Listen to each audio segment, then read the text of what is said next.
Marvel Ninja God. Chapter 151. Gwen looked at the mask and round fan that Rogge put aside, and silently looked at Rogge for a while. Then, she asked, "Can you fly?" "No." Rogge replied directly. "But when you fight aliens, you can fly." Gwen pointed to the round fan on the side and continued to ask. "It's just the round fan that can fly, I just stepped on it, I can't fly." Although the development of things was somewhat different from what he expected, he still explained patiently. "Don't worry, haste makes waste." "No, why do I want to eat hot tofu?" "Then can you fly once for me to see?" Gwen seems to be particularly interested in the issue of flying. Here. Although there are only 2 of them in the restaurant, it is obviously not a good place to fly. "Go outside." Although Rogge doesn't know what Gwen wants to do, he doesn't mind meeting Gwen's small request. Outside the restaurant is a busy street, which is not a suitable place to fly, so Rogge took Gwen directly to the rooftop of the restaurant. "How do you know you can come up here? Why are there no waiters in the restaurant?" After following Rogge to the roof, Gwen asked in confusion. "I bought this building and the restaurant is mine. I let them get off work early." After that, Rogge threw the round fan in his hand out.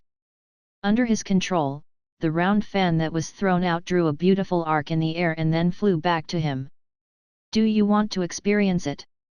Roger went straight to the top of the circular fan, then turned his head and asked Gwen. "N."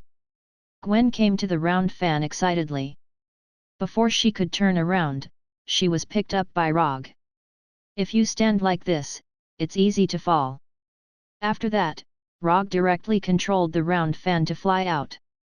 In order to take care of Gwen's feelings, Rogge did not let the round fan show the extreme flying speed, but like a surfboard in the sea, he kept passing from the roofs of the buildings. Although Rogge can't swing around the buildings like Spider-Man, he can do a more exciting flying experience. Since the round fan started flying, Gwen involuntarily hugged Rogge's neck, nervous like a person who is afraid of heights sitting on the most exciting vertical roller coaster. "Do you want to experience something more exciting?" After flying for a few minutes between the buildings, Rogge asked Gwen. At this time, although Gwen didn't answer Rogge, she nodded firmly. Since Gwen wants to play, then play with her once. The round fan began to fly high, and the buildings in New York began to shrink rapidly.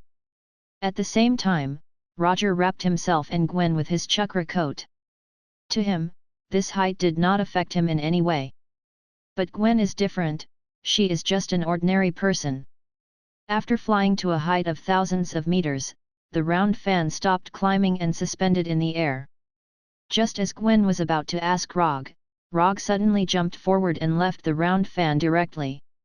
Under the influence of gravity, Rogge and Gwen began to fall rapidly in a free-falling state.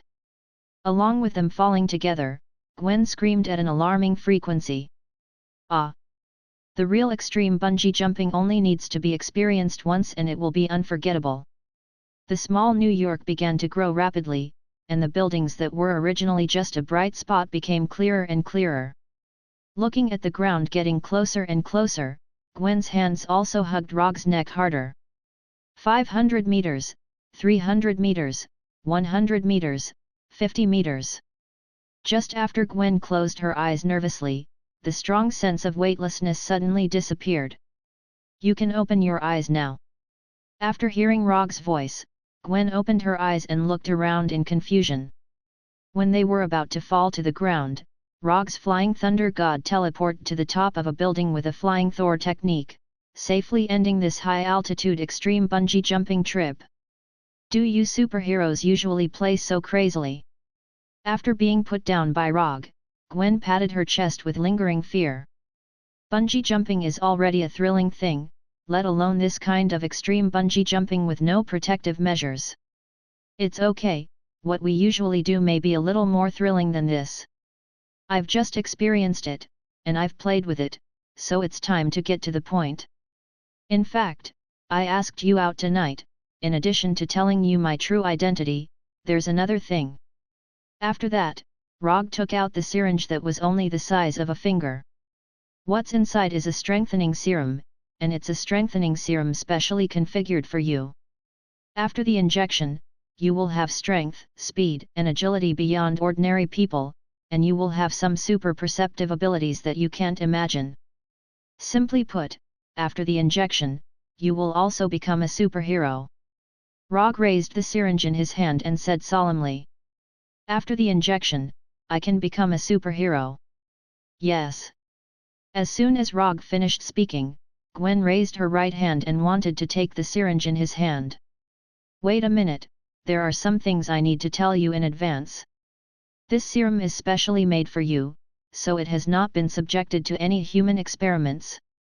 You have also interned at Oscorp for a while, so you should understand what this means. Moreover, once you become a superhero, it will mean that you will say goodbye to the life of ordinary people. You may think that becoming a superhero is a particularly cool thing now, but the truth may be completely different from what you think. I was going to secretly inject you, but I still think it should be up to you to make this decision. After making sure that Gwen had completely understood, Rogge handed her the syringe in his hand that could change Gwen's fate. Why did you make such a strengthening serum for me? Or, why do you want me to be a superhero? After taking the syringe from Rogge, Gwen looked up at Rogge and asked very seriously. Because I need you. I need a superhero, Gwen. Rogge also replied very seriously. You need me. Yes. I need you. After hearing Rogge's affirmative answer, a smile appeared on Gwen's face. Then, she directly inserted the syringe into her left arm. I believe you. Rogge thought that Gwen would think about it for a while before making a decision, but Gwen gave him a direct answer with practical actions. Chapter 152. You trust me so much. It has to be said that Gwen's decisiveness scared Rogge a little. Were all young girls these days so bold and daring? Times have really changed. Intuition. I believe you won't harm me. And if you don't want me to know, with your ability, you can do it without me knowing. You respect my choice, so I believe in you. After speaking, Gwen threw away the syringe that had been used, with an aura of everything under her control. Rogge did not speak, but sighed slightly helplessly, and then said, in the future, don't trust others so easily. For example, I am not the kind of superhero you imagine. Strictly speaking, I am not even a hero, let alone the kind of superhero who will save the world. I believe in my intuition. For Rogge's reminder, Gwen didn't seem to take it to heart at all, and there was some excitement in her tone. Can this serum really make me a superhero? I don't seem to feel it at all. Just when Gwen began to doubt whether the injected serum was effective, a feeling of exhaustion that seemed to come from the depths of her soul suddenly came up. I take back that sentence just now. Before she finished speaking, Gwen fell forward as if she had lost all her strength and fell into Rogge's arms. I'll be fine after a nap. This was the last sentence Gwen heard before she lost consciousness. Looking at Gwen who had completely fainted in his arms, Rogge began to struggle. Should I send her home? Although he knew the specific address of Gwen's house, if he sent the unconscious Gwen directly home, Gwen's parents might have some inexplicable ideas. So for the sake of safety, and to avoid some unnecessary trouble, he decided to take Gwen home, back to his home. Rogge guaranteed with his own personality that this was really just to avoid unnecessary trouble in the future. After sensing the flying Thor at home, Rogge and Gwen disappeared directly from the rooftop. After bringing the unconscious Gwen back to his home, Rogge carried Gwen directly to his bedroom. Then, he left Gwen alone in the master bedroom. A little white dragon in the waves who was good at galloping on horseback would not take advantage of others when they were in danger. This was a matter of principle. After confirming that Gavin was only unconscious because of the effect of the serum, Rogge went to his study and began to design a battle suit for Gavin. He said that he was designing the battle suit, but in fact, he was just redrawing the battle suit that already existed in his mind. The battle suit was mainly white and black. The upper body was mostly white, while the lower body was black. The elbows and the inside of the arms were a classic red spider web design. The headgear was also mainly pure white, but the outline of the eye sockets had been changed to red stripes. In addition to the color being different from the other spider suits, this spider suit belonging to Gavin also had a hood. The outer layer of the hat was also white, while the inner layer was in the form of a red spider web. After drawing the sketches of the battle suit and noting the body's data, Rogge sent the designs to Erica and asked her to make as many arrangements as possible. After doing all this, Rogge used chakra perception to sense Gwen's current life energy state, and then came to the guest room. The master bedroom was given to Gwen, so of course, he could only sleep in the guest room. The night was silent. Early the next morning, before Gwen got up, Rogge specially prepared a large breakfast. If he remembered correctly, after being bitten by the mutant spider, Peter Parker showed a behavior of eating a lot to replenish his energy. It's better to be prepared than not to be prepared. After preparing breakfast, Rogge did not go to the master bedroom to wake Gwen up, but came to the living room and played Berserker's Creed that he had not yet cleared. He just used chakra perception to sense Gwen's state and found that Gwen had gotten up and was now washing in the bathroom. Just after he completed an assassination mission, he heard footsteps coming from the side. Following the sound of footsteps, he turned his head and saw a scene that made his heart beat faster even though he had been on the battlefield for a long time. After washing up, Gwen came to the living room, but at this time, she was not wearing yesterday's clothes, but Rogge's white shirt. The shirt that was just right for Rogge was obviously much looser and bigger on Gwen. And it was directly worn with the effect of disappearing under the shirt. Long blonde hair with water droplets, a loose white shirt, slender and straight legs. Rogge felt that his rationality seemed to have begun to show signs of turning into a beast. He looked at Gwen standing aside, looked at the game controller in his hand, and then turned to look at Gwen. For a man, this choice should not be difficult to make. Breakfast is on the table, I will finish the level in front of me first. After that, Rogge once again put his eyes on the screen in front of him, and his fingers pressed frantically on the game controller. After hearing Rogge's words, Gwen was stunned for a moment. After seeing that Rogge really put all his attention on the screen, she suddenly became angry. Not long after waking up, Gwen guessed that this should be Rogge's home. After discovering this, she was a little happy. However, after finding that she was still wearing yesterday's clothes, her good mood disappeared in an instant. After washing up, he changed into a new set of clothes, only to receive such a reply from Rogge. "You, humph!" Gwen snorted with dissatisfaction, then turned and walked towards the bedroom. Breakfast? Who would be in the mood to eat breakfast now? Gwen, who turned and walked towards the bedroom, did not find that Rogge, who had always rejected the game, had silently opened Sharingan at this time. The process of the plot was directly skipped. The enemies were all killed. After opening Sharingan, Rogge showed a far better game level than usual. When the last target character was killed, he directly teleported to the bedroom with the Flying Thunder God. It was not until his figure completely disappeared that the game controller fell to the floor. More than an hour later, Rogge, who had changed his clothes, and Gwen appeared in the dining room and ate the breakfast that should have been finished more than an hour ago. "Do I need to eat so much in the future?" Gwen frowned and asked. She found that her appetite at this time had seriously exceeded her usual level. But even so, she still didn't feel full. "No. It's just for a few days, and it will return to the original situation later." After getting a positive answer from Rogge, Gwen slightly put down the fear of becoming fat and enjoyed the breakfast carefully prepared by Rogge. Chapter 153. Wait, isn't there something wrong? After a few minutes, Rogge realized that there seemed to be something wrong with the scene just now. It should be that she hasn't galloped for a long time, so her reaction was a little slow. But fortunately, Gwen didn't seem to notice this. After breakfast, Rogge sent the Flying Thunder God to his office and introduced Gwen to Sky and Erica. Erica, on the other hand, didn't react. She simply looked at Gwen curiously. Sky, on the other hand, showed an I knew it look. Rogge chose to ignore Sky's malicious smile. She's just a kid, don't worry about her. Later, Rogge Flying Thunder God again and took Gwen to the warehouse where Dr. Connor's laboratory was located.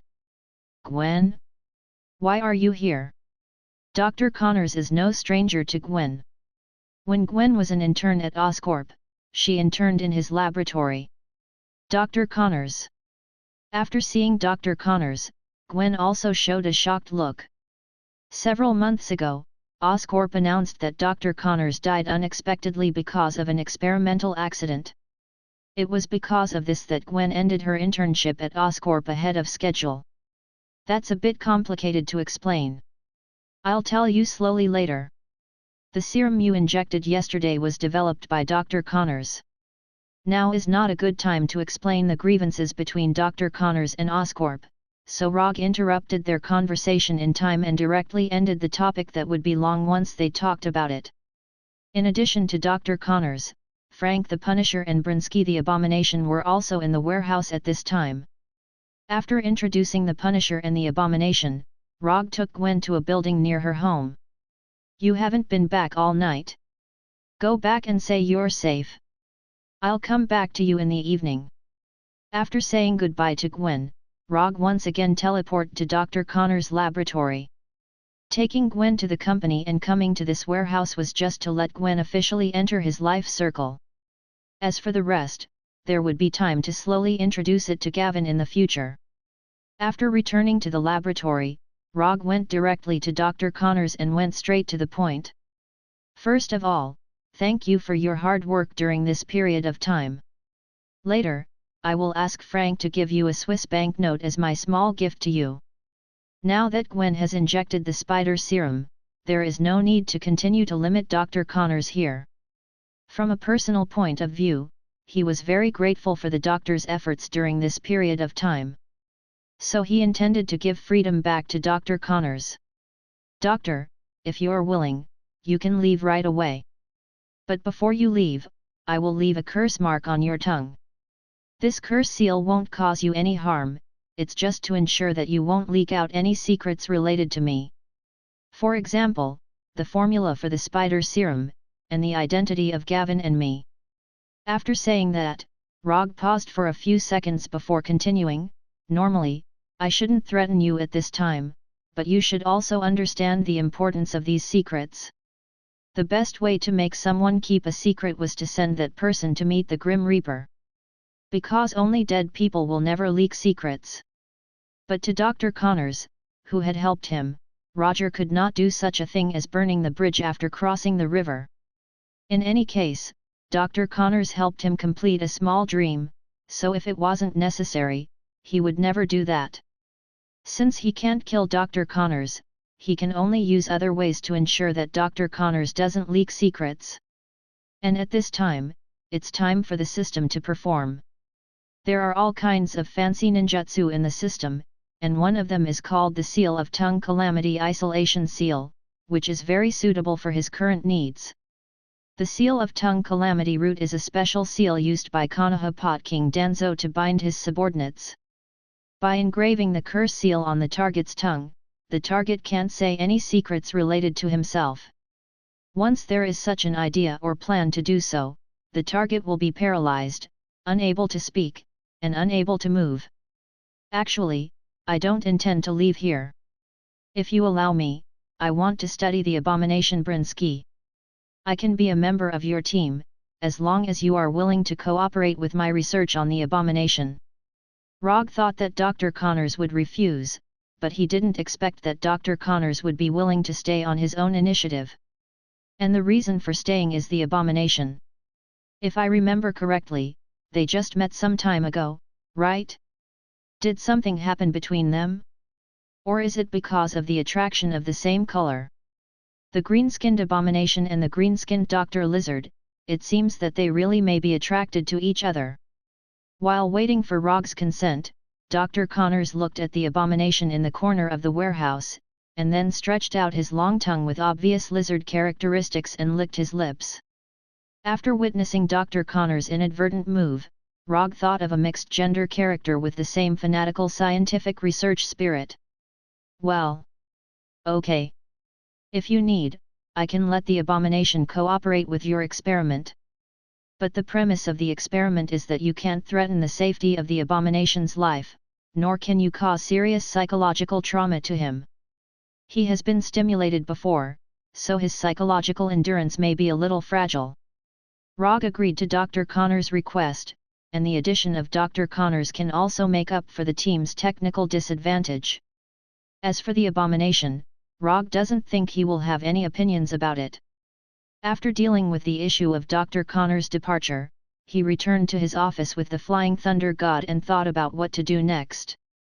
Although Gwen has been injected with spider serum, there is still a long way to go before she becomes a real Spider-Gwen, so she still needs to be trained a little. But before that, he had to prepare all the equipment that Gavin needed. For example, battle suits, cobweb launchers, etc.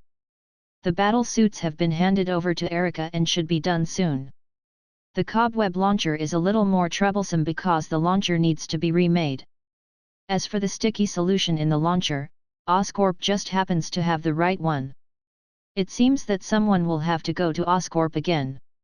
The last time it was the Abomination who went to get the instrument, so this time it will be the Punisher. Rogge feels that he likes Oscorp more and more. Chapter 154.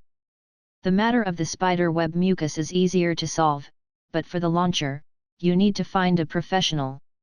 Although Dr. Connors has the title of a doctor, he is only good in the field of biotechnology. Spider web launcher, a typical technological product, is obviously not within his research scope. Fortunately, Rogge happens to know a friend who is very good in the field of mechanical technology. If there are difficulties, look for Tawny. As long as it is something related to mechanical technology, looking for Tawny is the right thing to do. After dialing Tawny's phone and explaining the purpose of the call, Tawny simply agreed. For Tawny, the difficulty of creating a spider web launcher is similar to that of a toy in a middle school student's science and technology handicraft class. Although Tawny agreed to Rogge's request, he also made a small request to Rogge. If there is a chance, he would like to see Gwen. Tawny has known Rogge for a long time, but he has never seen Rogge so concerned about a girl. The nature of curiosity and gossip is not limited to girls. For Tawny's small request, Rogge had no reason to refuse and agreed directly. Anyway, Tawny will see Gwen sooner or later, especially after Gwen really becomes a Spider-Woman. In the afternoon, Erica came to Rogge's office with a cardboard box. Inside the cardboard box was the spider suit that Rogge specifically asked for last night. This is the only benefit left in the capitalist society. As long as you are willing to spend money, efficiency is not a problem at all. Not to mention just a piece of clothing, even if you want the main battle tank of the UA military, they will get it in the shortest time and then pack it up and send it to your home. The commissions for these days will be postponed for a week. If someone disagrees, cancel his order directly. After a few months of continuous efforts, Konoha Private Military Company has thoroughly established a foothold in this industry and has also made a lot of reputation. With the increase of fame, more and more customers have come to commission. But up until now, only Rogge, the Punisher, and the Abomination had carried out the mission. The Punisher will go to Oscorp in the next few days, and the Abomination will cooperate with Dr. Connors to do some experiments. As for Rogge himself, he had to complete Gavin's training as soon as possible. Therefore, for the next week, the Wooden Dummy Private Military Company would be in a situation where there would be no combatants. But even so, Rogge had no plans to expand the company. What he wants is an elite organization like the Akatsuki, not the existence of a large number of people like the hidden villages. When the night came, Rogge and Gavin appeared together in a Western restaurant that had just opened a few months ago, but had already become quite famous. After entering the restaurant, Gavin found that there were no guests here, just like the Chinese restaurant last night. Is this also your restaurant? Gavin asked thoughtfully. Yes. I don't like to eat in restaurants that are too noisy, so I opened my own restaurant. Rogge has several restaurants like tonight's Western restaurant, each of which focuses on a different category. For example, tonight's restaurant is dominated by classic French dishes. Is every superhero rich, such as Iron Man Tony Stark? Gavin changed the subject and continued to ask. No. In fact, having no money is a common phenomenon among superheroes. Like Tony, he is a different kind. That being said, if superheroes want to make money, it's still easy. For example, the hero dolls and figurines that sold like crazy some time ago. Whether it's licensing or endorsement, as long as superheroes want to make money, a lot of companies will contact them in the first place. However, these superheroes don't seem to have a high desire for money. There are very few people like Rogge who have always been eager for money. Be a common man, greedy for money, lustful, and righteous. This is the state of life that Rogge wants. From the current point of view, he feels that he is doing quite well, at least he has not deviated too far from this life trajectory. When Gavin's delicate face became a little red because of the red wine, Rogge ended the good French dinner and took her back to his home. Then, he took Gavin to his custom-made training room. This training room is not big, only 70 or 80 square meters. Although the area is not large, it is still very suitable for initial training. Change into this suit. After handing the black and white spider suit to Gavin, Rogge returned to his room and changed into a comfortable sportswear. When he came to the training room again, he saw Gavin, who had changed into the spider suit. Except for not wearing a hood, Gavin is now perfectly in line with his imagination. This is Spider Gavin. After calming down a little, Rogge came to Gavin and said seriously, although you have been injected with the spider serum, you have not fully adapted to the power of the serum and you have no combat experience.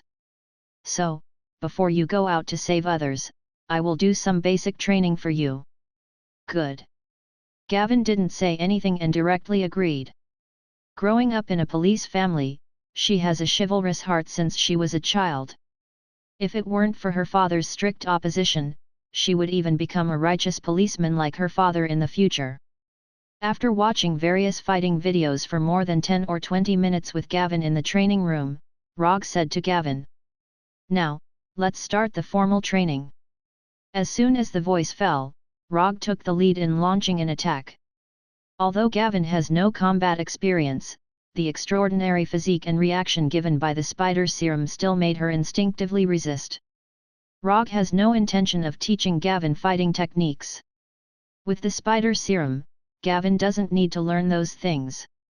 She just needs to be familiar with her current strength. Letting her watch the fighting videos was just to let her have a rough understanding of what close combat was all about. Attack, block, counterattack. As time went by, Gavin's movements became more and more agile, and the speed of her attacks became faster and faster.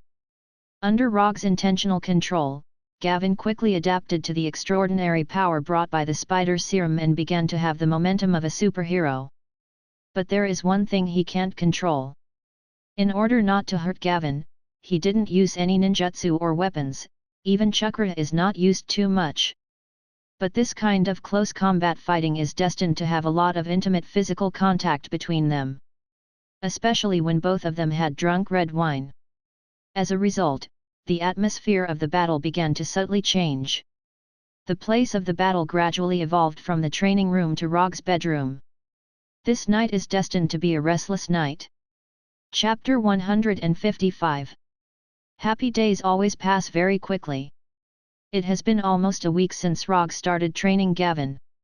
In this week, Gavin has changed from a person with no combat experience to a person who can fight with Rogge. Of course, the premise of all this is that Rogge does not use ninjutsu and genjutsu. Anyway, after this week's personal guidance, Gavin has met all the prerequisites to become a superhero. In general, Everything is similar to Rogge's plan. Except for the cobweb launcher he asked Tawny to make. A week ago, he asked Tawny to make a pair of cobweb launchers suitable for Gavin. And he made some small suggestions about the cobweb launcher. Then, he received a pair of cobweb launchers that seriously exceeded his expectations. The cobweb launcher made by Tawny is bracelet-shaped as a hole, with an interface to change the cobweb mucus at any time, and a variety of cobweb launch modes are set up.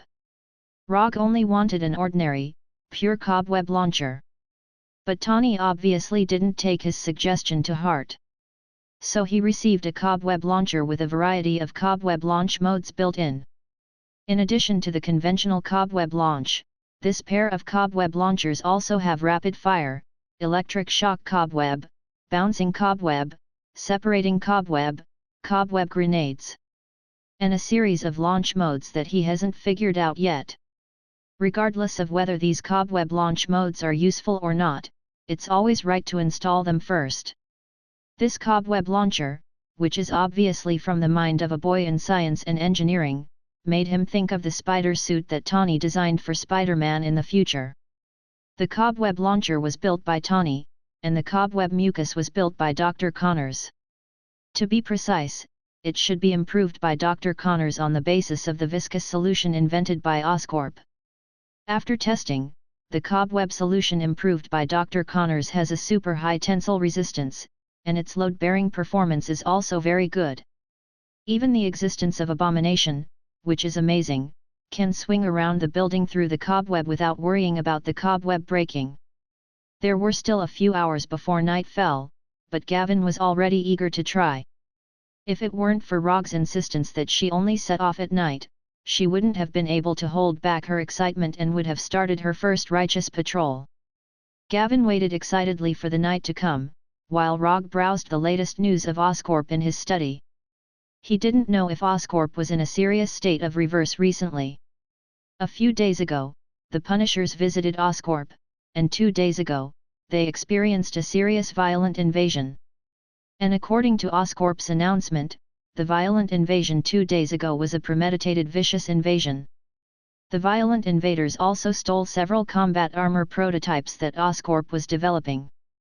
However, Oscorp did not release the stolen prototype data, not even the least pictures were released. Since the official debut of Tawny's Iron Man armor, combat armor has become the research and development goal of many large groups.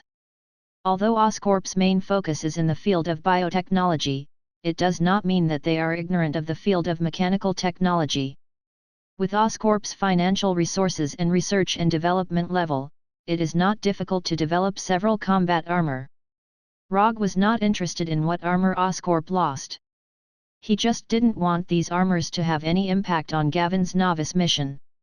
After thinking about it for a few minutes, he decided that it was better to be steady. After nightfall, Spider Gavin set off.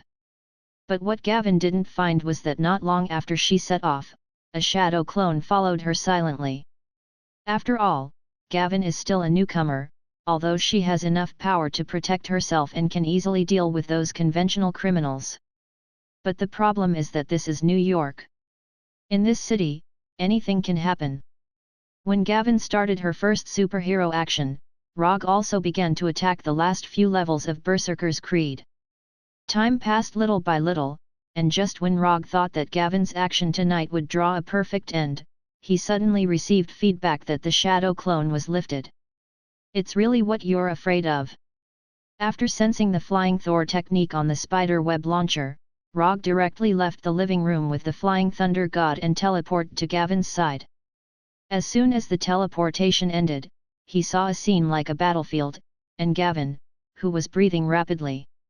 At this time, Gavin was standing on the top of a building, looking down at the street below. Following Gavin's gaze, you can see a 3 or 4 meter tall steel creature. To be precise, it's a steel rhinoceros with machine guns and missile launchers hanging on its body. At first sight of this guy, Rogge recognized his identity. Rhinoceros Alexei Sisievich. I'm a rhinoceros, I said I would come back.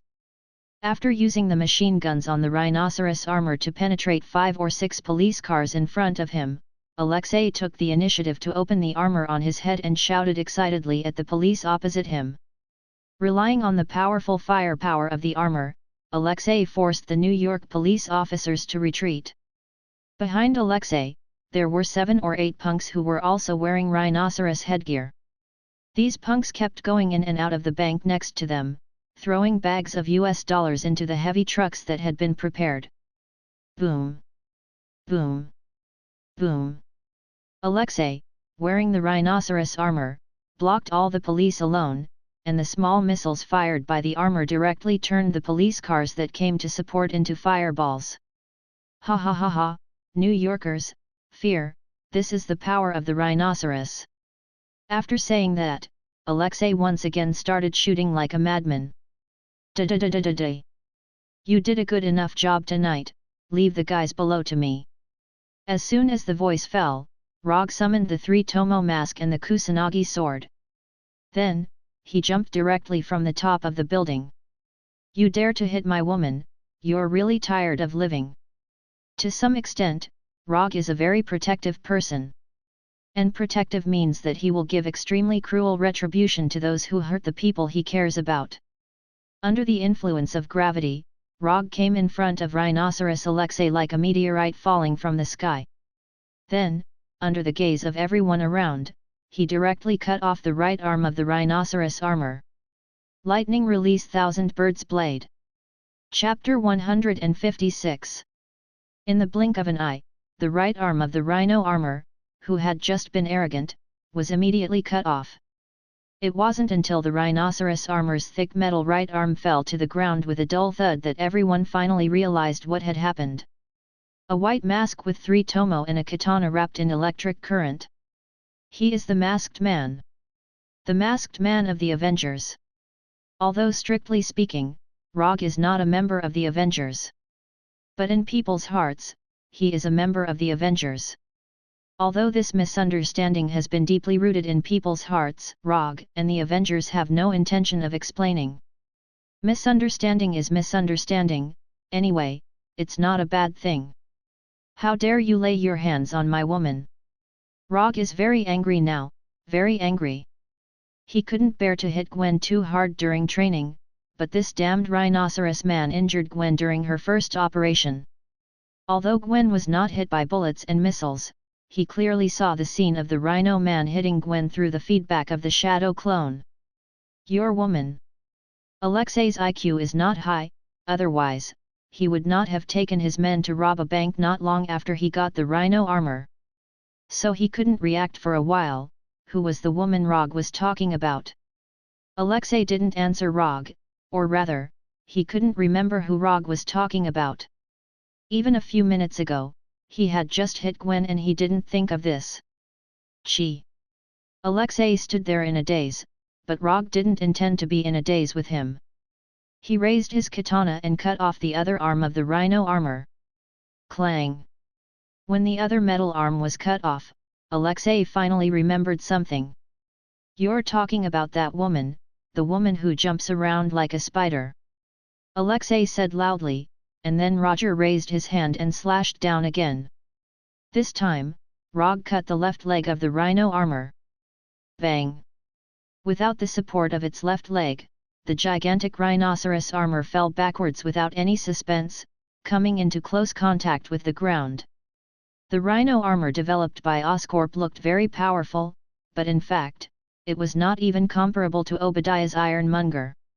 Not to mention Tawny's Iron Man armor. Although Ironmonger was not very strong, Ironmonger could at least fly, and it used the arc reactor as a power source. From a technical perspective, the Rhino armor is at least several levels behind Tawny's Iron Man armor. The difference was even greater than the difference between an ordinary production car and an F1 racing car. Oh, looks like you've remembered. After saying that, Rogge cut off the horn of the steel rhinoceros that was half the height of a man. Alexei tried his best to control the rhinoceros armor, trying to stand up again or use the armor's weapons to repel Rogge. However, Rogge did not give him the chance to do so. The Kusanagi sword entwined with lightning constantly slashed across the rhinoceros armor, destroying the weapons attached to the rhinoceros armor one by one. Later, under the watchful eyes of the people and the live news camera, Rogge stepped onto the rhinoceros armor that was lying on its back. "If you just robbed a bank, I would have beaten you up at most and then handed you over to the New York police. But you did something that I can't forgive, so..." Before he finished speaking, Rogge raised the Kusanagi sword in his hand and then inserted it straight down.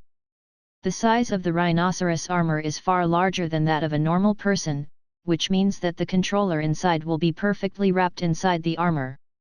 Although it is impossible to see the inside of the armor, it is easy to guess where Alexei's limbs are in the armor by inferring from the position of Alexei's head.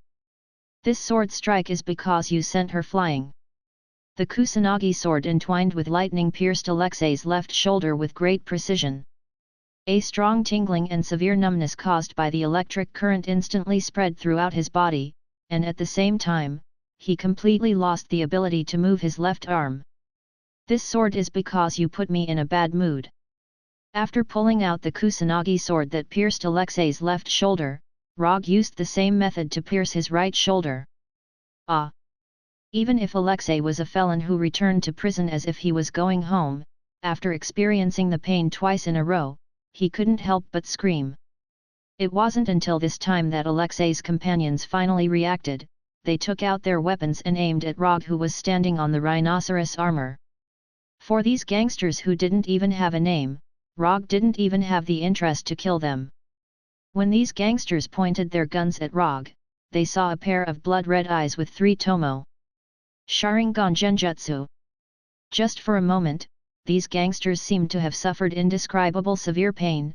One by one, they held their heads and then made tragic cries of pain. Don't expect your companions to come and save you, they don't care about you now. After that, Rogge pulled out the Kusanagi sword that pierced Alexei's right shoulder and then pointed the tip of the sword at Alexei's forehead. "No. You can't kill me. Oscorp asked me to do it, you can't kill me." Looking at the Kusanagi sword that was only a dozen centimeters away from him, Alexei said quickly. "Oscorp?" Alexei's plea for mercy succeeded in winning him a chance of survival, and it also made Rogge think of a less humane way to test weapons. Actual combat test. For weapon developers, there is an embarrassing problem that they don't want to face, but they have to face it. That is, what kind of performance will the developed weapons show in a real battlefield environment?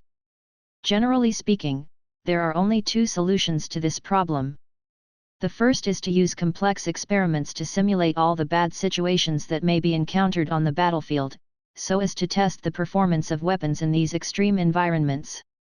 This method is much more humane and relatively scientific, and it is the method used by most weapon developers at present.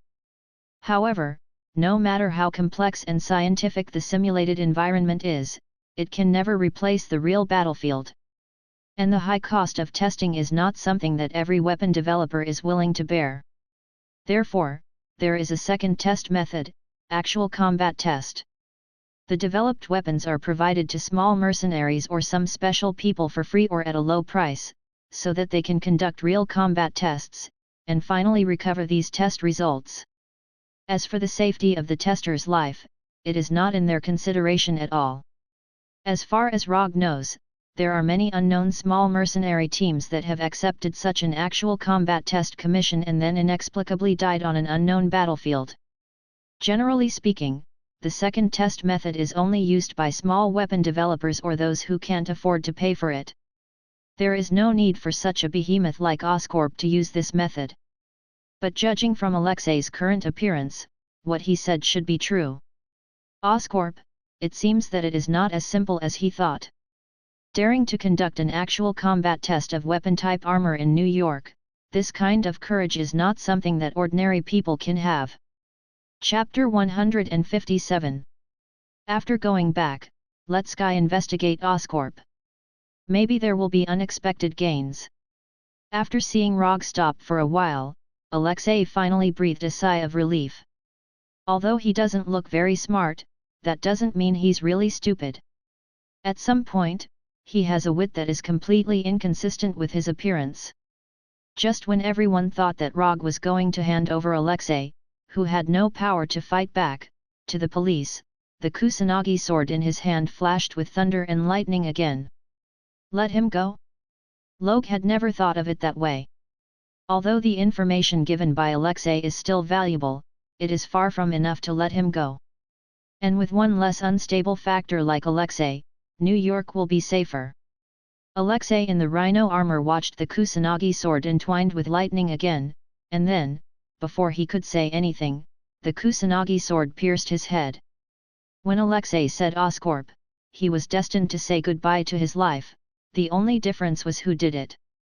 After solving Alexei's episode, Rogge went directly back to the top of the building with the Flying Thunder God, and then returned home with Gwen. You did a good job tonight, but you're a little inexperienced. It's not your fault that the Rhino Man caused collateral damage. Superheroes are not gods, and they can't protect everyone. It's not a good sign for a newcomer like Gwen to encounter this kind of situation for the first time. But when Gwen took off the white hood on her battle suit, Rogge felt that his comfort just now seemed a little superfluous. Gwen not only didn't have the slightest loneliness and unwillingness, but she also looked unsatisfied. I'm fine, don't forget, I grew up in a police family. Gwen replied with a smile. After seeing Gwen's appearance at this time, Rogge finally felt relieved. He was afraid that Gwen, after having the power beyond ordinary people, would not intuitively regard saving others and the world as her obligation, and eventually become the so-called savior with the mentality of everything I do is for the whole world. That's right, he was referring to SHIELD, represented by Mother Faster. You want to save the world, but have you asked for the world's opinion? Maybe the world doesn't even want you to save it. How do you know what they're thinking isn't, destroy, hurry up? Taking the initiative to help others when they were in need or in danger was a hero. When others didn't need it at all, forcefully helping others for their own good or self-righteously, that wasn't called a hero. That was called shameless. When Gavin took off his battle suit and returned to his room to rest, Rogge came to the company with the Flying Thunder God and went directly to Sky's office.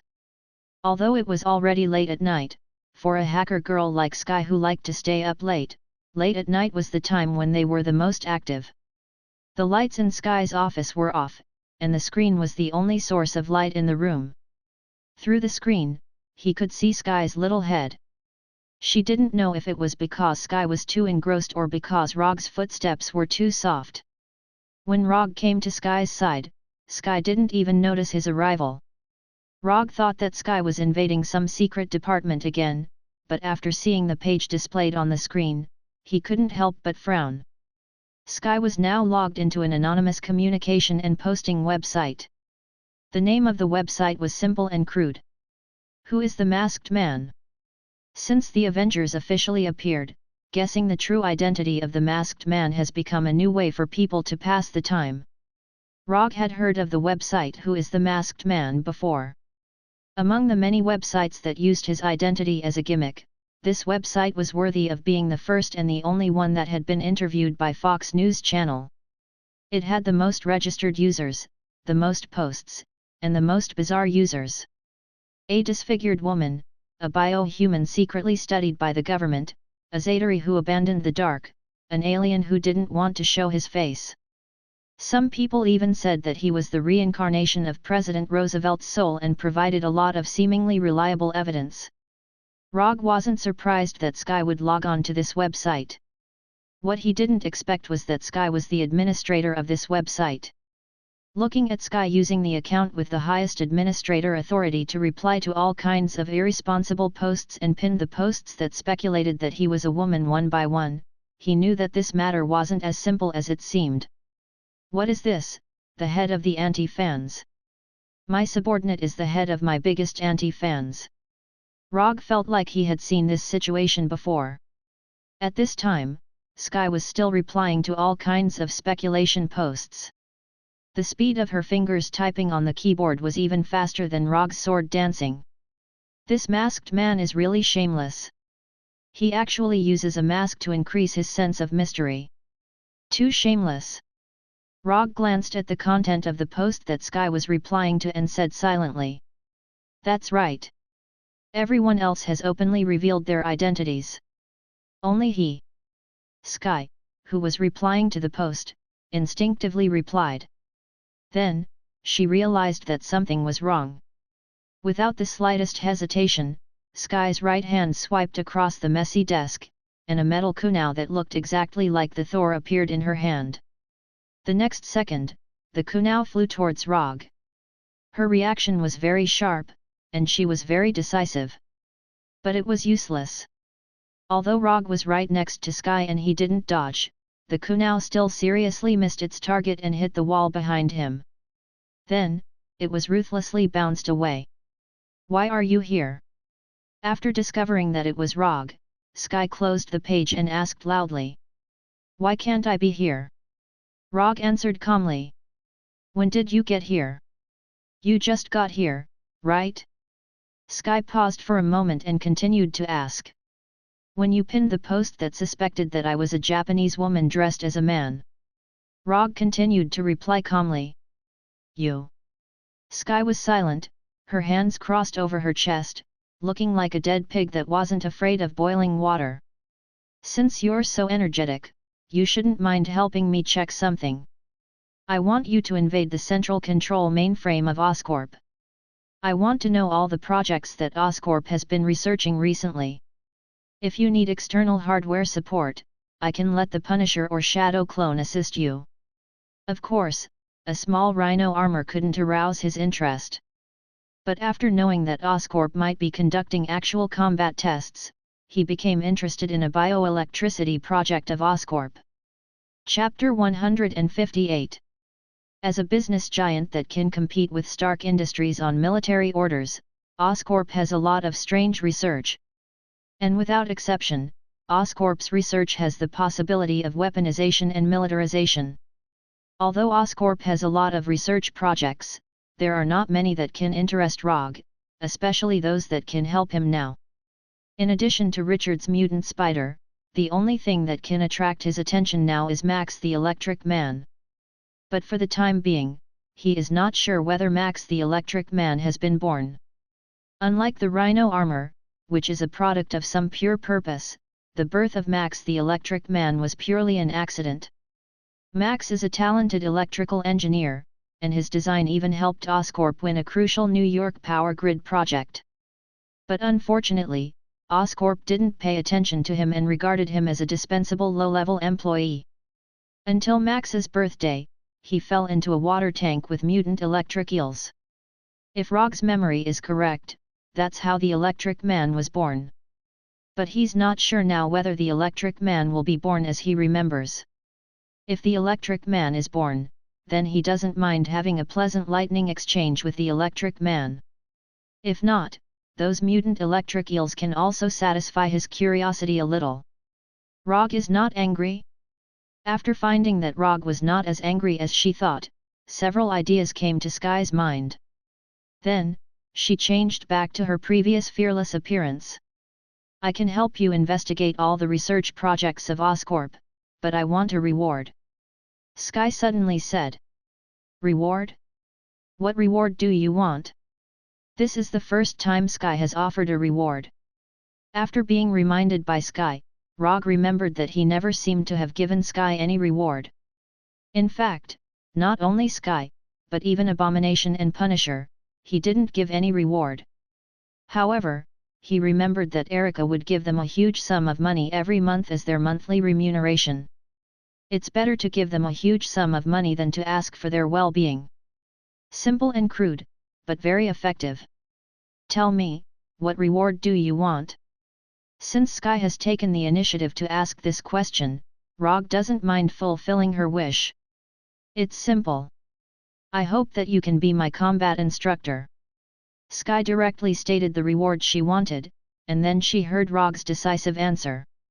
No, I don't have the time. Change it to another one. Rogge rejected Sky's request without hesitation. He could tell at a glance what Sky was up to. She felt that Erica's teaching was too strict, so she wanted to replace him as the coach. Then, she could reduce or even end the training through his reluctance to lay his hands on women. Wasn't this little brat underestimating his intelligence? Rogge seemed to have overlooked one point. Sky was actually about the same age as Gavin. Excuses, they're all excuses. Even if you don't have the time, don't you still have those shadow clones that can turn into smoke? Sky also decisively rejected Rogge's proposal. You. Forget it. If you can find out the details of all Oscorp's research projects, I can let the shadow clone train you for a month. Looking at Sky's determined look, Rogge chose to take a step back. It was better for the shadow clone to train Sky than for him to train her himself. After reaching a strange deal with Sky, Rogge left the company and returned home. Before going to bed, he took the time to complete the last few levels of Berserker's Creed before returning to his bedroom. Berserker's Creed was cleared. What should he play next? Watch Cat? Rainbow Six? Or, Mysterious Sky Territory? Time flew by, and more than half a month passed unknowingly. Since encountering the unstable factor of the rhinoceros in the first operation, Gavin's following actions have been incredibly smooth. After half a month of continuous action, Gavin also successfully earned her own hero title, Spider-Woman. Just as Rogge considered whether to guide public opinion and give Gavin a more pleasant hero name, Gavin herself was very happy to accept the title of Spider-Woman and even accepted an informal interview for it. After a high-level fire rescue. Since Gavin herself had no opinion, Rogge was too lazy to make any small moves. And the two titles of the Masked Man and Spider-Woman were a good match. Gavin's side was going well, but Sky's side was in an unimaginable deadlock. More than half a month later, Sky cracked all the databases and firewalls related to Oscorp. Then, she got a lot of useful and useless information and data. It was useful because what she investigated was confidential information about Oscorp. If she was willing to give this information to Oscorp's competitors, Oscorp would not fall to the bottom, but at least it would be badly hurt. But the problem was that this information had no significance to Rogge. Through this information, he knew all the projects that Oscorp was now researching. However, he only knew the general idea and name of the project. As for the specific progress and research results of the project, he didn't see a word. Although it was very different from what he imagined, he did find something that interested him. On the feasibility and development of human capacitors. Preliminary report on carbon-based bioelectricity. Mutant electric eels biological structural reorganization test on humanoid creatures. There were many similar reports, but they all had only one report name and the submitted funding application. Oscorp's practice of guarding specific research reports made Rogge think of Dr. Connors. When Dr. Connors was still honestly presiding over the interspecies genetic research project, Oscorp was not so cautious. However, Rogge could still understand why Oscorp had become like this. Every now and then, a good company would be violently invaded by some people. And every invasion, something would be lost more or less. As long as Oscorp's management had not lost their minds collectively, they would certainly upgrade the corresponding security level. After more than half a month of trying, it was basically certain that the Gentle and Kind Way could not get the desired information from Oscorp. Therefore, Rogge intended to use his best and most skilled way to deal with this matter. Oscorp, you forced me to do this. If you had cooperated a little, I wouldn't have had to use this method. Thinking of the situation that Oscorp was about to face, Rogge sighed helplessly. Chapter 159. After nightfall, 50 Loki with antler helmets attacked all of Oscorp's research institutes. Whether it was those that everyone knew on the surface or those that secretly seemed to have nothing to do with Oscorp.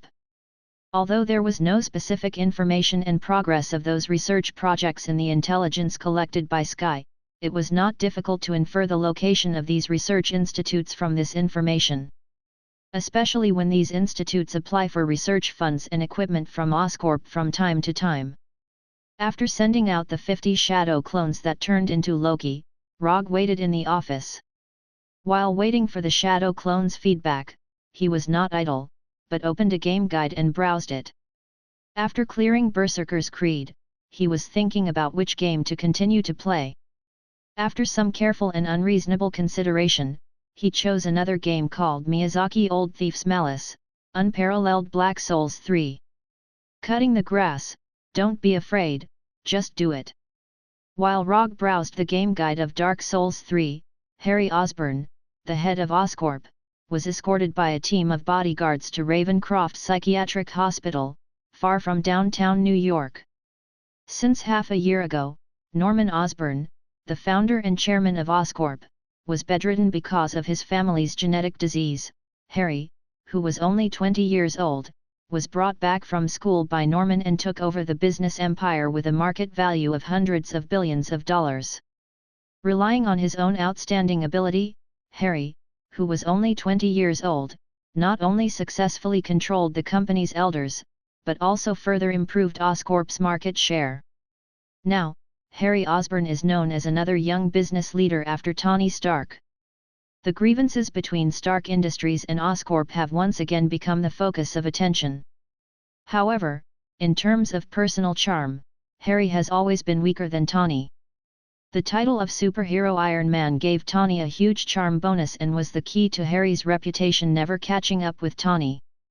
Although he can't become a superhero who saves the world like Tony, Harry doesn't care too much about it. Compared with superheroes, he prefers to be the one who controls superheroes. Led by the guards of the mental hospital, Harry came to a secret research room in the deepest part of the mental hospital. Mr. Osborn, long time no see. When Harry arrived at the secret laboratory, a man in a white coat and a pair of heavy glasses greeted him. This man was the head of the laboratory, Dr. Kafka. He was one of the top experts in the field of biological research. What's the current situation of the test subjects? Harry ignored Dr. Kafka's flattery and went directly to the central control room of the laboratory. Through the special glass in front of the central control room, Harry could clearly see the test subject, Electric Man Max, who was firmly bound in a special device. His blue body was like an electric current. His skin was almost transparent, and the blood vessels in his body were clearly visible. Streaks of electricity continuously flowed within this strange body, emitting a bluish-white light. On Electric Man Max's left temple, there was a small capacitance monitoring device that constantly recorded the intensity of the electric current in Electric Man Max's body. The overall condition of the test subject is stable. With the brainwashing technology provided by Hydra, we have been able to initially control the behavior of the test subject. Using military-grade biological stimulation electrodes and high-strength capacitors produced by the group, we have also completed the development of the test subject's ability. Dr. Kafka confidently reported the current progress. He had enough reason to be proud of being able to study a biological miracle to the current state of initial control. This kind of thing was not something that anyone could do. How is the progress of the replication test subject? When can we start the weaponization test? Harry didn't look back, his eyes still on Electric Man Max. The weaponization test can start at any time. As for the replication test subject, a suitable method has not been found yet. We have simulated the whole process of the mutation of the test subject, but we have never been able to reproduce the life form of the test subject. At this point, Dr. Kafka's tone became slightly weaker. After hearing Dr. Kafka's words, Harry turned his head and glanced at him blankly, then said with a little dissatisfaction, "Solve it as soon as possible." Harry didn't say what would happen if he couldn't solve it, but Dr. Kafka didn't dare to have the slightest carelessness. If he really couldn't solve the problem of replicating the Electric Man, then he wouldn't have to think about it in the future, or even think about any problems. The shorter the sentence, the more serious the situation was. Dr. Kafka hadn't been in contact with Harry for a long time, but he knew very well that this young man was more terrifying than those old foxes who had been in the business world for decades. In the past few months, Harry had sent more than one or two of the group's old men as test subjects. Those old men at the top of the group were self-conscious and didn't put the young Harry in their eyes. As a result, they were sent by Harry to accompany those mutant electric eels. This young man was very ruthless. A few minutes later, just as Harry was about to leave the laboratory, the guard in charge of guarding the psychiatric hospital suddenly reported a message. Someone has invaded, it's the man who took Dr. Connors away last time. Rogge didn't ask the shadow clone to secretly invade. Anyway, the shadow clone now looked like Loki. Even if Oscorp was dissatisfied, it was impossible to trace it back to him. If you have any opinions, go to Asgard to find Odin for feedback. If you can see Odin. Although the guards of the psychiatric hospital were pretty good, they were still too insignificant in front of Rogge's shadow clone. Almost without wasting much time, the shadow clone broke through the heavy guards of the psychiatric hospital and quickly came to the laboratory. The actual test target is here, let the test subject do it. Harry, standing in the central control room, gave orders unhurriedly. Compared with the nervous experimenters and guards around him, Harry was as calm as a person from another dimension. Dr. Kafka wanted to continue to say something, but when he saw the heavily armed guards being hit one by one like puppets, he went directly to a computer and entered a series of instructions. The next second, the special device that bound the Electric Man Max was opened, and the Electric Man wrapped in electric current slowly floated out. Chapter 160. Kill the Intruder. As soon as the Electric Man left the restraint device, he heard the order from Harry. The Electric Man floating in the air turned to look at Harry in the central control room, then landed directly on the ground, and the electric current on his body disappeared. After landing on the ground, the Electric Man didn't immediately attack and transform into Loki's shadow clone. Instead, he silently looked at his hands. It was the first time Electric Man Max had time to look at his current appearance since he fell into the fish tank where the mutant electric eels were raised. He only remembered that the mutant electric eels attacked him one after another. Some of the mutant electric eels even swam directly into his body from his mouth. Pain, extreme pain. Electric Man Max couldn't remember what happened after that. The only thing he still remembers now is the extreme pain of his whole body being torn apart and reassembled again and again. When he woke up again, he was already in this laboratory and hung on the special restraint device like a mummy. In the following days, he experienced all kinds of inhuman experiments beyond his imagination. Until one day, several people in Hydra uniforms came to the laboratory. Later, in addition to those inhumane experimental tests, he also began the 24-hour brainwashing experience. When the brainwashing was over, the thoughts of revenge that had filled his whole mind completely disappeared. At this time, Max was no longer the mutant who hated Oscorp, but a weapon in the hands of Oscorp, a powerful biological weapon. After silently examining his hands and his current body, Electric Man Max raised his head to look at his doppelganger. Without any hesitation, Electric Man Max raised his right hand directly, and an electric current gushed out of his palm in an instant, like real lightning striking the shadow clone. Although the shadow clone is not the main body, the shadow clone can basically do what the main body can do. Except for a little weak resistance, the shadow clone can basically be equivalent to the main body. At the moment when Electric Man Max raised his right hand, the shadow clone also launched an attack at the first time. Lightning released Chidori's sharp spear. Electric Man Max's right hand and the shadow clone's right hand emerged with a strong current at the same time.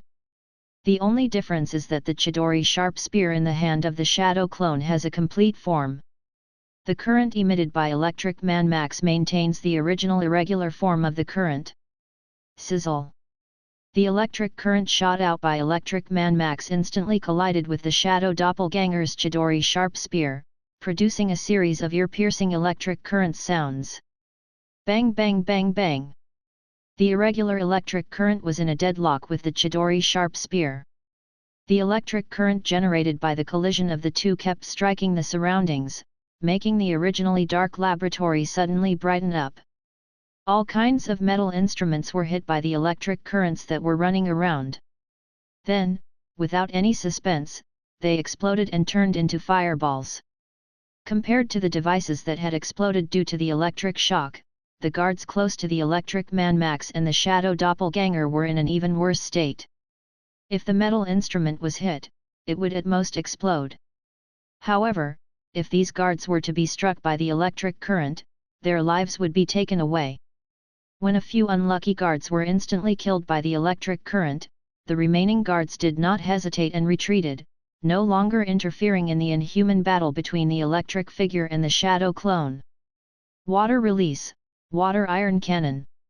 When the Chidori sharp spear was blocked by the electric current shot out from the electric figure's hand, the shadow doppelganger raised its left hand and directly shot the electric figure.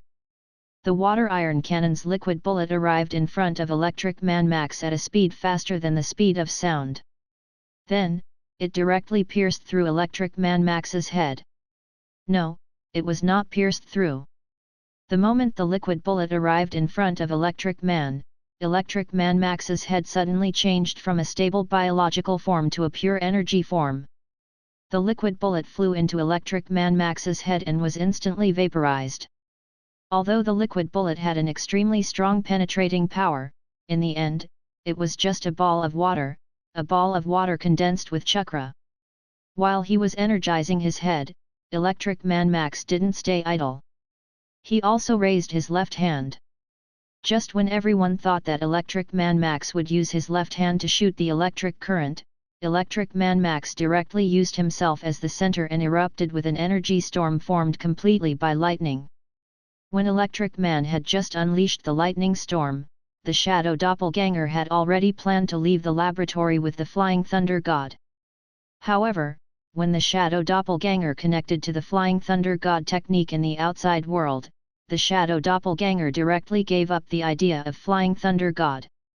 I'm a person who has no feelings for information. Since the information is in my hands, then what happens next is none of my business. The Shadow Doppelganger must have the awareness of a Shadow Doppelganger. It must not steal the limelight from the original body. Thus, the Shadow Doppelganger ended the Chidori sharp spear in its right hand and allowed Electric Man's lightning storm to hit it. Bang!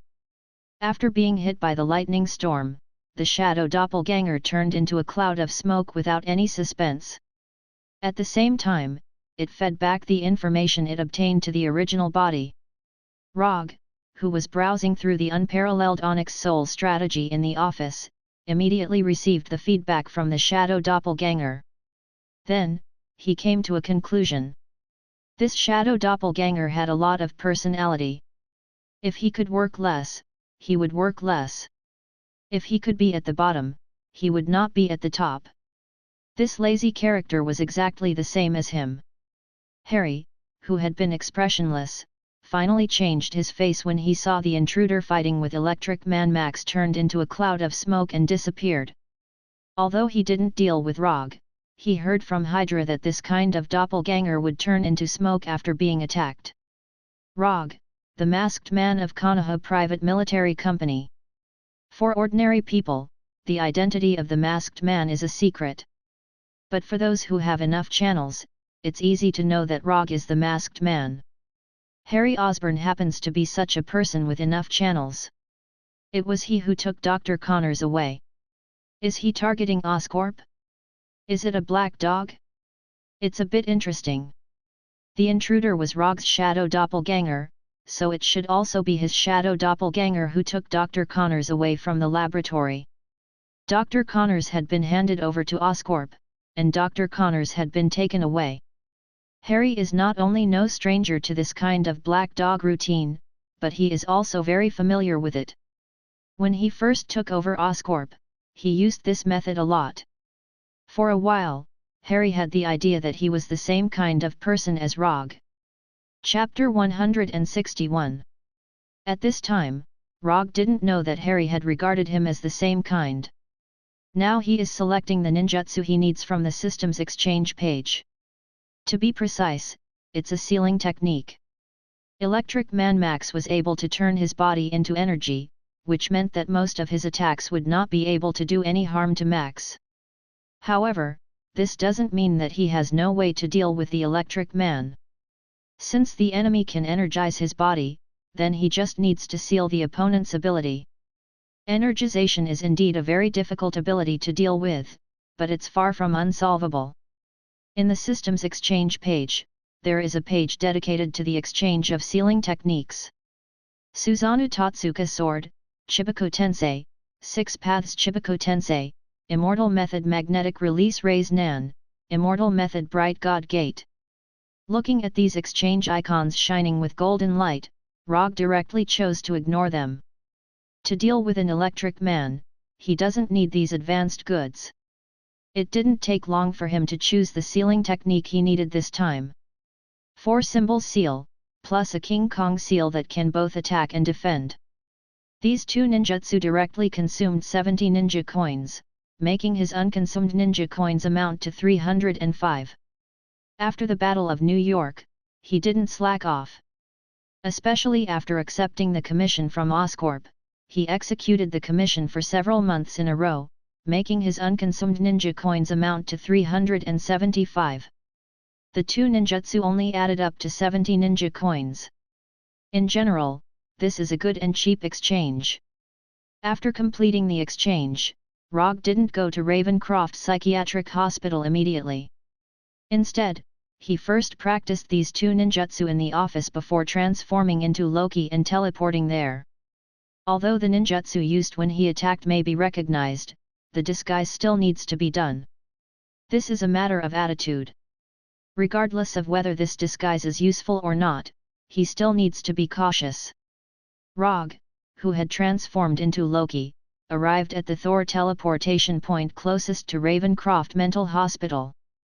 Just as he was about to teleport to the mental hospital, he saw the Electric Man in a special battle suit flying out of the mental hospital. Electric Man Max had no intention of hiding his existence at all. He flew through the air in an arrogant manner, drawing a bright arc in the night sky at the same time. Where was this guy going? Rogge thought that Electric Man Max was going to leave New York, but Electric Man flew in the opposite direction. Not only did the Electric Man show no signs of leaving New York, but he also flew directly to Times Square. Rogge seemed to have guessed the guy's plan when he saw the Electric Man flying arrogantly across the night sky without hiding his tracks. Did he want to use a grand enough stage to announce his debut? Times Square was a famous neighborhood in New York. It was known as the crossroads of the world.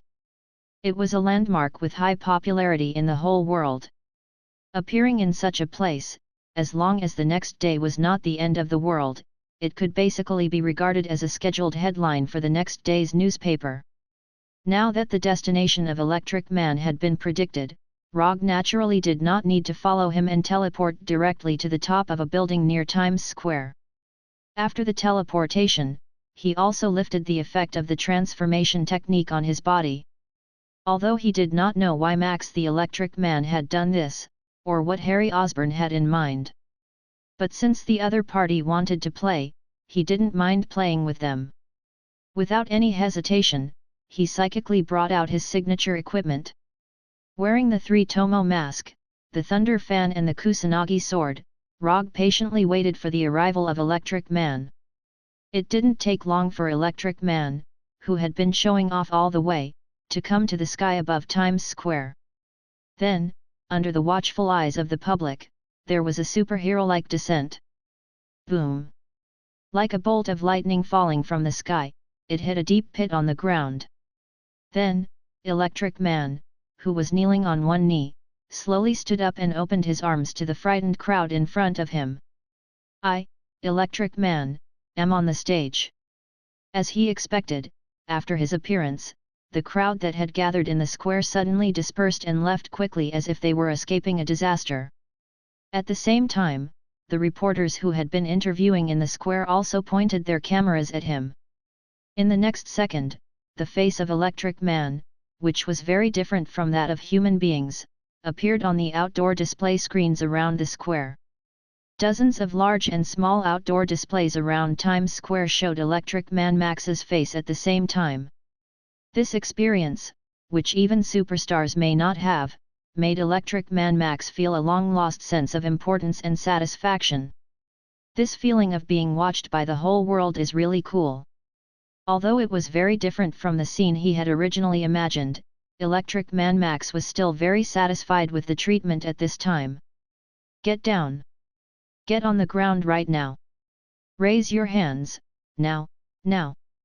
However, Electric Man Max's beautiful experience was quickly interrupted by the New York police around the square.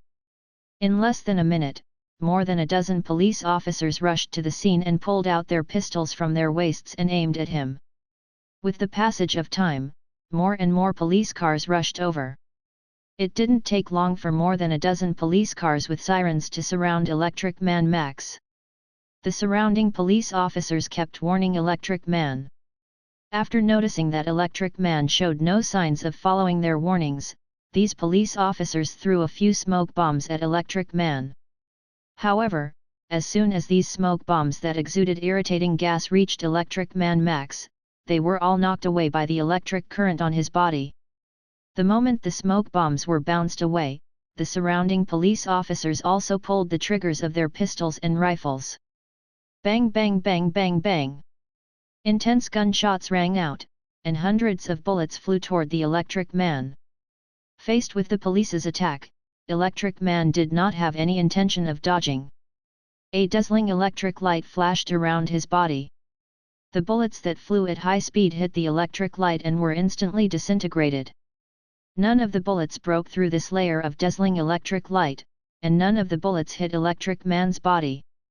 Now, it's my turn. The moment the gunshots ended, Electric Man Max clenched his fists and then swung them down hard. Boom! An energy storm composed entirely of electric current erupted with a loud bang. In the thunderous sound, a dazzling electric current spread in a circle, and the surrounding police officers and police cars were instantly sent flying by the electric current. Chapter 162. Although their positions are different, it has to be said that Electric Man Max's appearance is very impressive. With just a simple display of his superpower, the image of an insufferably arrogant villain was born. After Electric Man Max released Lightning Storm, the policeman who was thrown into the air struggled to stand up and then quickly retreated for a distance.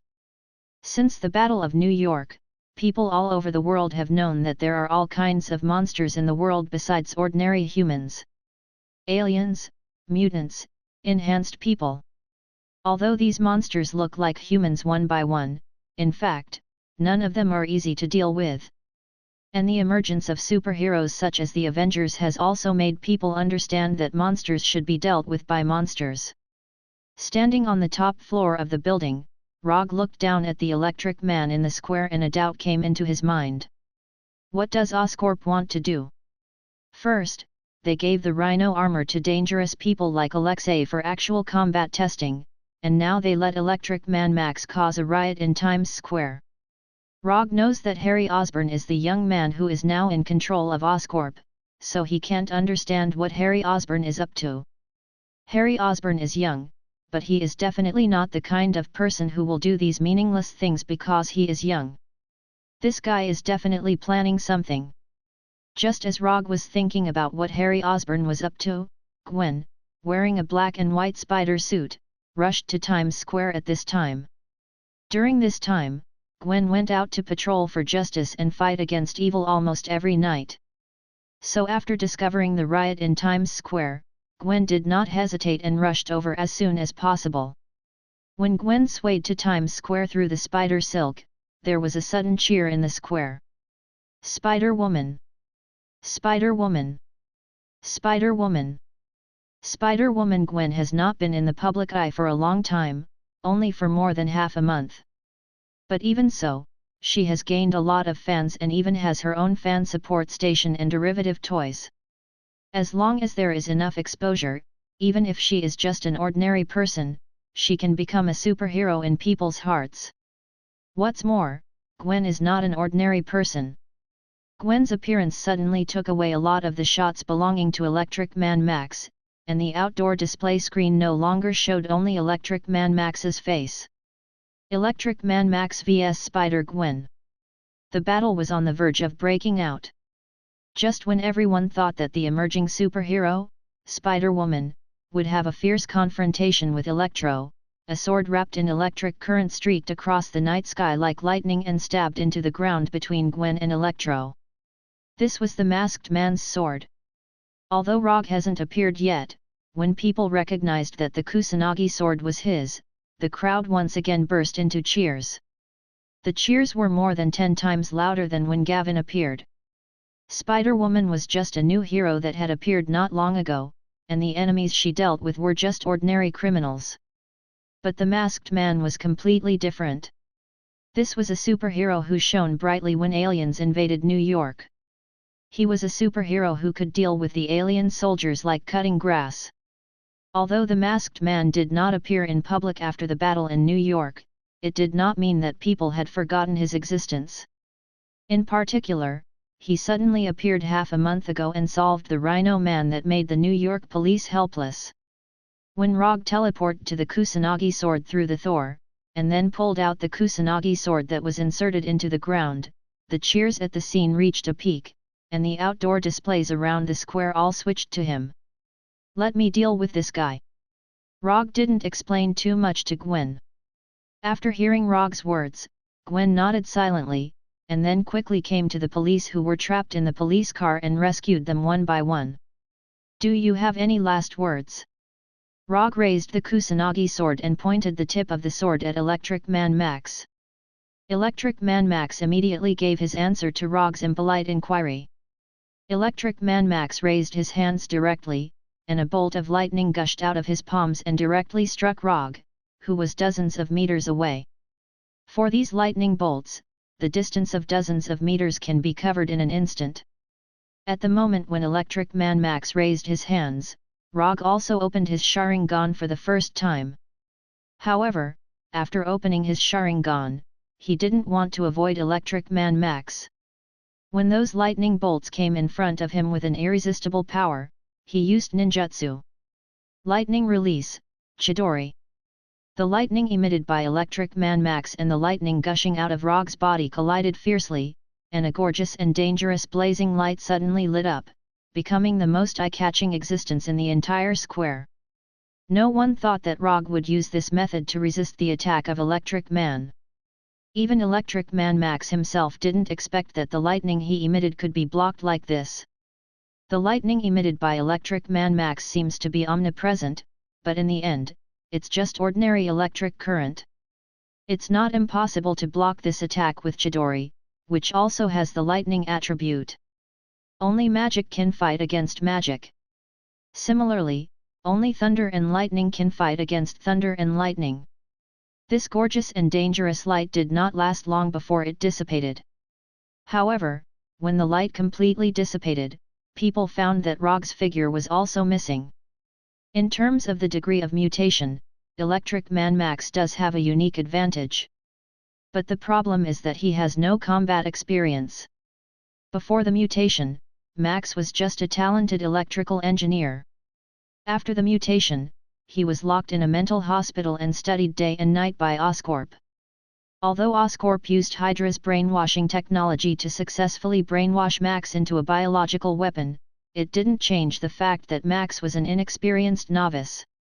With Electric Man Max's ability, it's no problem for him to bully ordinary people. But in front of Rogge, a battlefield veteran with terrifying combat experience, he is no different from a pig waiting to be slaughtered. Lightning Release, Chidori Blade. Electric Man Max didn't notice Rogge's arrival at all until Rogge's voice sounded in front of him, and he barely saw Rogge's looming figure. "Sii." The Kusanagi sword wrapped in lightning drew a beautiful arc and directly cut through Electric Man Max's neck. One sword, beheading. Chapter 163. Judging from the effect of the scene, Rogge's sword can be described as wonderful. Whether it is the speed of the shot or the angle of the attack, it can be described as perfect. However, Rogge, who swung this sword, did not have any happy expression. The feeling is wrong. The attack missed. Although the Kusanagi sword wrapped in lightning cut across Electric Man Max's neck, there was no feeling of hitting the target from the Kusanagi sword. Although Electric Man Max's combat experience is close to zero, his survival instinct is close to a perfect score. Just at the moment when the Kusanagi sword was about to cut his neck, he instantly energized his body and avoided Rogge's sword. His reaction is really fast. After the sword missed, Rogge did not hesitate and directly used the body flicker technique to retreat dozens of meters away. It was not until Rogge completely retreated that Electric Man Max recondensed his body into a human form. If he had not energized his body in time, then he should have become a corpse on the ground by now. The pressure of death made Electric Man Max put away all his arrogance and looked at Rogge not far away with a dignified expression. When he left the mental hospital, Harry Osborn reminded Electric Man to be careful of people wearing masks. Electric Man Max didn't quite understand what it meant, but now he finally understood why Harry Osborn gave such a reminder. The guy with the mask is dangerous, very dangerous. But even so, Electric Man Max still did not have any fear. The current me is no longer that submissive existence from before. Now I am very strong, very strong. Electric Man Max began to fully stimulate the energy in his body, and electric currents of different colors appeared around him, and his whole body became extremely bright, as hot and dazzling as the summer sun. Is this a big move? In that case, I will play with you seriously. Looking at the Electric Man who was getting brighter and brighter, Rogge lifted the Chidori flow on his body. Then, the light blue chakra coat began to cover his whole body. It was different from the chakra coat he used in the past. This time, the chakra coat was slightly different. On the light blue chakra's coat, visible lightning bolts could be seen moving around continuously. Rogge's body was completely activated. It was an armor that wrapped lightning around the body, increasing the toughness and speed of the body, and activating the body. This was the lightning chakra mode with the lightning armor. His speed, defensive ability, and nerve conduction speed were all greatly improved at this moment. When Rogge entered the lightning release chakra mode, Electric Man Max had finally finished the initial stage of charging. Electric Man Max let out a loud roar, and a lightning storm far stronger than before was instantly born. Boom! With Electric Man Max as the center, violent electric currents spread out in all directions, wantonly destroying everything around him. The ground, cars, buildings, street lamps, police officers, onlookers. The violent electric currents swept through the surroundings like a hurricane, and the bustling Times Square suddenly disappeared. Instead, it was replaced by a mess like a battlefield. When the lightning storm destroyed everything around it with irresistible force, a figure stood firmly on the ground, facing the attack of the lightning storm head-on, as motionless as a mountain. That's it. A big move with such a long lead time is only this powerful? After standing in place and resisting Electric Man Max's move, Rogge couldn't help but feel a little disappointed. I deliberately entered the lightning release chakra mode, and this is all you showed me? Aren't you looking down on me too much? Rogge thought that Electric Man Max could bring him a fairly pleasant battle, but it turned out that he thought too much. As far as the current situation was concerned, Electric Man Max only knew 3 moves. Electric Shock, Lightning Storm, Energy Body.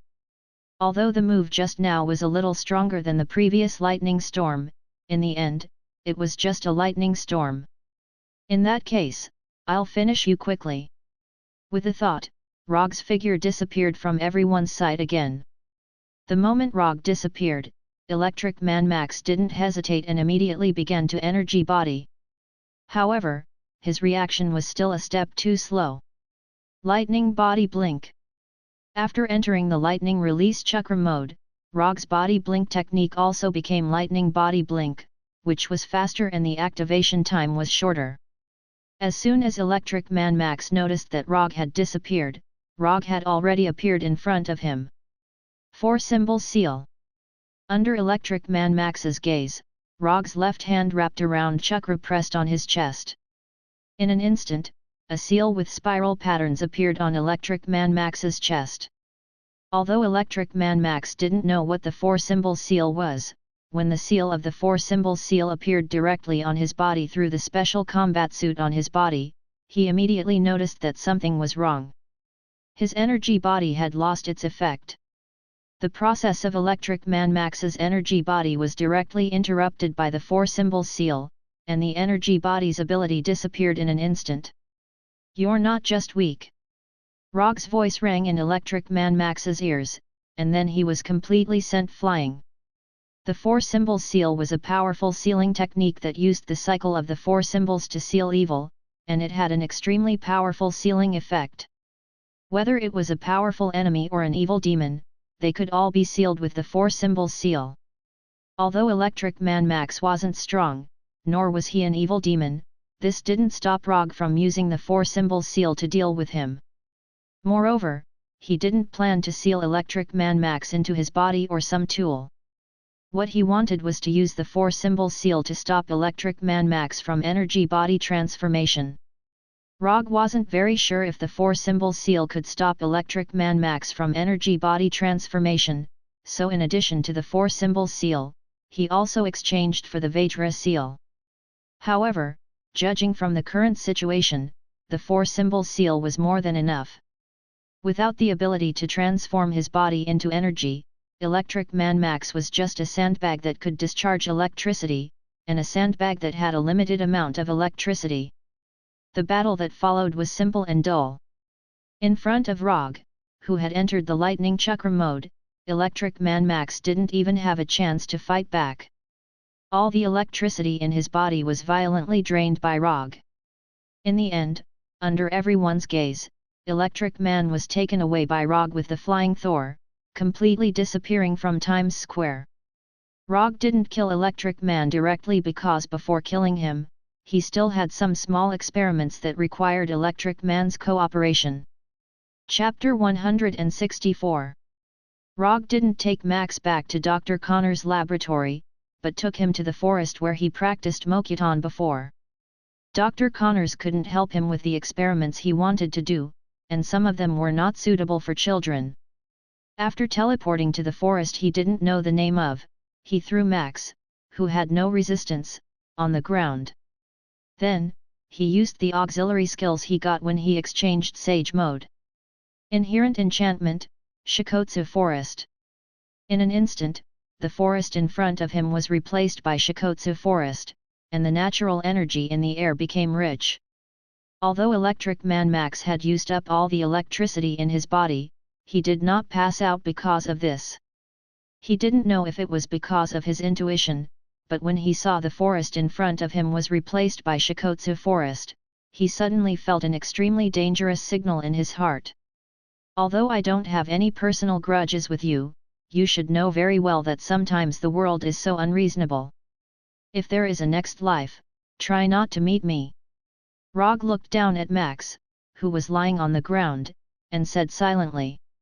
Then, he came to the front of Max. In the next week, Rogge came here every day to cast Inherent Enchantment, Shikotsu Forest, and at the same time to do what he wanted to do with Max. To be precise, he was studying the secrets of Max's energized body. It's not only the well-known ninja with multiple genders who has the spirit of scientific research. Rogge also has a strong spirit of scientific research sometimes. And by studying Max, he can also help him further develop his own lightning ninjutsu. Time flies, and it was December in a blink of an eye. As early as a few months ago, Max was personally sent to death by Rogge. Because of Max's selfless dedication, he successfully developed several new lightning ninjutsu, and his understanding and mastery of lightning release, chakra mode has also been further improved. In these few months, the world was very peaceful. Except for a terrorist called Manhwa that occupied the headlines for several months, everything was quite good.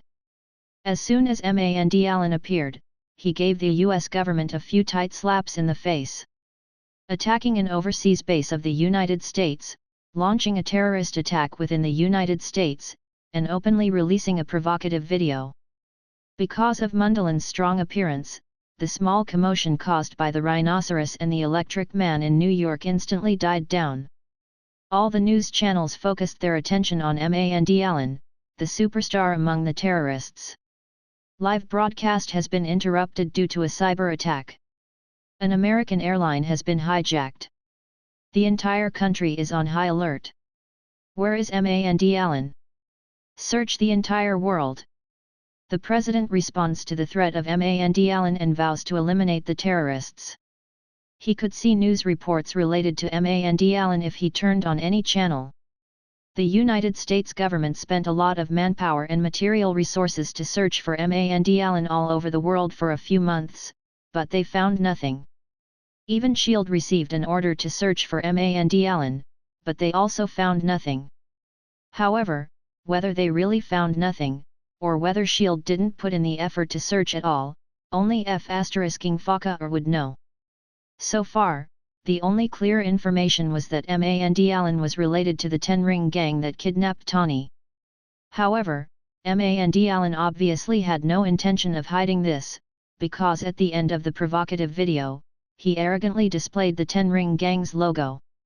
My cabinet is actively responding to the Mand Allen terrorist incident and will use new manpower and material resources to fight back. He is Colonel James Rhodes. The American people will soon be familiar with this Iron Patriot. It was unknown whether it was for the purpose of easing public opinion, or if he really put his hopes on Colonel Rhodes. The current president, Ellis, pulled out the repainted war machine and renamed it Iron Patriot.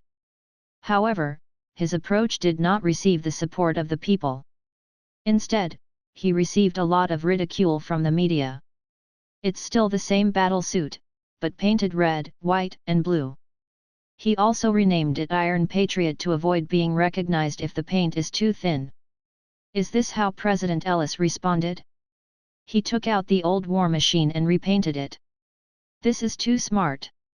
At this time, Rogge was bored watching the news in his office, and at the same time, he was thinking about whether to go to Los Angeles.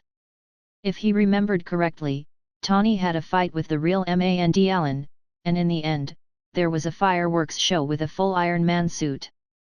Just as he was thinking about whether to go to Los Angeles, he suddenly saw the live broadcast of Tawny declaring war on Mand Allen.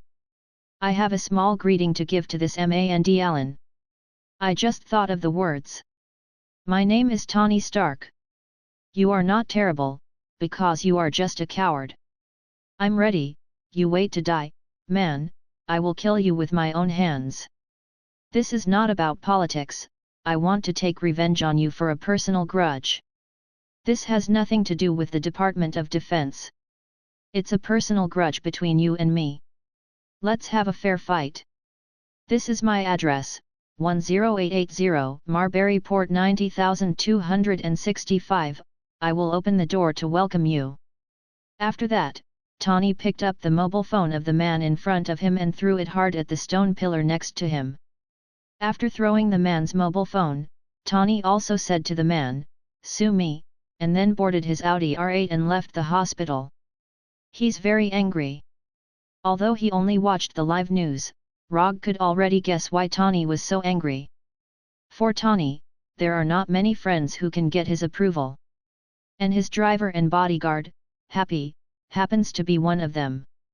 Sure enough, after a casual search on the internet, he found the news that Happy was injured in a terrorist attack. Rogge picked up the phone on his desk and dialed Erica's internal number. "Erica, help me book a first-class ticket to Los Angeles, the sooner the better. If there is no flight, a private jet will also do." Although Mand Allen belonged to Tawny's exclusive dungeon, he should not mind having one more person when clearing the dungeon. More than an hour later, when Rogge arrived at JFK Airport alone, he received a call from Tawny. To be precise, it was a call from Little Pepper. "Rogge, are you free now? We need your help." As soon as Little Pepper's voice sounded, Tawny's voice followed. "Hey, buddy, it's nothing, just a small terrorist, I can handle it myself." Before Rogge had time to speak, there was a serious quarrel on the other side of the phone. After waiting silently for a few minutes, Tawny's voice sounded again. "Well, buddy, I need your help. You should know my address, I'll wait for you at home. I'll be there in 5 hours. Chapter 165. After more than 5 hours of flight, Rogge successfully flew from New York to Los Angeles. Then, he came to Tawny's seaside mansion located at 10880 Marbury Harbor. Or rather, the seaside ruins. Fire trucks, police cars, news interview vehicles. All kinds of vehicles were densely packed on the road in front of Tawny's mansion, making the originally wide road impenetrable. "Sir, you can't go in." Rogge squeezed through the crowd of onlookers and was stopped by the police in front of the cordon. "You'll let me in?" He raised his sunglasses slightly and exchanged glances with the police officer. Then, the police officer took the initiative to let him in. "This is just a simple use of the Sharingan's hypnotic ability, it's not even a genjutsu." Ignoring the busy investigators and firefighters, Rogge went directly to Pepper, who was standing on the edge of the ruins. At this moment, little Chili Pepper's eyes were staring blankly into the distance, her hands holding onto a battle helmet with obvious cracks. "Sorry Pepper, I'm late." Pepper is just a nickname. Although Rogge has a good relationship with her, he has never called her by a nickname. "Rogge, Tawny, he."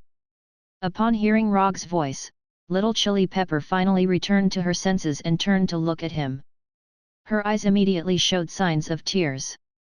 "Tawny is still alive, you don't have to be too sad." Although Rogge didn't see the scene at the time, he was sure that Tawny was not dead. Because he saw a faint red signal light shining in the cracked helmet in Pepper's hand. "Put on the helmet and you'll know, Tawny should have left you a message." It was only then that Pepper noticed the signal light and quickly put on the helmet. A minute later, Pepper took off the helmet, and there was no longer any sadness on her face. "Let's go find Tawny now." After knowing that Tawny was okay, Pepper also calmed down and changed back to the powerful president of Stark Industries. "Don't worry now, Tawny can protect himself, he's Iron Man. And, if you want to solve the Mandalin problem, you don't have to go so far." After that, Rogge pointed to Maya Hansen not far away. Tawny was now taken to some corner of Tennessee by Jarvis. Instead of wasting energy to find Tawny, it's better to start directly with Maya Hansen. As for Tawny's safety, it's not a matter of concern. If this world has a so-called world consciousness, then Tawny is the chosen one. Even if Rogge is killed by some big shot, Tawny may not die. Maya Hansen? Is she related to Mandalin? Little Chili Pepper looked at Maya Hansen in disbelief. It might be a little complicated to explain, and this isn't a good place to do so. Can you find a quieter place? Compared with a stranger she just met, Pepper obviously believed in Rogge more and immediately said, "No problem, come with me." A few minutes later, Pepper drove her Audi S7 and took Rogge and Maya Hansen away from the ruined mansion. Rogge didn't know where Pepper would take them, but it didn't matter. Anyway, as long as the place was quiet enough and there were no outsiders waiting. Pepper drove the car without saying a word, Maya Hansen sat in the passenger seat, and Rogge stayed alone in the back. After getting in the car, Pepper simply introduced Rogge's name, and then put all her attention on driving. Maya Hansen, sitting in the passenger seat, quickly noticed that the atmosphere was not right, but she obviously had no choice at this time. More than 20 minutes later, Pepper brought Rogge and Maya Hansen to a not-so-luxurious hotel and quickly checked in. As soon as they entered the hotel room and sat down, Pepper asked Maya Hansen, "Why did you come to my house today? What's so important that you have to talk to Tawny face to face?" "I think my boss is working for Mandalin." Maya Hansen answered Pepper's question without any change in her expression. However, as soon as she answered, Rogge suddenly laughed. "What's wrong?" Maya Hansen turned to look at Rogge. "I thought of something happy." Rogge replied in a low voice. "Your boss is working for Mandalin, how is that possible? Tawny clearly said that you're a botanist." Pepper continued to ask Maya Hansen. "Yes, I'm a biological genetic coder, in charge of a team of 40 people under a privately sponsored think tank, but you can call me a botanist. Maya Hansen answered Pepper's question seriously once again, and then they heard Rogge's laughter again. What are you laughing about? Maya Hansen's tone became a little dissatisfied. I thought of something happy again. Rogge replied, controlling his laughter. Although she knew that Rogge was doing it on purpose, Maya Hansen really could not do anything about it at this time. She could only glare at him hatefully, warning him to stop causing trouble with her eyes. What's your boss's name? His name is Aldrich Kirian. After hearing Maya Hansen's answer, Pepper was shocked, and then they heard Rogge's uncontrollable laughter. Pepper also noticed that Rogge was acting a little strange today, but she did not understand why Rogge would do this. You've gone too far, I've tolerated you for a long time. Before Pepper could say anything, Maya Hansen was the first to speak. She stood up angrily and quickly came in front of Rogge, and said angrily to Rogge, Who are you? Me? My name is Rogge, a ninja who has undergone strict training. Looking at the angry Maya Hansen, Roger finally put away the smile on his face and replied seriously. You. Although Maya Hansen wanted to vent her anger, she knew very well that now was not a good time to do such a thing. Okay, I'm done playing. I thought your acting skills would be better, but I didn't expect you to be this good. Rogge took off his sunglasses and then said, You may not be familiar with my name, but you should have heard of my nickname. I am, the Masked Man. After hearing the Masked Man's name, Maya Hansen, who was still dissatisfied, suddenly took a deep breath and then turned to look at the door of the room. He is the Masked Man, he is Tawny's teammate in the Avengers. At this moment, Maya Hansen's mind no longer had the so-called plan. Her only thought now is how to leave here, leave this Masked Man who is dozens of times more dangerous than Iron Man Tawny. Chapter 166. Give up those unrealistic ideas, I don't want to be rough with women. Rogge saw Maya Hansen's thoughts at a glance and reminded her warmly. After seeing Maya Hansen's nervous behavior at this time, little Pepper was finally convinced that Maya Hansen was indeed related to Mand Allen. Sit down first, your companions won't be here so soon. After saying that, Rogge ignored Maya Hansen and went straight to find a seat and sat down.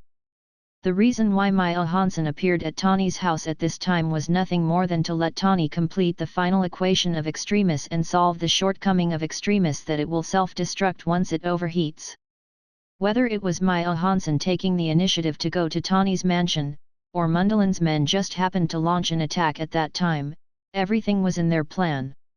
Although the final result was a little different from what they had imagined, overall, the plan was still going smoothly.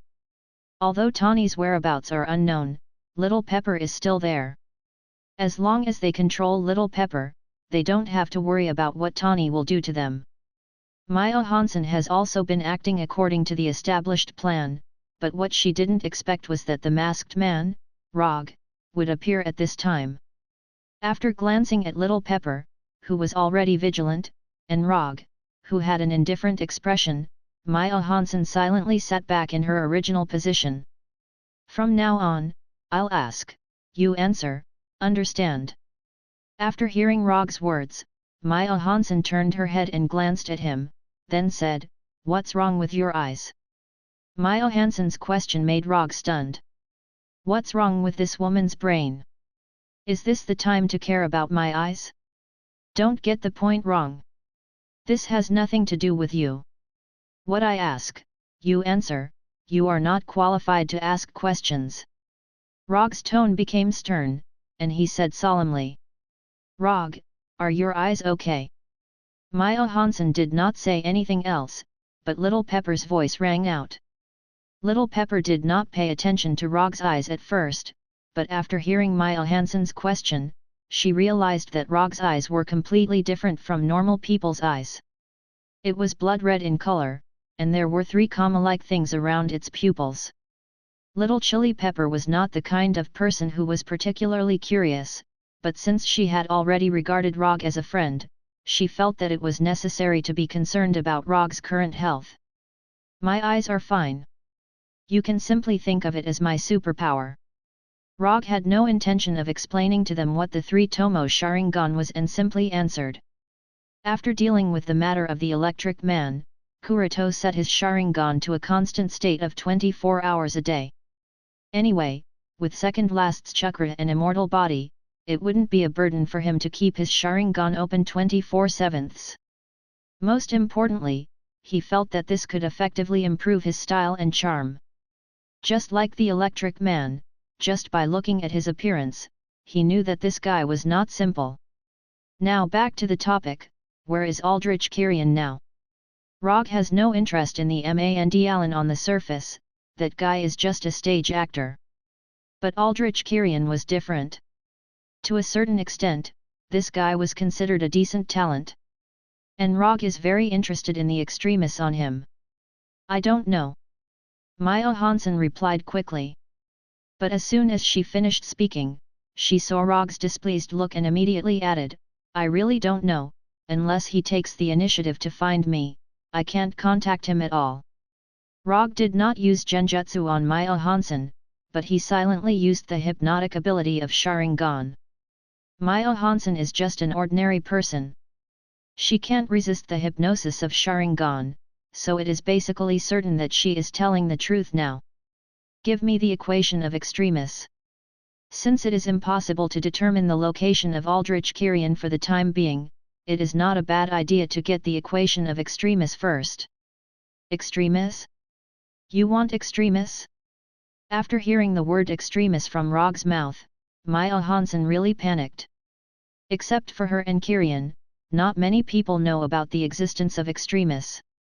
Even those who participated in the experimental transformation did not know the name of extremis, but now, she heard the word from Rogge's mouth. How does he know this? This is the highest level of secret, how could he know? Of course, Rogge wouldn't tell Maya Hansen how he knew. This was his prophetic ability that belonged to him alone. Since you know about extremis, then you should know that the current virus equation is not stable. Once overheating occurs, the experimental body will self-destruct, unless you can further perfect it. Maya Hansen did not immediately hand over the equation of extremis, but directly told Rogge about the flaws in it. You don't have to worry about this, you just have to give me the equation in your hand. At Rogge's insistence, Maya Hansen wrote the equation of extremis on white paper, and then reluctantly handed it to Rogge. This equation is the most important work of her life, and everything she has done is to completely perfect this equation.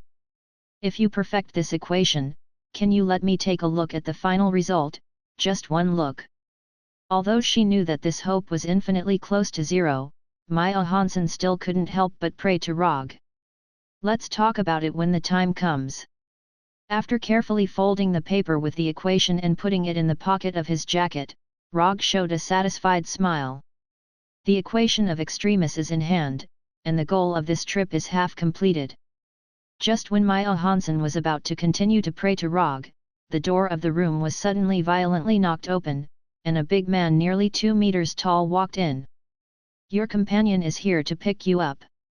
Rogge didn't care about the big man who suddenly broke in and raised his right hand and aimed his palm at him. Lightning release lightning palm. In an instant, more than a dozen lightning bolts as thick as 2 fingers gushed out of his palm and slammed into the big man who broke through the door. Boom! Although the lightning launched by lightning palm is not thick, its power is not weak at all.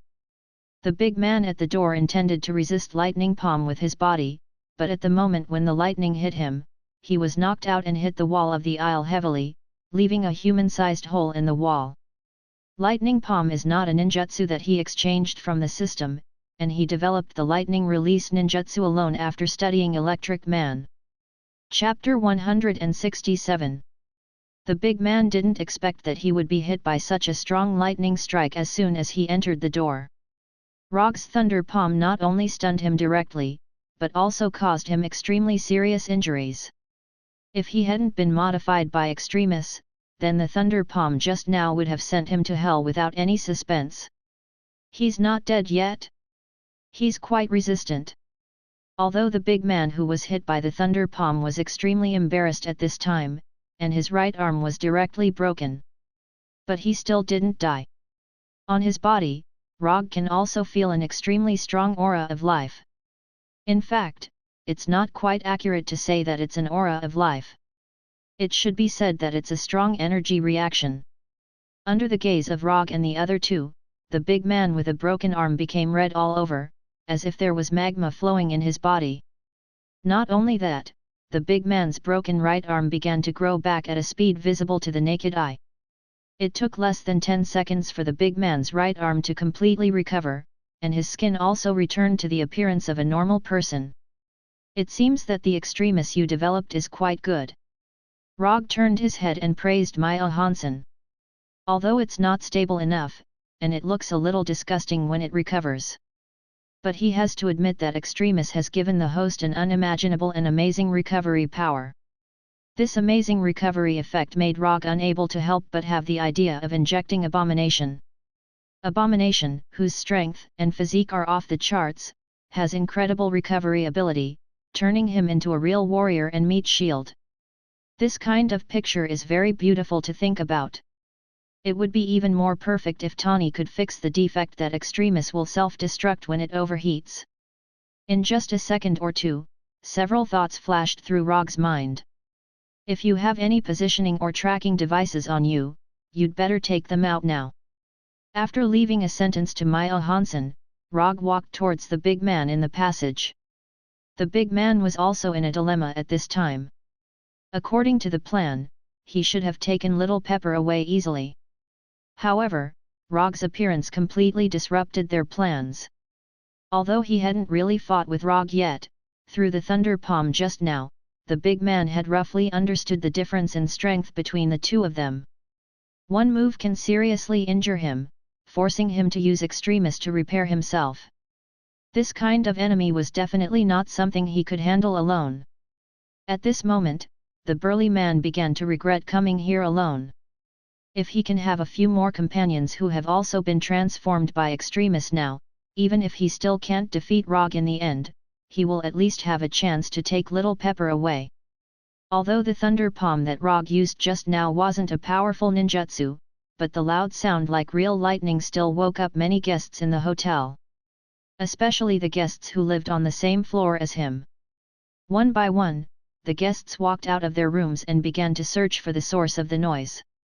Then, they saw the big man in the aisle whose clothes were tattered because he used extremis to repair himself, and the impact crater the size of a person behind the big man. After noticing that more and more guests were focusing their eyes on him, the big man suddenly had a plan. The big man's legs suddenly exerted force, and he pounced to the side like a cheetah, temporarily leaving Rogge's sight. Then, without hesitation, the big man went directly to the fire alarm bell and broke the glass on the alarm bell with a punch. At the moment when the alarm bell was broken, a harsh alarm sounded throughout the hotel. After doing this, the big man still had no intention of stopping, and he began to actively urge the extremis in his body.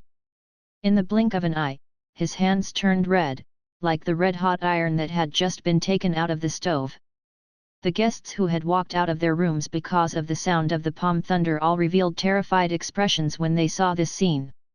Here, the Battle of New York must be mentioned again. For ordinary people on the Earth, the Battle of New York is not just a battlefield where aliens invaded the Earth, but also a war that made them understand that there are many monsters in the world they live in. Therefore, when these guests saw the big man whose hands had turned red, they immediately realized that this big man was the so-called monster. Although they don't know whether this big man is a good person or a bad person, for ordinary people, this makes no difference. It's like ordinary people seeing a gunfight on the street, their first reaction is definitely not to understand who the two sides of the gunfight are, but to immediately avoid or stay away to avoid being involved in unnecessary danger. However, just as these guests planned to return to their rooms or run directly to the safe passage, they were immediately drenched. The hotel's fire protection system was activated. A large amount of water poured down crazily as if it didn't cost money. Of course, it was the big man with red hands who caused the fire protection system to be activated. Using the steel in his hands that can melt steel, the big man successfully made the hotel's fire protection system work. It's common sense that water can conduct electricity. This is what the big man wants to take advantage of. After getting wet, it's easier to be hit by Rogge's lightning. But at the same time, it will also cause the lightning to accidentally injure others. For example, Little Pepper, who is in the same room with Rogge. And with the spread of the water, it can also effectively dissolve the lightning attack that is enough to seriously injure him. If the lightning only hits him, of course, it can seriously injure him in one move. But if there are others to share the damage, then the threat of the thunder palm will naturally decrease a lot. After seeing that Rogge didn't immediately attack when he walked out of the door, the corner of the big man's mouth unconsciously raised. The bet was right. This guy doesn't dare to accidentally injure others. However, what the big man didn't expect was that the reason why Rogge didn't immediately attack was not because he was worried about accidentally injuring others, but because he was thinking about a somewhat serious problem. Wait a minute, where should I buy a new set of clothes? If you want to fight, just fight. Why do you have to wet people's clothes? After letting out a helpless sigh, Rogge turned his gaze back to the large man. For some reason, when Roger raised his head to look at him, the burly man suddenly felt an instinctive sense of danger from his body. Danger, run! The moment this thought appeared in the big man's mind, Rogge also appeared in front of him like a ghost. Lightning body blink. Before the weak electric current that wrapped around Rogge's body dissipated, his right hand grabbed the big man's neck and lifted him up. Discharger 1,000,000 volts. The big man who was lifted up by Rogge didn't have time to counterattack. A visible electric current directly appeared on his body. Along with the electric current, the big man screamed in extreme pain. Chapter 168. What kind of experience is it to be electrocuted by 1,000,000 volts? Rogge has never been electrocuted before, so he doesn't know. But judging from the big man who kept screaming in front of him, it should be a tragic and painful experience. If this big man hadn't been injected with extremis, he wouldn't have to experience this extreme pain now. Because the moment he was electrocuted, he would have completely lost his life. However, extremis, which gave him extraordinary power, also brought him extreme pain at this time. Under the extremely high temperature generated by the electric current, the big man's body began to rapidly scorch. But at the same time, extremis was also constantly repairing his injured body. On one side is destruction, and on the other side is rebirth. The two completely different experiences made the burly man feel as if he was jumping between heaven and hell. If he could, the big man would rather have never been injected with extremis than experience the extreme pain at this time. Rogge didn't plan to kill the big man immediately. If he wanted to, he could increase the current by dozens or even hundreds of times at any time. First, give the enemy extreme pain that they can't resist, and then ask the enemy for the information he wants. Although this approach seems a bit cruel, it is very effective. However, Rogge obviously overestimated the big man in his hand, or rather, overestimated the extremis developed by Maya Hansen. After being abused by an electric current of up to 1,000,000 volts for more than 10 seconds, the extremis in the big man's body also came to the verge of collapse. To be precise, it was on the verge of self-destruction. After discovering the abnormality coming from the big man's body, Rogge kicked open the door of the nearest room, and then took out a flying Thor kunai. At the moment when he kicked open the door, Rogge saw a panicked young man and woman hiding in the corner. This woman has a pretty good figure. After seeing the young blonde woman with a flustered look on her face and shivering, a very inappropriate idea emerged in Rogge's mind. Although thoughts that shouldn't have appeared in his mind, Rogge's empty left hand didn't hesitate at all, and he directly threw out the flying Thor kunai in his hand. Boom! The flying Thor kunai pierced through the glass of the room like a bullet out of a barrel and flew into the air outside the hotel. The flying Thor kunai that broke through the window glass did not fall down like an ordinary item, but under Rogge's control, it turned around and flew towards the sky. After the flying Thor Kunau flew hundreds of meters into the air, he disappeared into the hotel's passage with the big man. Flying Thor 2. Rogge grabbed the flying Thor Kunau that was still flying towards the high altitude, and then threw the big man on his right hand. And he himself, under the influence of gravity, he began to fall. The big man's big Kunau's Kunau, SSS. The fireball only lasted for a short period of a few tenths of a second before completely dissipating, and the night sky returned to its original appearance again. After dealing with this self-destructing desperation fighter, Rogge once again threw out the flying Thor Kunau in his hand, and then controlled the flying Thor Kunau to fly back to the hotel. When he was about to have a close contact with the ground, he teleported back to the hotel with the flying thunder god. He doesn't know if the big man just now was not completely transformed by extremis, or for some other reason, but Rogge always felt that the big man was a little different from the desperation fighter in his impression. Except for his self-healing ability and his body's ability to generate high temperatures, he is very weak in other aspects, so weak that he has hundreds of ways to end the battle in an instant. In his memory, Killian, who was also transformed by extremis, was a fierce man who could tear Tawny's several sets of Iron Man armors with his bare hands. Furthermore, even though he had endured the self-destruction of Mark 42's prodigal son, he still hadn't lost his life. Compared with Killian, the big man just now was not a little weak.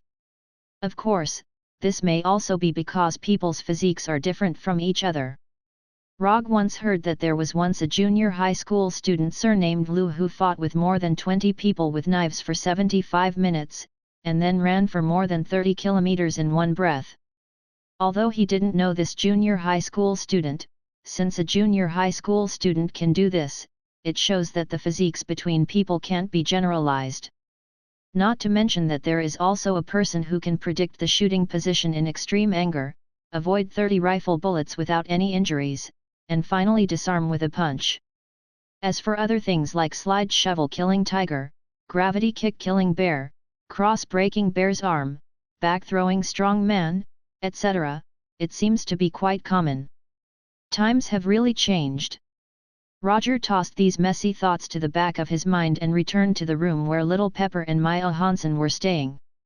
He said, "That man has been dealt with, but we'll have to change hotels."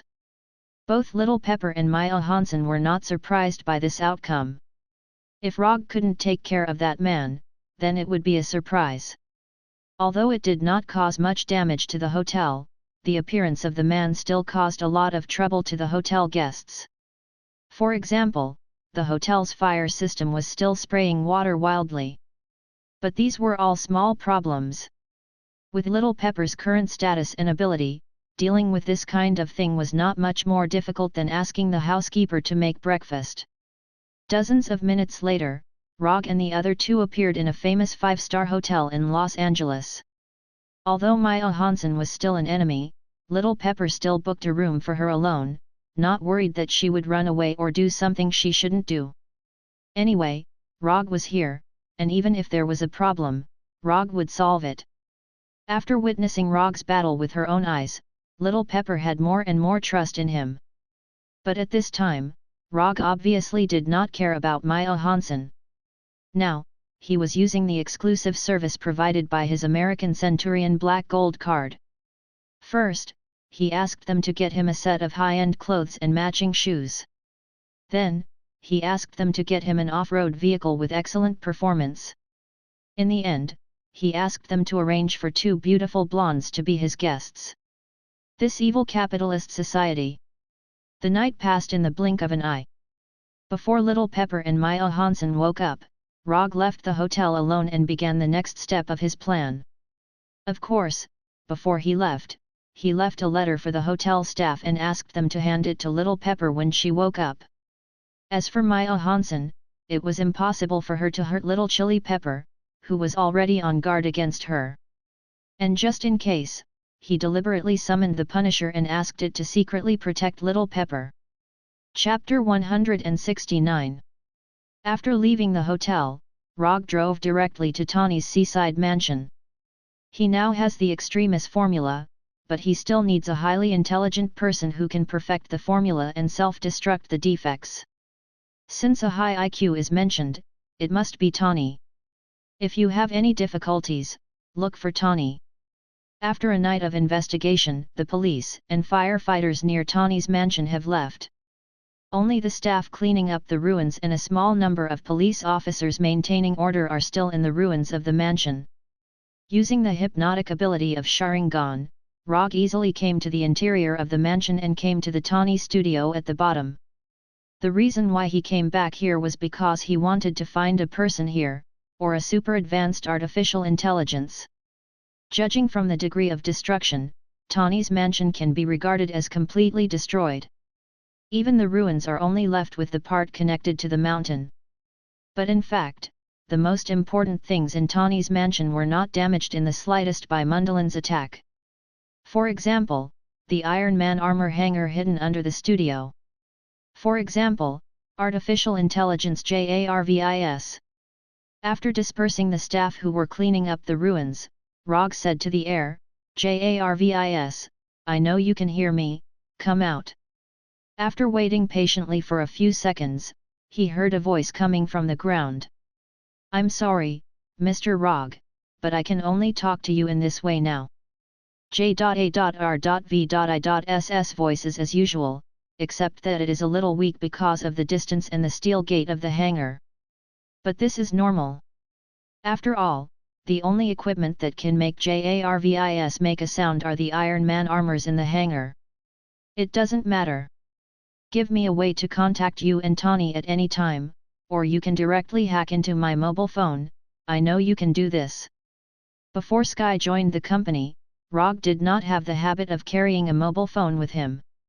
Because it was very unsafe and there was a danger of revealing his whereabouts at any time.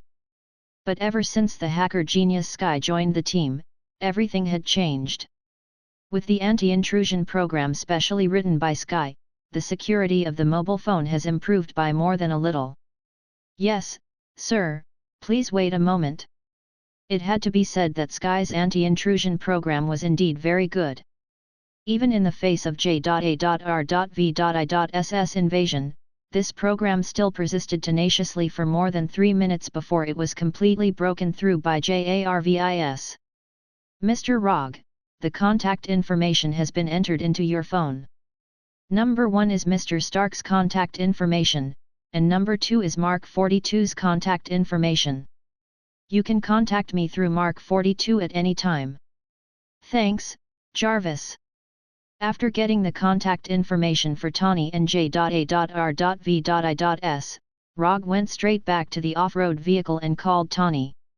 After more than 10 minutes of conversation, they roughly understood the other party's current situation. Tawny was now in a small town called Rose Hill in Tennessee. Here, he found the first explosion that was suspected to be caused by Manhwa and obtained some information. He knew that all of this was related to AIM Pioneer technology. Of course, Tawny didn't forget to tell Rogge that he was attacked by 2 extremis fighters and met a pretty good little boy. Rogge also briefly told Tawny about what happened last night, including the fact that he arranged the Punishers to secretly protect Little Pepper. Finally, he also told Tawny about perfecting the extremis equation. Tawny didn't refuse Rogge's request, but he didn't agree immediately, but said that he would think about it. Rogge didn't care too much about this.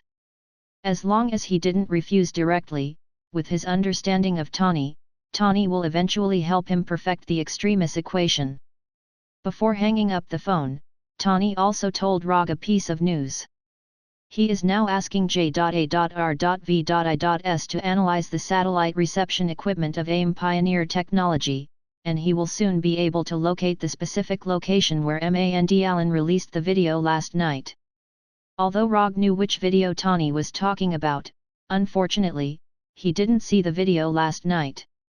Because at that time, he was studying the meaning of life with 2 blondes in the presidential suite. The address where the video was released should be in Miami, Florida. If you are free, you can go there now.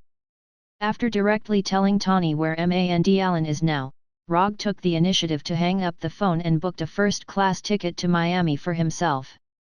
It takes more than 5 hours to fly from Los Angeles to Miami, which is not much different from flying from New York to Los Angeles.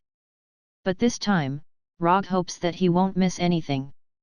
Last time, he missed the scene where Mand Allen attacked Tawny's mansion. More than 7 hours later, Rogge saw Tawny wearing a red children's watch, a black hoodie, and a black backpack behind Mundalin's villa. Your new style is quite unique. Compared to Tawny's previous outfit, he now looked particularly down-to-earth and approachable. He didn't have the aura of a playboy or a super rich man at all. This is also a limited edition. It's my friend's sister's. Tawny didn't take Rogge's teasing to heart at all and said with a serious face. Where's your battlesuit? You're not planning to use these to attack the villa, are you? The people inside are armed with real guns and live ammunition. Glancing at Tawny's equipment, Rogge had to admire Tawny's courage. Don't underestimate these things. I made them myself. Tawny replied confidently. You're the boss. You have the final say. Although the equipment on his body was slightly rough, the things made by Tawny himself were never bad. I haven't seen you for a while and you've started wearing contact lenses. Why don't you do a manicure too? Tawny began to fight back. These are not contact lenses, these are real eyes. This is the attitude that Tawny should have, and Rogge nodded with relief. Don't talk nonsense. Do you want to do it or should I? Tawny pointed to the guards in the villa and said. You're so well prepared. It would be unreasonable if I don't let you do your best. You're the main attacker and I'll assist you. After deciding on the division of labor, Tawny didn't want to continue arguing with Rogge. He quickly ran to the wall of the villa and climbed over the wall with a completely fluid movement. Iron Man was forced to use his physical body. It's not easy. Roger followed closely behind Tony to prevent Tony from accidentally dying to a bullet that came out of nowhere, as it was his first time fighting with his physical body. Chapter 170. Although Tawny's movements are a little rusty, his efficiency is not low at all when it comes to real action. Nail gun, taser, homemade grenade, electric shock gloves. All kinds of gadgets made by Stark himself played a good role, allowing Tawny to smoothly enter the interior of the villa without alarming too many guards.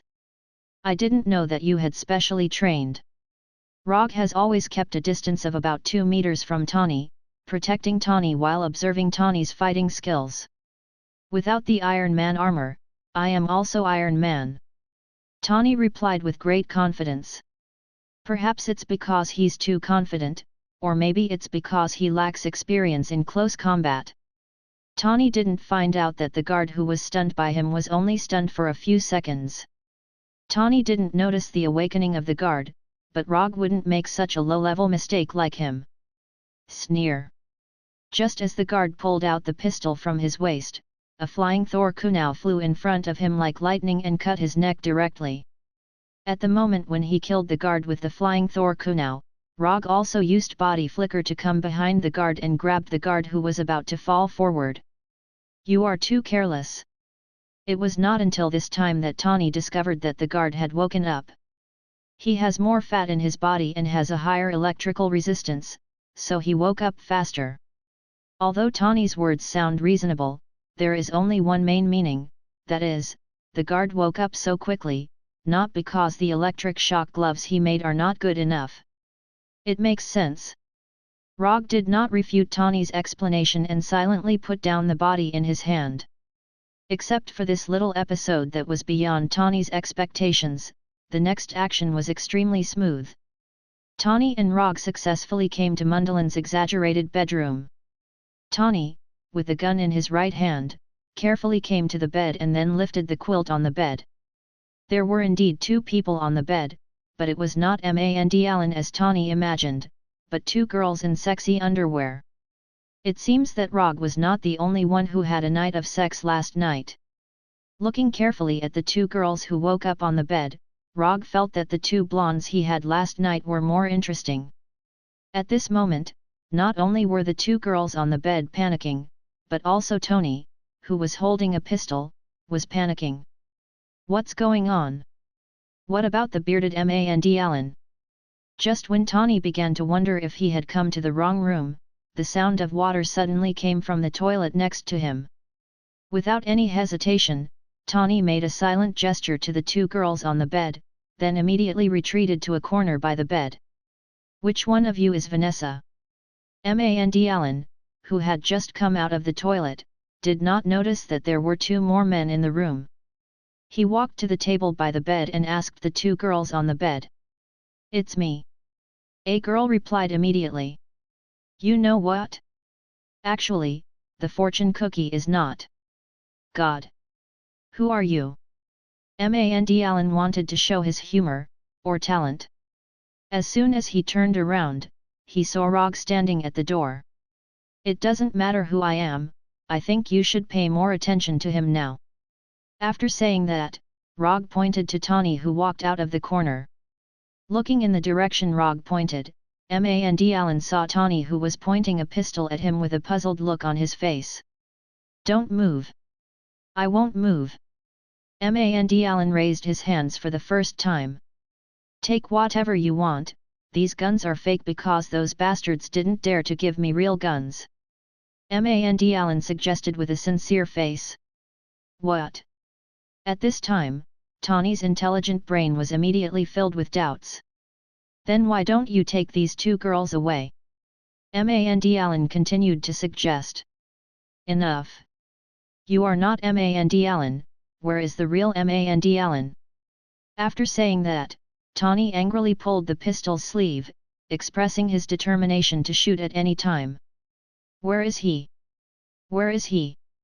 Tony roared angrily at Mandalan, and now he felt like a monkey being teased in a circus. He is here, but he is not here.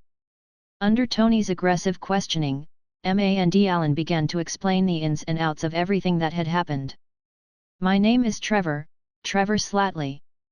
After listening to the fake Mandalan, Tony finally figured out the truth of the matter. Just as he was about to turn his head and ask Rogge for his opinion, he found that Rogge had already left the bedroom. When Tony began to ask about the fake Mandalan, Rogge quietly left the bedroom and began to look for the real Mandalan in the villa. An imposter was not worth a trip to Miami in person. From the beginning to the end, his goal was only Killian. While waiting for Tony's arrival, he used chakra to investigate the situation in the villa. As he expected, there was a strong high-energy reaction in the villa, and it was a high-energy reaction from the human body. However, he couldn't tell whether this high-energy reaction came from the Desperation Warrior or Killian. The target with the high-energy reaction showed no signs of leaving the villa, and he also wanted to see if Tony would personally perform a self-taught infiltration operation as he remembered, so he patiently waited for Tony's arrival. Although the development of things was a little different from what he remembered, he still appreciated Tony's only infiltration operation in his life. Regarding this, he was very satisfied, very satisfied. However, he soon experienced the taste of disappointment. When he came to the room with the high-energy reaction, he didn't see Killian as he expected, only a big man he didn't know at all. The big man in a tight camouflage vest and camouflage trousers obviously didn't expect a stranger to come inside the villa. You continue, don't worry about me, I'm just a passerby. The big man was originally beating a black man who wasn't very strong, but after seeing Rogge's arrival, he stopped his violent beating.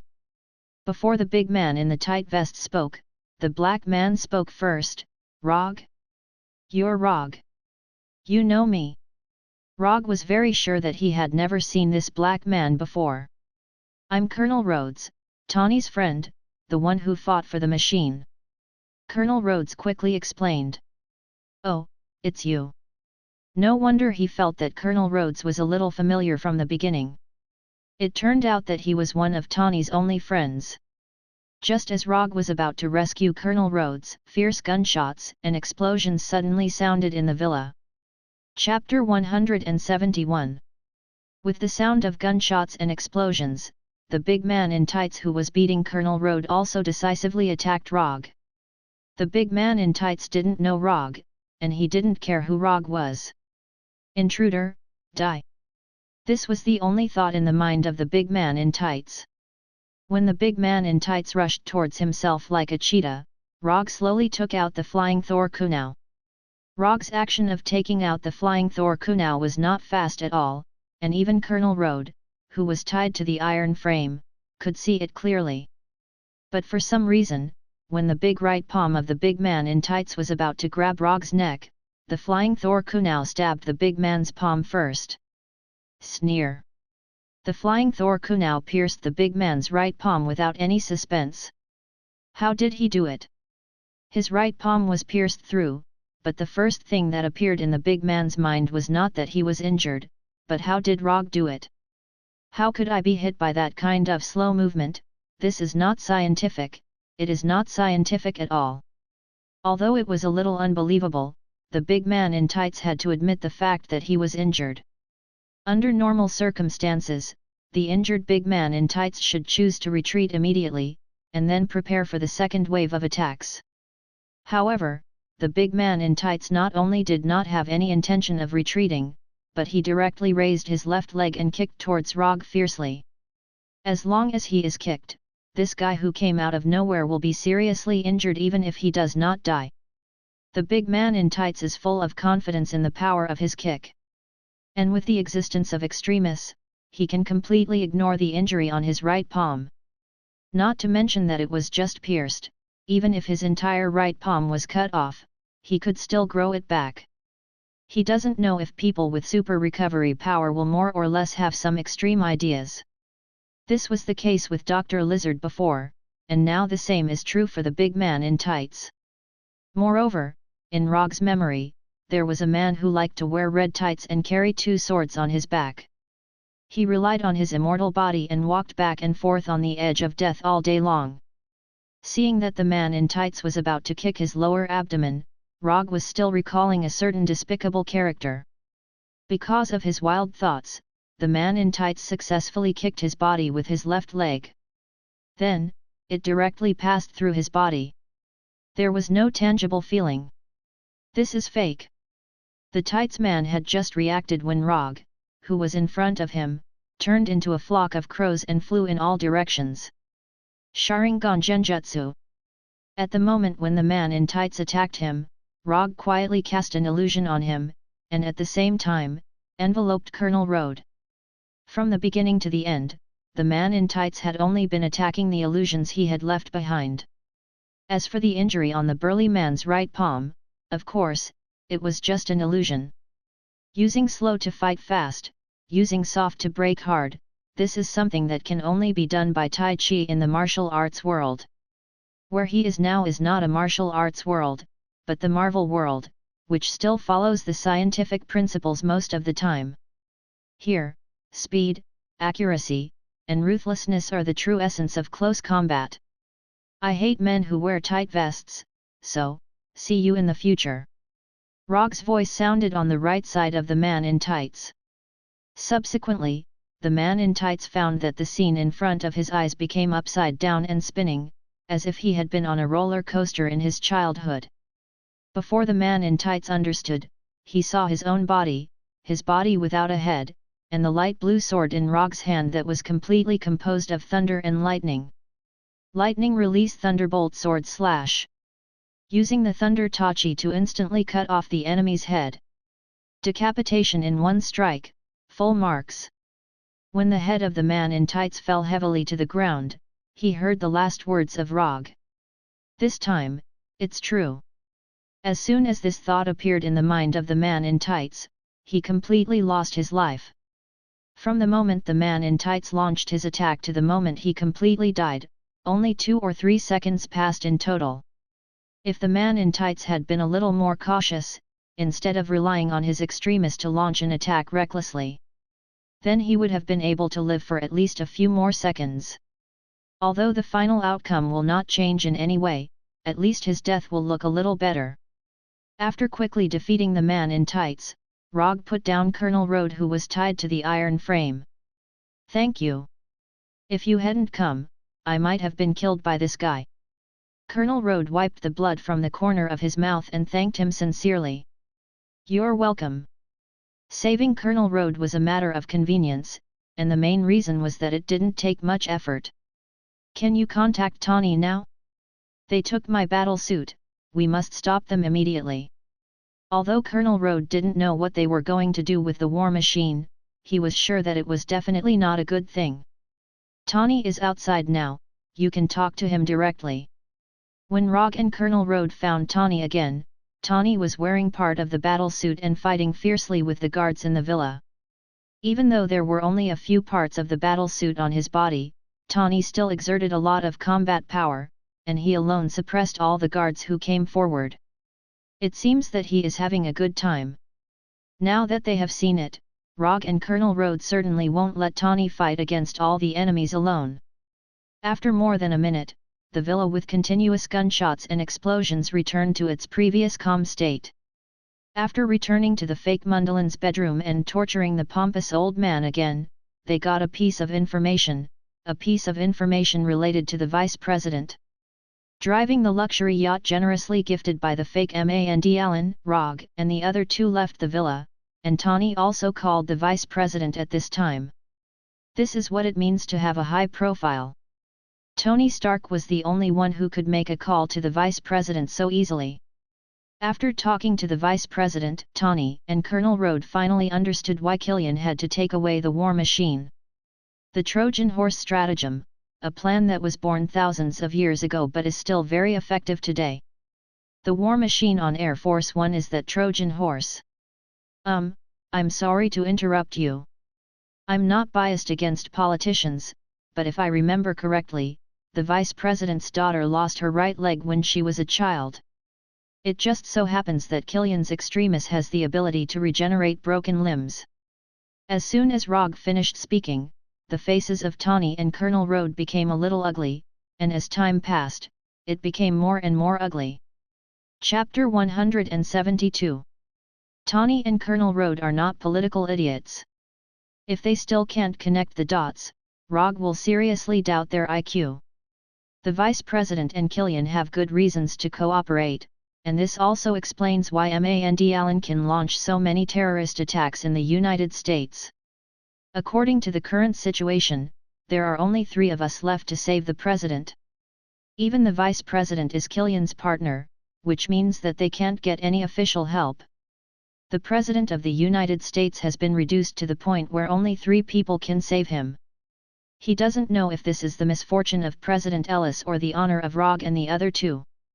Let's not worry about that for now, I'll let Mark 42 go to Air Force One and take a look. After that, Tony controlled the Mark 42 Prodigal to fly toward Air Force One. When Mark 42 set off, Tawny and Colonel Rogge turned to look at Rogge at the same time. "Why are you looking at me? I can't fly, I'm a ninja, not Superman." "Are you kidding me? I don't want to go to Air Force One, I'm not an American." The rescue operation of Mark 42 was similar to what Rogge expected. Tawny didn't find any trace of President Ellis on Air Force One, nor could he prevent the explosion of Air Force One. However, under his control, the Mark 42 Prodigal successfully rescued the 13 government personnel from the crash. Then, Mark 42 was hit by a passing truck and fell apart. Although it was only remotely controlled, the sudden impact still made Tawny in the cabin involuntarily close his eyes. Fortunately, it was only remotely controlled, otherwise, he would be the one who was hit now. Tawny just sighed. Colonel Rogge opened the cabin door and said, "Brother, I want to hear some good news." "They are all safe, but I didn't save the President." Tawny reported his results honestly. "You can't save the President with a combat suit, then Rogge and I have no chance without a combat suit." Colonel Rogge couldn't help but grumble, and then he sighed. After hearing Colonel Rogge's words, Rogge, who was lying on the sofa with his eyes closed, opened his eyes. "Wait, what does this have to do with me? I don't have to wear a combat suit. It's just you who is weak, don't drag me in." However, Rogge didn't say these words in the end, but turned to look at Tawny. "Your remote control system is pretty good, how about installing a set for my Mark III? Mark III doesn't have the corresponding receiving and operating equipment, what do you think? Tawny answered without looking back. Then you can upgrade the Mark III in my hands. For example, change the energy system, weapon system, and operating system to the Mark 42. A free commission for upgrade, do you want to think about it? Although Roger would not wear the Mark III in battle, it did not affect his intention to upgrade it.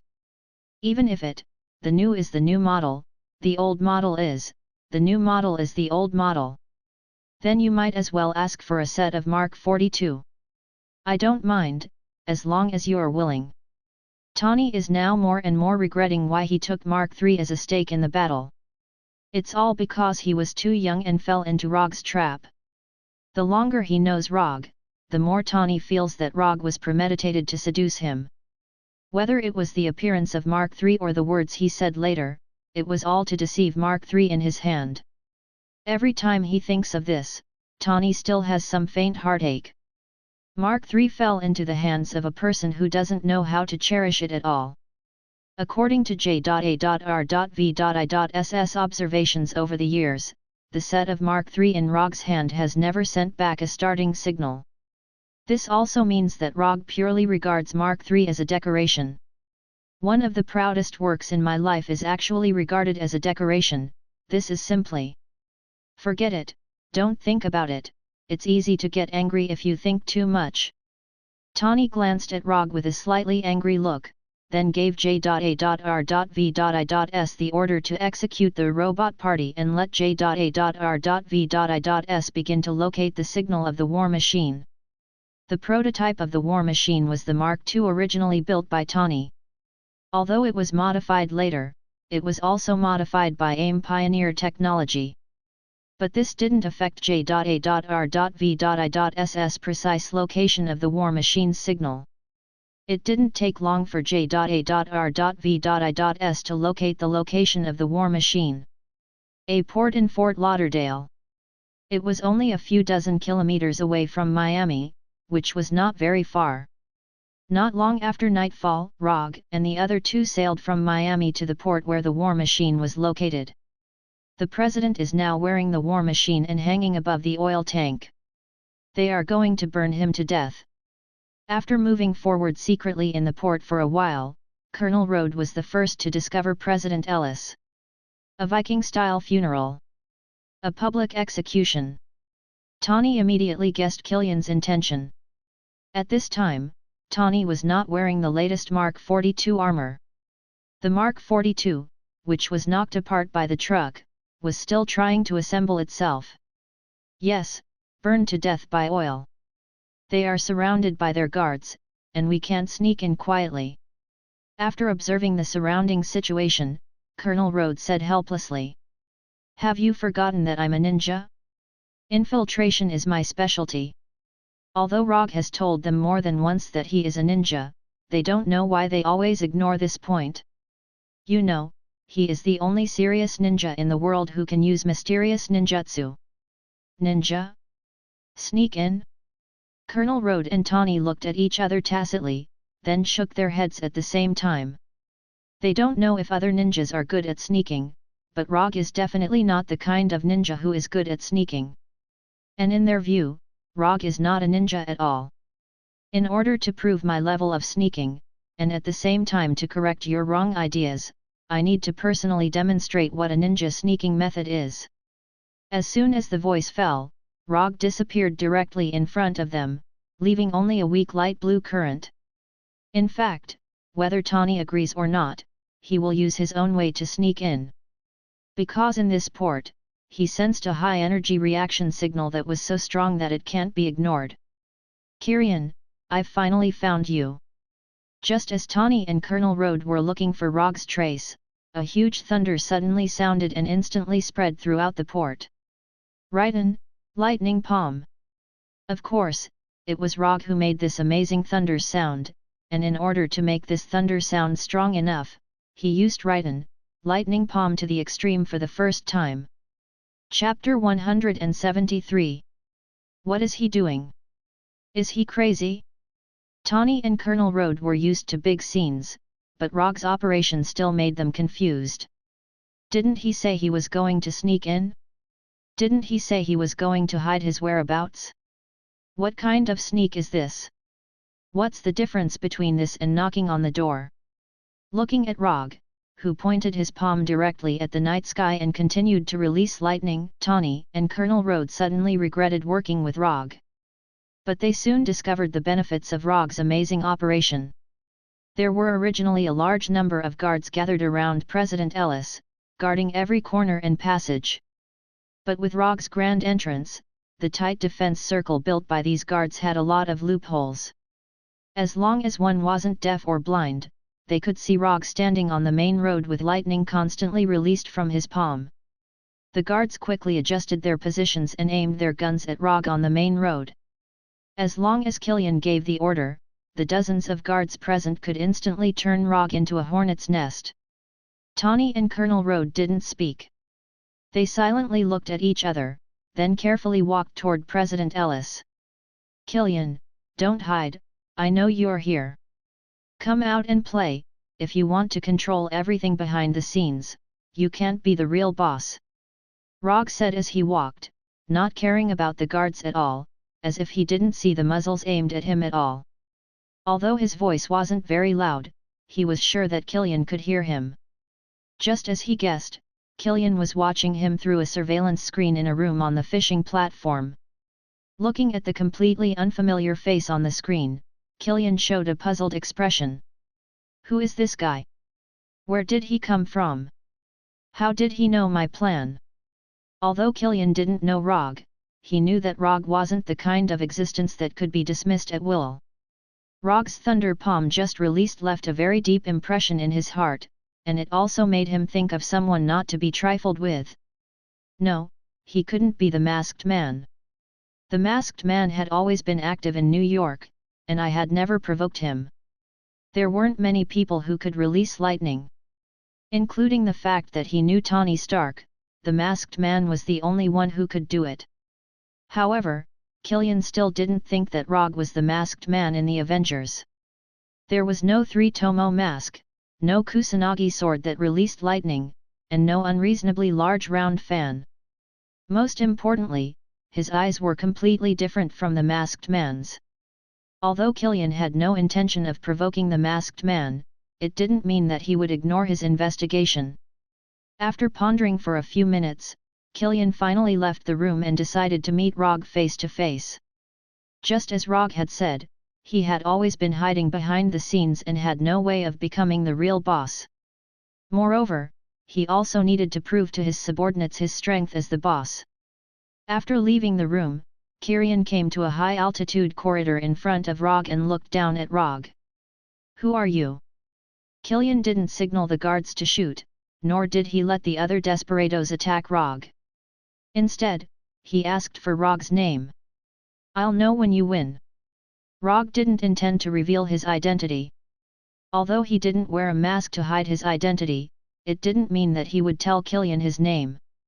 "In that case, go to hell." After saying that, Killian raised his right hand and waved it gently. After seeing his gesture, the guards who had already pointed their guns at Rogge didn't hesitate and directly pulled the trigger. Bang bang bang bang bang. Fierce gunshots sounded in an instant, and bullets flew toward Rogge like a storm. Except for a few monsters with abnormal physiques, not many people could withstand so many bullets with their flesh. Rogge's thunder palm was amazing, but no matter how you looked at it, his body didn't look like the kind of monster body that could withstand bullets. Rogge indeed couldn't resist the bullet attack, but the problem was that he didn't have to resist these bullets at all. Because these bullets had no possibility of hitting him at all. He didn't directly use the body flicker technique or fly Thor to avoid these bullets as he was good at in the past. Instead, he stayed in place and let the bullets fly toward him.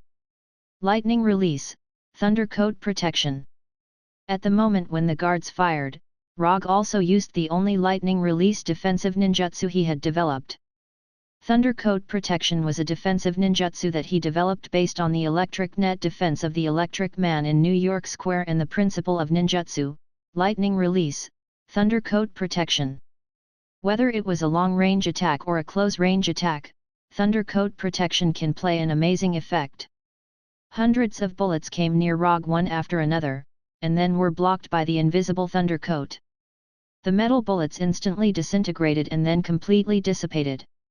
When he wasn't facing an attack, the lightning cloak was like an invisible barrier. Only at the moment of the attack would the invisible lightning cloak ripple, revealing its existence. Gunshots kept ringing, but no bullet could penetrate the defense of Thunder Coat and cause damage to Rogge. Roger stood on the main road like a target, allowing the guards to attack him. At the same time, he used his actions to silently mock them for their weakness. Even if I stand here motionless, you can't hurt me at all. You are just ants. It didn't take long for the sound of magazines being emptied, and the gunshots weakened and finally disappeared completely.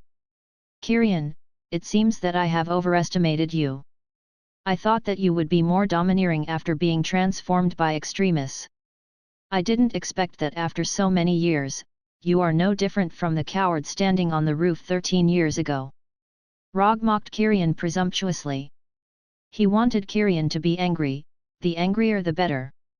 The angrier Kyrian is, the more fun he can have. After hearing Rogge mention the roof 13 years ago, Kyrian's face finally changed, became gloomy, and his skin began to turn slightly red. That day was the day that changed his life, and it was also his most humiliating day. Kyrian didn't speak, but silently took off his suit jacket, and then jumped down from the high-altitude aisle and landed directly on the main road. Although he has been transformed by Extremis, he will still be injured if he jumps from this height. However, he doesn't care about this. Extremis will repair the injuries on his body, and all he needs to bear is the pain. And he has long been accustomed to pain. Chapter 174. Kylian, whose body seemed to be flowing with magma, walked step by step to Rogge. Then, he stopped about 5 meters away from him. Kylian didn't say anything harsh, his face was gloomy, and his eyes were fixed on Rogge. Looking at Kylian, who had become completely serious, Rogge also became eager to try. Since he studied Electric Man Max from the inside out and developed several brand new lightning release ninjutsu, he has been waiting for an enemy who can let him use these lightning release ninjutsu to his heart's content. There is no such enemy in the safe city of New York, so after knowing that Tawny was officially fighting with Mandy Allen, he immediately rushed to Los Angeles. For him, Kylian is the prey he has been longing for a long time. As for Extremis, it's just a side gain during the hunting process. Just as Kylian and Roger were confronting each other, gunshots rang out from the harbor again. Looking in the direction of the gunshots, Rogge saw Tawny and Colonel Road being suppressed by the guards behind a small container.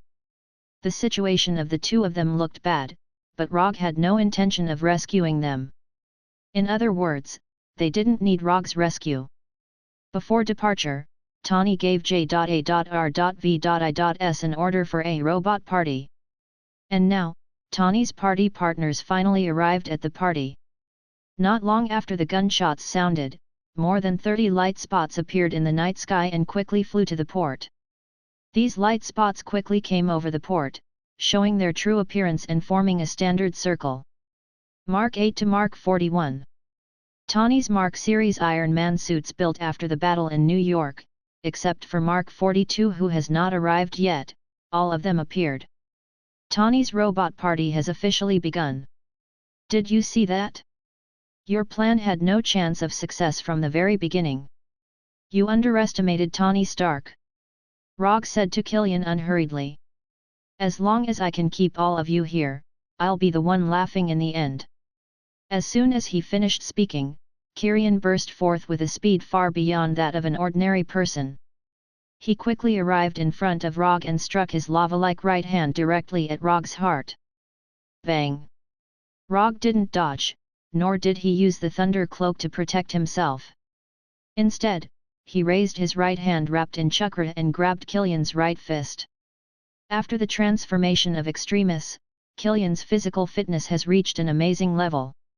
Especially when Extremis is stimulated, his magma-like right fist can instantly penetrate a steel plate. Even the Iron Man armor carefully built by Tawny can't stop the high temperature of his right fist that is enough to melt steel. However, the high temperature that could instantly melt steel into molten iron did not cause any damage to Rogge's right palm. The light blue chakra wrapped in Rogge's right hand not only gives him stronger strength, but also isolates the high temperature emitted by Killian's right fist. You want to burn through my chakra with high temperature? Try again in your next life. Seeing that the situation was not good, Killian just wanted to withdraw his right fist, but Rogge suddenly turned his palm into a claw and firmly grabbed Killian's fist. You want to leave? It's not that easy. Lightning release lightning palm. With a thought, bolts of lightning appeared on Rogge's right hand. Before Killian could do anything, more than a dozen lightning bolts as thick as a wrist shot out wildly from the palm of Rogge's right hand. Boom! A violent thunder that was no weaker than the previous one sounded, and Killian, who was red all over, was sent flying like a bullet out of the barrel. The lightning released by lightning palm instantly broke Killian's right arm, and at the same time, left a few fist-sized holes in his magma-like body. Before Killian, who was sent flying by lightning palm, landed on the ground, his lost right arm and the hole in his body began to quickly repair with the help of Extremis. These injuries can't defeat me with Extremis. The final winner must be me. Just as these thoughts emerged in Killian's mind, he saw Rogge's right hand again. Lightning body flicker. Rogge instantly appeared in front of Killian. How can he be so fast?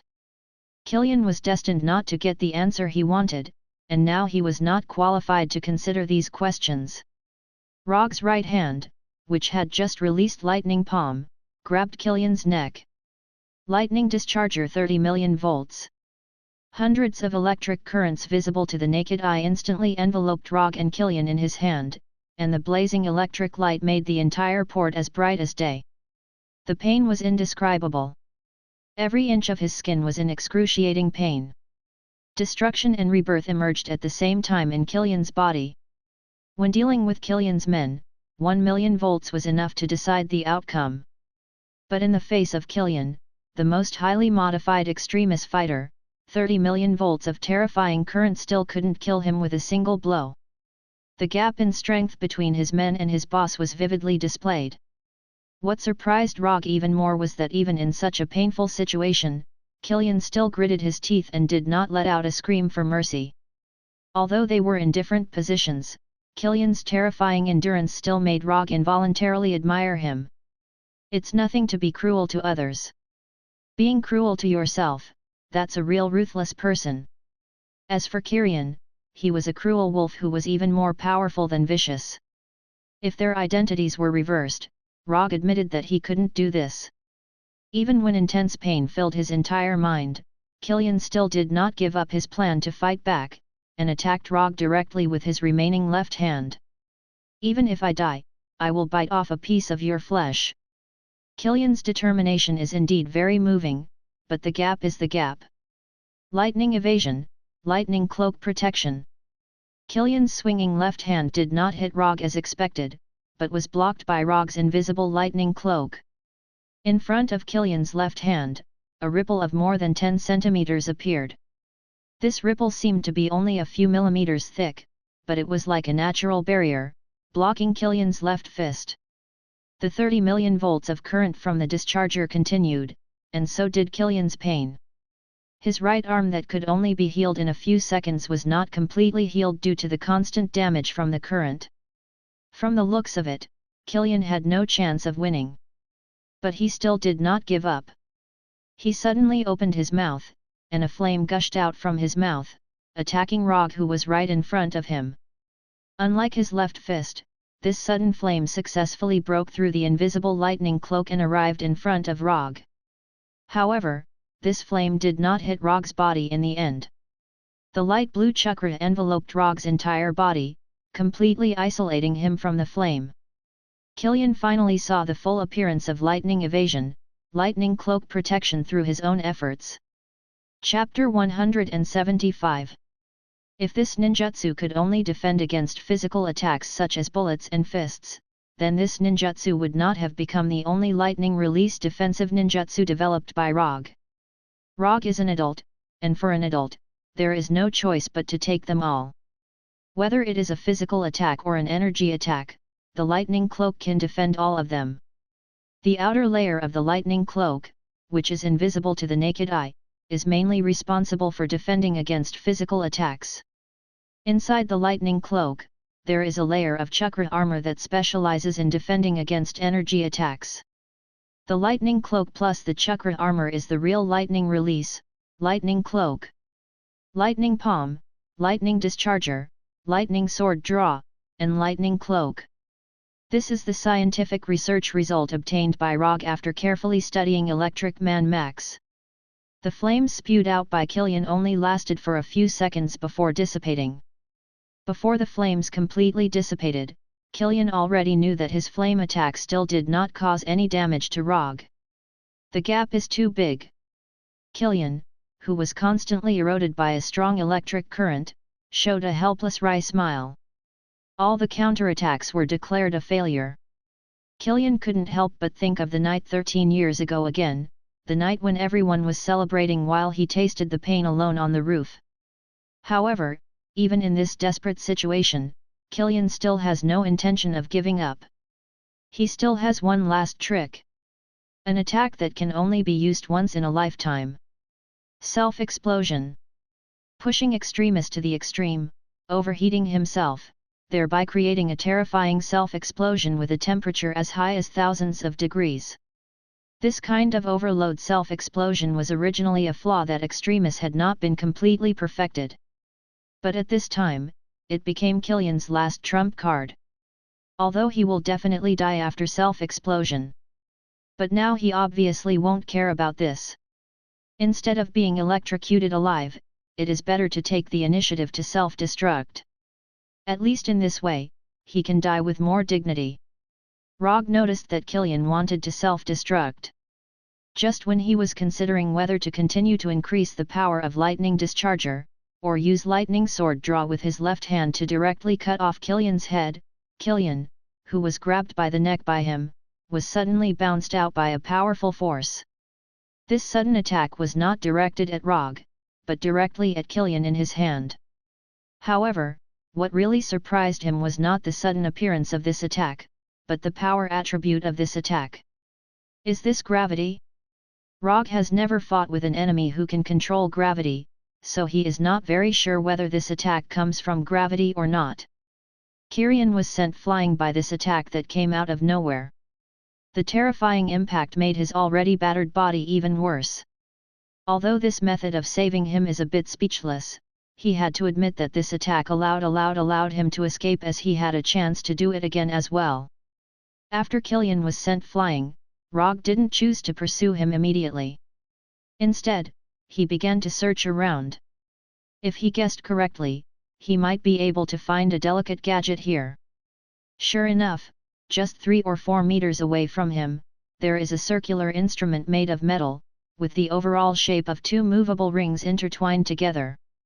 In the middle of this instrument, which is only 2 or 3 centimeters in diameter, there is a small piece of black substance that looks like oil. At first sight of this instrument, Rogge recognized its origin. The small gravitational proton instrument was built by Ian Queen's Queen Group. The black substance inside is the gravitational proton that can control gravity. 9-headed Hydra, interesting. Since the last time he mentioned that he wanted the first item of 084, the obelisk, Hydra has never contacted him or appeared in front of him again. As a result, after disappearing for several months, Hydra emerged and stood on the opposite side of him. The ambitious Hydra will not let go of any opportunity to strengthen themselves, and Killian's Extremis perfectly meets their requirements. While Rogge was looking for the small gravitational proton instrument, Killian did not waste this rare opportunity. He dragged his body, which had not fully recovered, and walked towards the laboratory on the fishing platform without looking back. Killian didn't know who saved him, but he didn't have time to think about it now.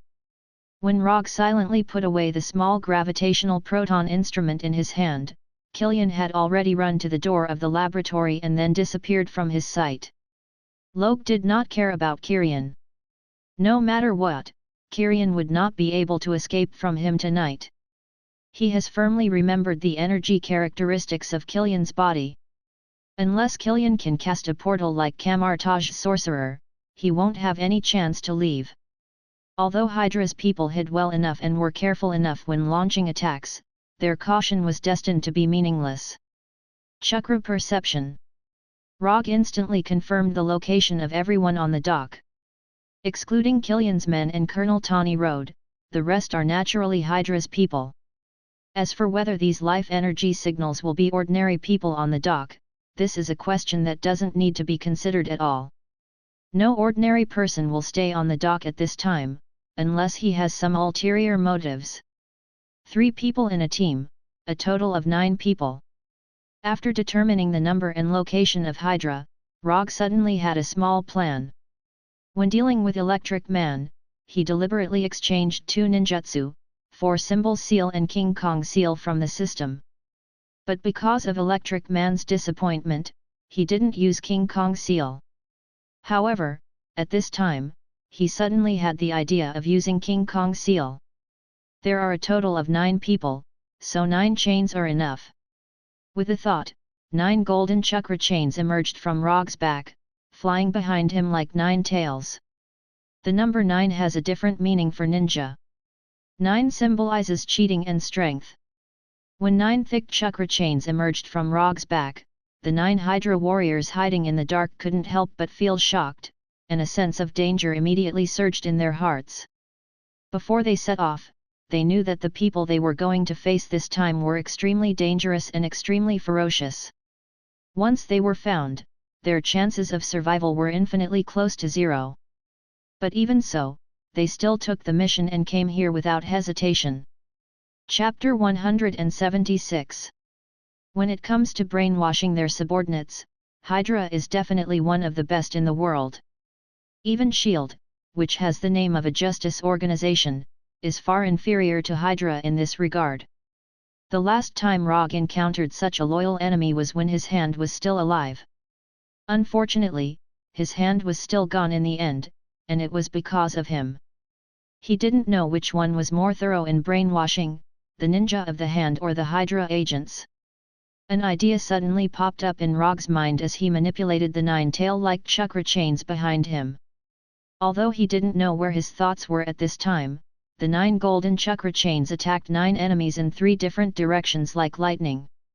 Judging from the strength of the 9 Hydra agents, using the King Kong blockade to deal with them would be a waste of chakra. However, Rogge didn't care about this at all. I have a lot of chakra, I don't care, I'm happy to waste it. Second last's amount of chakra is enough for him to waste it unscrupulously. Although squandering is shameful, it can bring pleasure.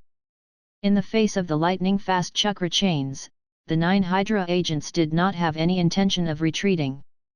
At the moment they accepted the task, they already knew their fate very clearly. Once they are discovered, they will die. They may not be able to change their fate of death, but they can make their deaths more meaningful. Since they have already been exposed, there is naturally no need to hide. The 9 Hydra agents picked up the weapons in their hands at the same time, and then decisively pulled the trigger. 6 automatic rifles took the lead in firing bullets, and the metal bullets flew towards the incoming chakra chains. Then, 3 rocket launchers that looked like rocket launchers but were more technologically advanced than rocket launchers also launched an attack towards Rogge. 3 small gravitational proton instruments, driven by the silver-white barrels, flew towards Rogge at a speed faster than the speed of sound. These Hydra agents witnessed the scene of Rogge using Raijin to block the bullets and Killian's attack, but at this time, they still aimed their most powerful weapons at Rogge himself, not the incoming chakra chains. The golden chakra chains are not easy to deal with at first glance, and attacking these chakra chains will not change the outcome of their death. Therefore, instead of attacking the chakra chains, it is better to put hope on the small gravitational proton instruments and hope that these small but powerful gadgets can injure or directly kill Rogge. As long as Rogge is injured or killed, these chakra chains will naturally disappear.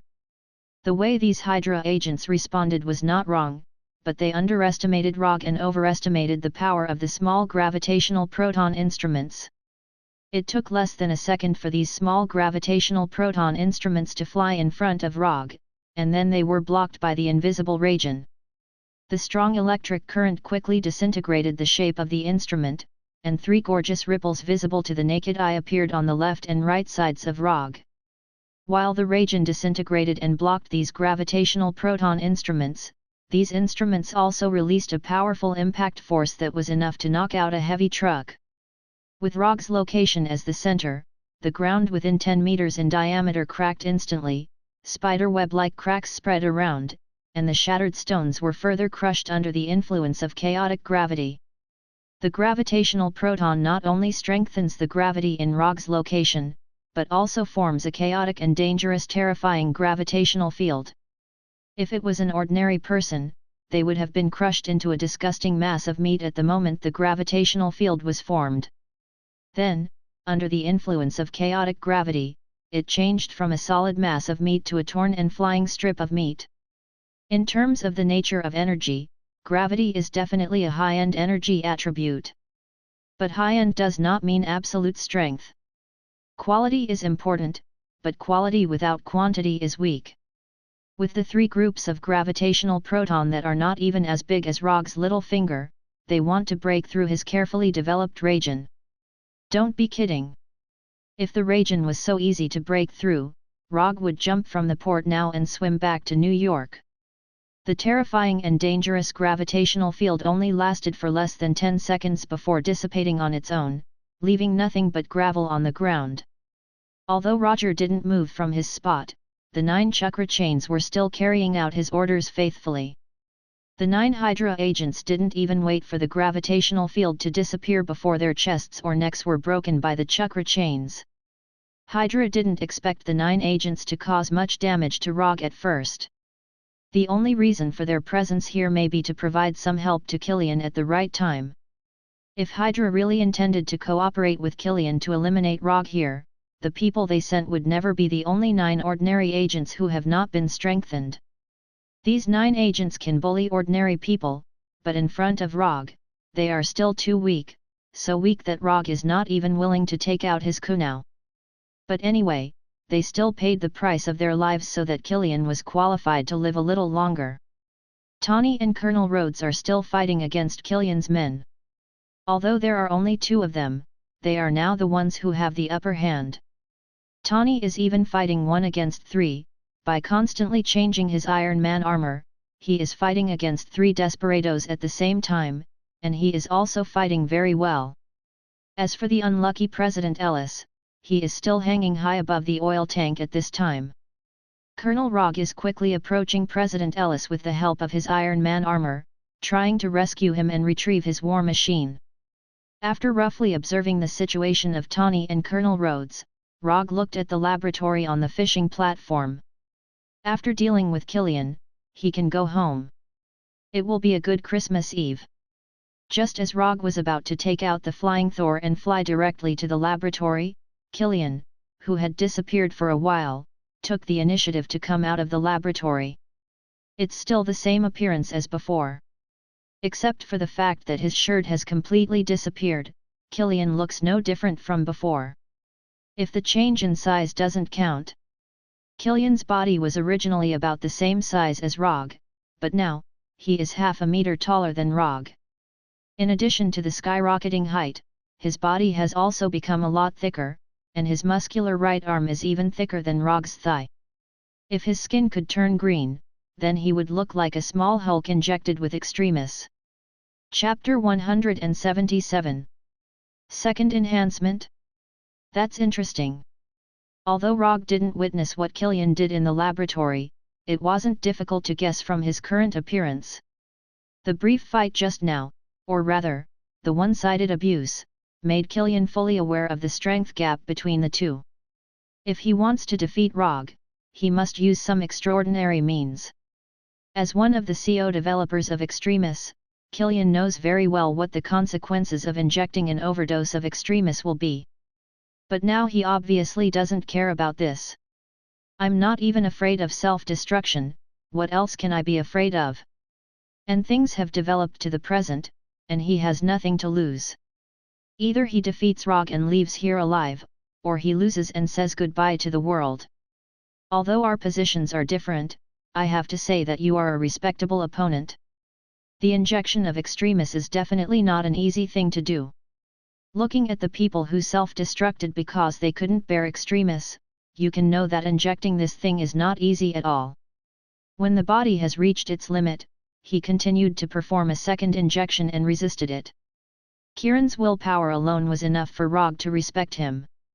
Respecting the opponent is respecting yourself. If we could have met earlier, maybe we could have become friends. There was a piercing pain in his body all the time, but Killian still said to Rogge as if nothing had happened. Yet, but unfortunately, there are not so many ifs in this world. As soon as his voice fell, Rogge entered the lightning release chakra mode. The second round officially begins now. Looking at Rogge, who was wrapped in a light blue chakra coat and was surrounded by white lightning, Killian did not hesitate and ran directly towards him. The second injection of extremis not only greatly changed Killian's figure, but also gave him strength, speed and energy far beyond his previous strength. The energy intensity in his body is dozens of times stronger than before, and his overall strength has undergone a qualitative change. If he was like a small fire made of branches before, then now he is a towering tree drenched in oil and burning crazily. At his current burning speed, even if Rogge ignores him completely, he will directly exhaust all his energy and vitality in more than half an hour, and finally die of exhaustion. This half an hour is the peak state of Killian's life. Facing Killian, who was running wildly, Rogge did not retreat, nor did he dodge, but he also met him head-on. Sometimes, a man's battle is a simple and rough one. Boom! Roger's right fist wrapped in chakra and Killian's right fist fiercely collided with each other. A strong sonic boom burst out, and a terrifying impact force spread out in all directions like a hurricane. At the same time of the sonic boom, the ground where Rogge and Killian stood also instantly cracked, and the ground within 10 meters in diameter was instantly covered by spiderweb-like cracks. After the two fists collided, Rogge and Killian withdrew their fists almost at the same time. Then, they launched a second wave of attacks towards each other. On the surface, Killian is a cultured person, and he has not experienced any decent battles. But his close combat ability is not weak at all, and his first move is a pure American boxing. Jab, swing, hook, heavy punch, 1-2 combo. Killian is like a boxing champion in the ring, crazily attacking Rogge, and the strength and speed of his punches are dozens or even hundreds of times stronger than those boxing champions. Compared to Killian's pure boxing attacks, Rogge's attacks are more unconstrained. Rogge does not specialize in a particular school of fighting techniques. In other words, he knows a little bit of the moves of any school of fighting. His 3-tomo Sharingan is not only able to release illusions. The punches hit the flesh, the dull and intense hitting sounds, and the sonic booms are like a symphony. The momentum caused by the battle between Rogge and Killian made Tawny and others, who were originally fighting fiercely, involuntarily stop fighting, and one by one, they all focused their attention on them. There are no mysterious ninjutsu, no fancy energy attacks. There are only pure extreme fist and foot attacks here, and only simple and crude male fighting. Neither Rogge nor Killian paid attention to the uninvited spectators, and all their attention was now focused on the enemy in front of them who was only less than a meter away from them. If you give me a hook, I will give you an elbow. If you give me a burst punch, I will give you a heavy punch. Killian has a twice-strengthened extremis and a taller and sturdier body, and Rogge also has a sage body and lightning release chakra mode.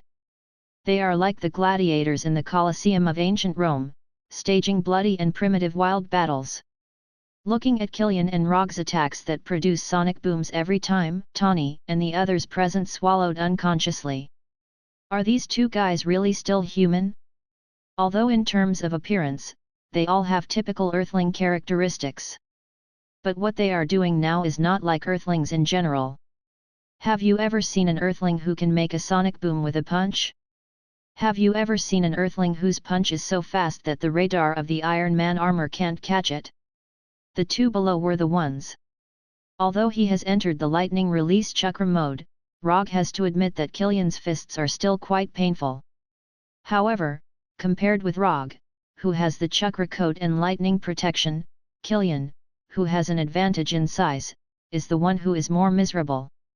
Extremis has greatly strengthened his body, but no matter how it is strengthened, his body is still an ordinary body, not a monster-like body like Hulk's. Every punch that Rogge makes will leave a lot of injuries on his body. Either his bones are broken, or his body is directly sunken. If it weren't for the amazing resilience of Extremis, Killian would have been beaten into a pulp by Rogge. Although he didn't take any advantage in the melee fighting, Killian still had no intention of retreating. Once he pulls away, he, who lacks long-range attacks, will only be more miserable than he is now. Killian knows this very well, and so does Rogge. So at this time, Rogge is enjoying the pleasure of fighting brought by Killian to the fullest. Sure enough, men sometimes still need to release their passion on other men. This can let men find the wild passion of another male creature. Under Rogge's frenzied attacks, Killian's form changed once again. Chapter 178. Previously, Killian only looked like he had lava flowing in his body, but now, he looked like he had lava flowing in his body. Now, Killian was like the legendary lava giant. His skin had turned dark red like lava. Killian's form changed once again, and he emitted a shockingly high temperature. The surrounding temperature also increased by more than 10 degrees Celsius, and it showed signs of continuing to rise. Killian was now using his actions to prove what it meant to burn one's life. Rogge also showed his respect for Killian's willingness to risk his life. Monstrous Strength Fist. Ever since he obtained the Monstrous Strength Fist ability, he hadn't used it in a real battle. The enemies he had encountered before either didn't really want to play this kind of close combat with his fists, or were too weak to be worth him using this move. Bang! Rogge's right fist was like a heavy artillery shell fired from a main battle tank, and it fiercely hit Killian's chest. In an instant, a fist-sized dent appeared in Killian's chest, which looked like it was made of magma. His ribs also broke without any suspense. This monstrous strength fist, which could shatter a boulder, didn't send Killian flying, but it made him silently retreat a few steps. Your punch isn't strong enough. After taking Rogge's monstrous strength fist head-on, Killian's face showed a crazy smile, and he said to Rogge with a ferocious expression. As soon as his voice fell, Killian rushed in front of Rogge, and his lava-like right fist directly hit Rogge's head. Even if he was in lightning chakra mode, even if he had the body of an immortal. If Killian's fist hit his head, even if Rogge wasn't seriously injured, he would have a severe concussion. Of course, the premise was that Killian's right fist could hit Rogge's head. Rogge didn't prepare to block Killian's fist, nor did he intend to retreat. Just as Killian's fist, which was no weaker than the monstrous strength fist, was about to hit his head, he tilted his head to the left at this critical moment. Killian's right fist brushed his right ear with a distance of less than a centimeter, and then Killian heard his sudden question. Do you know what 1000-7 equals? Of course, Killian knew what 1000-7 equals. However, he didn't intend to answer Rogge at all, but took this as a provocation from Rogge. Just as Killian was about to cut off Rogge's head with his right hand, he suddenly found that his right hand was firmly grasped by Rogge. Rogge's hands grabbed Killian's right forearm and upper arm respectively, and then his hands suddenly bent. Ka with Macron, Cha with Macron. The crisp sound of an elbow joint fracture sounded. To an ordinary person, having his right arm broken was probably an unbearable pain. But to Killian, this pain was nothing. What's more, Extremis can repair. However, Killian still misjudged Rogge's idea. Breaking Killian's arm was not Rogge's real purpose. Just as Extremis was trying to repair the broken right arm, Rogge's right hand that grabbed Killian's forearm suddenly exerted force and directly removed Killian's forearm. What is 1000-7 equals? Rogge pulled out Killian's forearm directly like pulling out the weeds in the garden, and continued to ask. Killian now has no idea what Rogge is going to do. With Killian's silence, Rogge's left hand that grabbed his upper arm suddenly exerted force and pulled his upper arm directly off. 1000-7. What the hell is this guy going to do? This kind of injury is nothing to me. Even if his right forearm and upper arm were torn off one after another, Killian still didn't take it to heart. However, after seeing Rogge's gaze like a wolf looking at a rabbit, Killian suddenly remembered something. Is he going to? Impossible, this is not his fighting style. Feeling that something was wrong, Killian instinctively wanted to retreat, but it was too late. Rogge grabbed his left hand at some point. This guy is really going to do this. Killian didn't have time to withdraw his left hand, and the forearm of his left hand was pulled off by Rogge violently. 1000-7. Killian still didn't answer, so the upper arm of his left hand was also torn off. He's going to tear Killian apart. After seeing Rogge tear off Killian's hands with great decisiveness, Tawny and Colonel Rode had this amazing idea in their minds at the same time. Rogge didn't intend to do this. However, when Killian waved his magma right fist towards him, he suddenly thought of an anime character. His left hand was also torn off, and Killian finally confirmed Rogge's idea. Although it was a pity to lose his left hand, it also gave Killian a chance to retreat. Without any hesitation, Killian's legs suddenly exerted force, and his whole body directly jumped back. If possible, Killian didn't want to distance himself from Rogge. But now, he could only do this. The lost hands could indeed grow back, but it took time, even if it was only a short time of 2 or 3 seconds. If he continued to stay in front of Rogge, he would be a sandbag without any power to fight back. Rogge didn't seem to see Killian's retreat, letting him run for dozens of meters. Just as Killian breathed a sigh of relief, 4 shining golden chakra chains hit his shoulders and legs, firmly nailing him to the ground. King Kong blockade. Since he planned to imitate Kin Mu, he might as well imitate more. Rogge is not a ghoul like Kin Mu, nor does he have Kin Mu's scales, but this does not prevent him from imitating Kin Mu. 4 King Kong blockade wrapped in golden light, and then covered with a layer of chakra coat, can also create tail-like scales. Controlling chakra chains to pull himself behind Killian, Rogge once again asked the question that gave Killian a headache. 1000-7. This guy is too much. Killian's hands have been completely restored, but he was nailed to the ground by chakra chains and had no possibility of attacking Rogge. Self-destruct, I would rather self-destruct than answer your idiotic question. Killian quickly made a decision. Then, his heart suddenly sank. Can't self-destruct? Having reached this point, Rogge certainly won't let Killian self-destruct so easily. At the moment when chakra chains hit Killian, he forced his chakra into Killian's body and used chakra to forcibly suppress extremis. 1000-7. 993. 986. 979. 972. Chapter 179. Training is a skill. No matter how strong a person's will is, as long as you find the method, you can train them to become what you want. Of course, Killian's willpower is needless to say. He is a ruthless person of the new generation.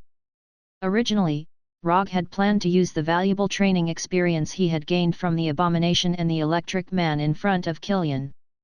Unexpectedly, Killian decisively chose to obey after discovering that his last trump card had self-destructed and disappeared.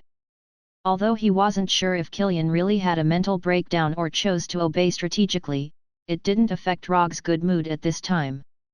After a round of intense hand-to-hand combat, they completed a rather satisfactory reenactment of the famous scene. What's there to be dissatisfied with on this Christmas Eve? As for President Ellis, who was hanging above the oil tank, what does that have to do with me?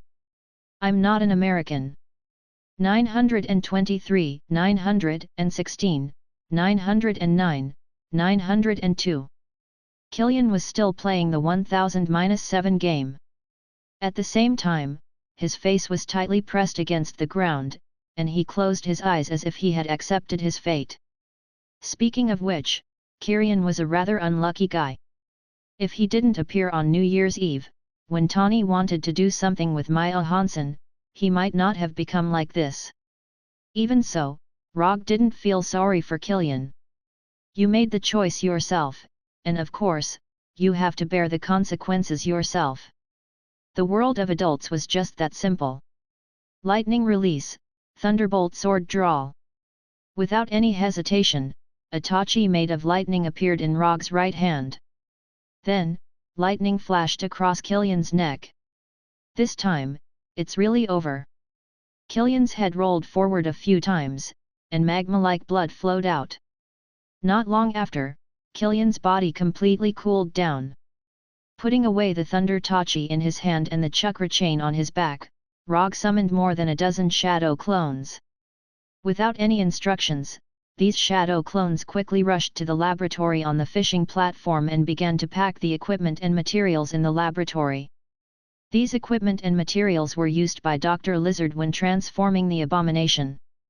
He didn't know if it was his own illusion, but Rogge felt that Dr. Lizard was becoming more and more like Orochimaru. No, if Dr. Lizard is Orochimaru, then he, who provided him with experimental materials, is Konoha's Pot King Danzo. Using the flying Thor, the shadow clones quickly emptied Killian's laboratory and then removed their existence one by one. After dealing with Killian, Rogge did not intervene in other battles. Instead, he gave the stage to Tawny and Colonel Rode. 10 minutes later, the harbor finally calmed down. After paying more than a dozen sets of Iron Man armors, Tawny successfully eliminated all the desperados and most of the guards in the port. Colonel Rode also successfully rescued President Ellis, retrieved his war machine, and sent the president to a safe place. After the battle, Tawny didn't leave the port immediately. Instead, he flew in front of Rogge wearing a suit that he couldn't recognize. "Didn't you want me to help you perfect the formula for extremis?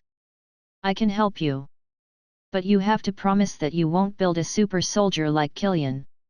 After witnessing the battle between Rogge and Killian, Tawny helplessly found that if Rogge hadn't come this time, he really wouldn't have been able to do anything to Killian. He doesn't like to owe others anything, so he plans to pay back Rogge's favor immediately. "I can't guarantee this. You also know very well that the biggest role of extremis is to build super soldiers, and the powerful self-repair ability is just a collateral product. All I can guarantee is that I won't abuse extremis." Rogge wants extremis, of course, to build a super soldier, otherwise, what does he want this for? He has even decided on the candidate for the transformation. At this time, Abomination, who was far away in New York, suddenly sneezed, and then looked around suspiciously. "Forget it, give me the formula, and I'll ask J.A.R.V.I.S to send it to you after I perfect it." After thinking about it seriously for a few minutes, Tawny chose to believe in Rogge. If Rogge really wants to build a super soldier, he will build it with or without extremis. "What are you going to do next?" Glancing at the paper handed over by Rogge, Tawny hesitated for a few seconds before reaching out and taking it. Then, like Rogge, he sat on the top beam of the fishing platform and looked down at the distant sea. Continue to work, continue to practice, and then wait for the final battle of fate. Tawny rolled his eyes at Rogge's strange statement, and then looked into the distance without saying a word. "Deal with the shrapnel in your chest, you can't sleep well if you keep thinking about the past." "Okay, I'll go first, remember to send me the formula after you perfect it." After that, Rogge left the fishing platform with the Flying Thunder God and returned directly to New York. J.A.R.V.I.S, remember to clean up the battlefield, I don't want to face a second Obadiah. After instructing J.A.R.V.I.S, Tawny put on the helmet of his battlesuit and flew directly to Los Angeles. How can I spend Christmas Eve alone? Time flew by, and another week passed unknowingly, and it was a new year. The Mandalorian terrorist attack finally came to an end with the arrest of Mandalorian and the vice president. AIM Pioneer technology was also directly incorporated by the US government in the name of threatening national security. However, what the US government incorporated was just an empty shell, and all the assets and research results of AIM Pioneer technology were mysteriously missing, and their whereabouts were unknown. Colonel Rhodes received a commendation from the president and a medal from the president. The US military originally wanted to take this opportunity to repair the cold relationship with Stark Industries, but there was no doubt that it was directly rejected by Tawny. Stark Industries is no longer the military enterprise it used to be. Clean energy, artificial intelligence, advanced machinery, and other fields are Stark Industries' current main business. A few days after Christmas, Tawny sent him the Extremis formula that Rogge needed, and at the same time arranged for himself to have the shrapnel removed from his chest. In the new year, everyone started their new lives, and everything was developing in a good direction. Of course, this does not include Abomination, who has been transformed by Extremis. With Abomination's physique, there is no problem in surviving the transformation of Extremis. What's more, this is the formula that Tawny has perfected, and even if it fails, there will be no self-destruction. When Rogge told Abomination that he didn't have to cooperate with Dr. Lizard's research for the time being, Abomination thought that he had received a long-lost New Year's gift. But he soon found that his idea was a little too naive. Don't hide, it will grow back anyway, there is nothing to be afraid of. Come back here. If you run away again, I'll let the wooden puppet communicate with you. Chapter 180. Since Abomination received the Extremis transformation without sequelae, Rogge and Dr. Connors have been in a better mood day by day. Rogge finally has a living ninjutsu test target and sandbag with some resistance. Dr. Connors can finally do some experiments on Abomination that he didn't dare to do before. Just as Rogge said at the beginning, it will grow anyway, there is nothing to be afraid of. The happiness lasted for more than half a month, and Rogge left Dr. Connors' lab with Punisher and Abomination. After resting for so long, it's time to repay the small gift Hydra gave him at the dock. In the past half a month, Rogge seems to have been playing happily with Abomination every day. But in fact, he has been asking Sky to collect information about Hydra. He even asked Sky to invade the system of S.H.I.E.L.D's headquarters. If Rogge really wants to tear into Hydra, there is actually a very simple way. That is to release the news that Alexander Pierce, John Garrett, Grandwater, and Brock Rum are all Hydra members. But he didn't do that. Although doing so can hurt Hydra greatly, it will also lead to a desperate and crazy counterattack from Hydra. If he was alone, he certainly wouldn't need to worry about this. But he is not alone now, and he needs to think about the people around him a little. Now is not the time to completely tear into Hydra, just teach them a lesson, and then they will settle the accounts together. And these guys won't be able to jump around for long. According to the information collected by Sky, there are more than a dozen large and small suspected Hydra strongholds in New York. Rogge selected the 3 largest strongholds from among them, and then arranged one for Punisher and Abomination. First pull out Hydra's nails in New York, and then play with them slowly. One person captures a stronghold, and it's a Hydra stronghold. This seems crazy, but it's not difficult for Rogge and the other 2. Punisher is the body of the Edo Tensei, and as long as he doesn't encounter an attack that just restrains him, he is basically immortal. Abomination originally had good resilience, and with Extremis, he is a veritable battlefield meat grinder. As for Rogge, he hopes that Hydra's stronghold can provide him with some unexpected surprises. Although both of you are unlikely to die in battle, I still have to remind you. Hydra is different from the Yakuza members you bullied before. They may have a lot of strange things. Don't lose Konoha's face, you know that? Especially you, Brinsky, don't think about dying on purpose. If you really dare to do this, I will make you like Frank, you won't even be able to taste the taste of the Happy Meal in the future. Frank the Punisher did not have to worry too much. He was a professional, and this was something he was best at. He mainly hates abomination, and he doesn't know if it's because he's obtuse. His already unstable mental state has become even more unstable, and he doesn't have the qualities that a professional soldier should have. Before he turned into an abomination, he was a 1 in a thousand ace warrior, a top-notch soldier who did not lack experience and strength. I will be careful. This is Frank's answer. I want double the meal in the future. This is Abomination Brinsky. After explaining to the two Punishers, Rogge took the lead and left with the Flying Thunder God. The stronghold he was going to was in Queens, and he happened to have a Flying Thor jutsu near that stronghold. When Rogge's figure disappeared, Punisher and Abomination also rushed to their respective targets. Hydra, Konoha's revenge team is here, tremble. After arriving at the location marked by Sky, Rogge did not launch an attack immediately, but first used chakra perception to sense the surrounding situation. There was no special energy, and all energy indicators were within the normal range. The number of people seems to be more than expected, but it doesn't matter, it's nothing more than a matter of cutting his throat a few more times. After determining the surrounding situation, Rogge used lightning chakra flicker to the gate of the old factory. Stop, this is private property. As soon as Rogge walked to the gate of the factory, two armed guards came over and looked at him with great vigilance. Who are you? What are you doing here?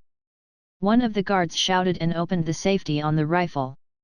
My name is Rogge, and I'm here to retaliate against Hydra. When they heard the word Hydra, the two guards did not hesitate to pull the trigger, and the bullets flew at Rogge like lightning. Bang bang bang bang. The gunshots lasted less than a second and stopped abruptly. Vigilance is good, but the strength is a bit weak. Until now, the two guards still didn't know what had happened.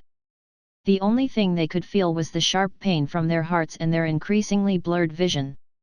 At the moment when they were about to lose their lives, they found that Rogge, who was standing in front of them, had turned into a group of crows and flew away. Sharingan Genjutsu. From beginning to end, what the two guards saw was only Rogge's genjutsu. When they shot at the illusion, Rogge pierced their hearts with kunao and easily killed them. Although the gunshot only lasted for less than a second, it still served as a warning. Rogge didn't care about this. For him, whether the Hydra agents inside were prepared or not, it would not affect his actions in any way. The front and back doors of the factory, various passages and entrances were immediately guarded by heavily armed Hydra agents. At the same time, 3 modified soldiers with mechanical prosthetics came out of the innermost laboratory of the warehouse. Left arm, both arms, left arm, and right leg. The mechanical prosthetics of these 3 modified soldiers are even more different, but judging from the design style, they should all come from the same manufacturer. In particular, there was a device that looked like a centipede on their spine, which was perfectly attached to their spines. Hydra has never given up on the creation of super soldiers. These 3 soldiers with mechanical prosthetics are their latest research results, Death Warriors. With the latest single combat prosthetics, the combat effectiveness of the Death Warriors is no weaker than that of the Despair Warriors. In terms of recovery ability, the Death Warriors are far inferior to the Despair Warriors. But in terms of lethality, 3 Despair Warriors are not as good as 1 Death Warrior. When the 3 Death Warriors came to the gate of the factory with cold expressions like icebergs, Rogge just pushed open the gate of the factory from the outside and walked in casually. Chapter 181. The costumes of these 3 people look a bit familiar. At the first sight of the 3 Death Warriors, Rogge remembered a guy named Michael Peterson. Death Warrior Michael Peterson. If he hadn't crossed over, Sky would have joined Coulson's SHIELD team, and then he would have met Michael Peterson in his first mission. But unfortunately, because of him, the line of fate between Sky and Coulson was completely cut off, not even leaving the end of the line. When Rogge looked at the 3 Death Warriors, they were also looking at Rogge, and the scene suddenly became a little awkward. Now there are dozens of rifles of various models aimed at Rogge, but he seems to see nothing, as if he doesn't see those muzzles and Hydra agents at all. They have seen invaders, but they have never seen invaders so arrogant. Just as these Hydra agents were considering whether to give Rogge a few bullets directly, Rogge suddenly said, "What are you doing? Can't you find where the trigger is?" Rogge retracted his gaze and scanned the surroundings as he spoke in an arrogant tone. "Ordinary rifles, nothing to be afraid of. Even with the 3 death warriors, it's the same." Standing at the gate of the factory, Rogge didn't pay any attention to these Hydra agents, nor did he worry about his life at all. After all, he's just a shadow clone. Yes, he's not Rogge himself. After Rogge solved the 2 guards at the door, he summoned the shadow clone and handed over the task of frontal assault to the shadow clone. As for himself, he is now in a passage behind the factory. Have Hydra's people been reduced to the point where they don't even have the courage to shoot? Shoot, you waste. If Red Skull knew that his organization had raised wastes like you, he would regret setting up Hydra. Although the Shadow Clone's task is to attack head-on, the Shadow Clone has the same thinking as Rogge, so the Shadow Clone knows what the so-called frontal assault is all about. Frontal assault is just a euphemism for going to the front to attract firepower. After the taunt, the Shadow Clone patiently waited for the Hydra agents to attack, and quietly used his Thunder Coat to protect himself. The Shadow Clone also has human rights, and the longer he can attract firepower, the better. But the Shadow Clone was soon disappointed because he didn't wait for the expected attack. What's wrong with these Hydra agents? Don't they even love the founder Red Skull? The Shadow Clone looked at these Hydra agents with a puzzled look, and these Hydra agents looked at him with a confused look. What's the matter with this guy? Didn't they say there are intruders? Why is there a fool here? Once again, the awkward atmosphere spread. In the end, the warrior of death whose arms had been modified was the first to be unable to bear the strange atmosphere. He directly raised his right arm and shot a small missile at the Shadow Clone. The flying speed of the small missiles could not be said to be slow, but the speed of the Shadow Clone was even faster. Even though he had already used his lightning cloak to protect himself, the Shadow Clone had no intention of taking the missile head-on. Boom! The small missile blasted a container next to the Shadow Clone into a fireball, and the Shadow Clone used lightning body flicker to leave the place before the small missile hit him. This small missile, like a match thrown into an oil can, triggered a series of chain reactions. When the Death Warrior took the lead, the other Hydra warriors no longer hesitated and turned their guns and kept shooting at the Shadow Clone that was flashing around. The battle between the Shadow Clone and the Hydra agents finally opened. Gunshots and explosions from the gate resounded throughout the factory. Rogge ignored the battle at the gate and sneaked quickly through the factory. What he is doing now is the true meaning of stealth, not the so-called ninja stealth he used before. The fierce battle that broke out at the gate of the factory attracted the Hydra agents who had been guarding the various passages. As for the rest, they were solved one by Rogge in the most silent way. They could use illusions or assassinations. After solving all the enemies he encountered on the road, Rogge finally came to the core area of the factory, where Hydra's real base is located. This factory is one of Hydra's 3 largest strongholds in New York City. From the outside, this factory looked like an old factory. But in fact, the inside of the factory has been transformed extremely well and the decoration is particularly high-end. If you only look at the decoration inside, even if you say that this is a luxury office building in Manhattan, people will believe it. Before entering the core area of the factory, Rogge deliberately transformed into a Hydra agent and walked in calmly. Laboratory, ignored. Reception room, ignored. Armory, ignored. A few minutes later, Rogge finally saw the goal of his trip, the main control room in the base. There are more than a dozen Hydra staff members in the main control room. Some of them are monitoring the battle at the gate of the factory and issuing the latest instructions at any time, some are constantly uploading data and seem to be doing some kind of backup work. Instead of attacking these people, Rogge silently came to the corner of the main control room and then pretended to observe the big screen in the main control room. None of the staff in the main control room doubted Rogge's identity. Except for a few staff members who turned to look at him when he first came in, the others didn't seem to notice his arrival at all. "It's so easy to get in, I thought I had to use an illusion or something." Everything went so smoothly that it was unimaginable. Rogge even wondered if he had come to the wrong place. Is this really Hydra's secret base? These people's vigilance is too low. Although it was unbelievable, Rogge silently pulled out a hacking tool smaller than the knuckle of his little finger from his pocket. The reason why he came to the main control room of the base was to bring in this hacking tool specially set up by Sky. Then, he simply stuck this little square thing on any computer or signal port in the main control room. Attack and destroy Hydra's 3 largest strongholds in New York. This is indeed the main content of the revenge operation. But before destroying the strongholds, he still has some small things to deal with, that is, to create conditions for Sky to hack into this base. Sky's hacking skills are beyond doubt, but hackers are not omnipotent. For those networks that have no external network, even the top hackers can't hack into them out of thin air. In order to solve this problem, it is necessary to artificially create an external interface. Tawny did this on S.H.I.E.L.D.'s helicarrier, and a super agent who climbed the Burj Khalifa in Dubai did it. Chapter 182. After quietly installing the mini-hacking device, Rogge first stayed in the main control room for a while, then left as if nothing had happened. From the moment he entered the main control room to the moment he left, the people in the main control room didn't have any suspicions about him. Do I have a hidden talent for espionage?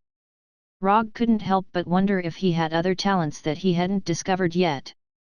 His first espionage mission ended smoothly and satisfactorily.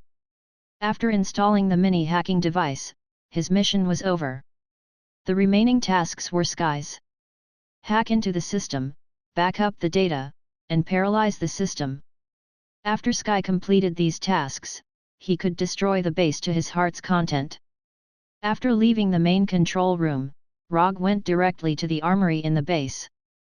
Because of the shadow clone, the armory was now the busiest department in the entire base.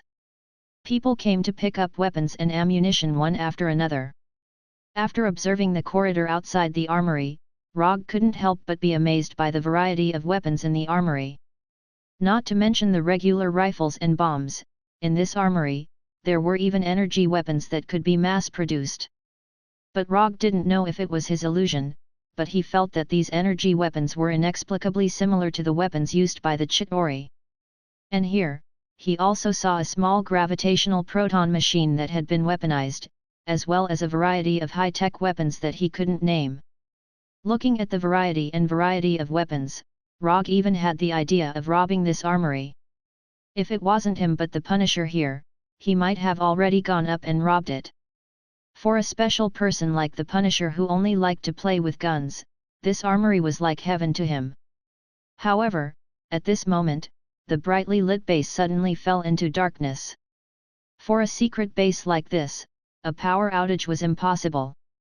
Even if there was a problem with the main circuit, the backup circuit would be turned on immediately. So there was only one possibility for the power outage, and that was that Sky had completed his mission and gave a clear enough signal to act. Finally, it's time to begin. Rogge directly deactivated the transformation technique and summoned the Kusanagi sword. Using the Kusanagi sword to clear the small monsters was much easier. At the moment of the power outage at the base, the Hydra agents in the arsenal picked up the weapons next to them, then took out the infrared night vision goggles and distributed them. This kind of pitch-black darkness was definitely an extremely unfavorable environment for ordinary people. But for Rogge, who has the Sharingan, this kind of darkness is still acceptable. Although he couldn't completely ignore the influence of the darkness, it wasn't particularly difficult for him to determine the enemy's position in such an environment. When the Hydra agents in the arsenal put on their infrared night vision goggles, they saw Rogge holding the Kusanagi sword. Before the Hydra agents could shoot, Rogge took the lead in attacking. Body flicker. Rogge came to a Hydra agent in an instant, and the Kusanagi sword in his hand cut across the Hydra agent's neck before he could shoot. The first one had been dealt with. After killing the Hydra agent, he used the body flicker again and came behind the second target.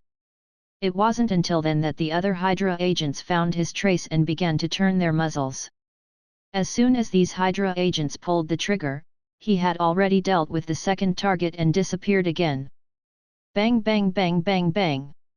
Fierce gunshots continued to sound, and the arsenal suddenly became very lively. Not only did the dense bullets not hit Rogge, but the fire from the muzzle made it easier for him to determine the position of the target. A dark murder show without an audience was staged. Rogge continued to appear around these Hydra agents like a ghost, killing them with incomparable efficiency. In less than a minute, the gunshots in the arsenal stopped.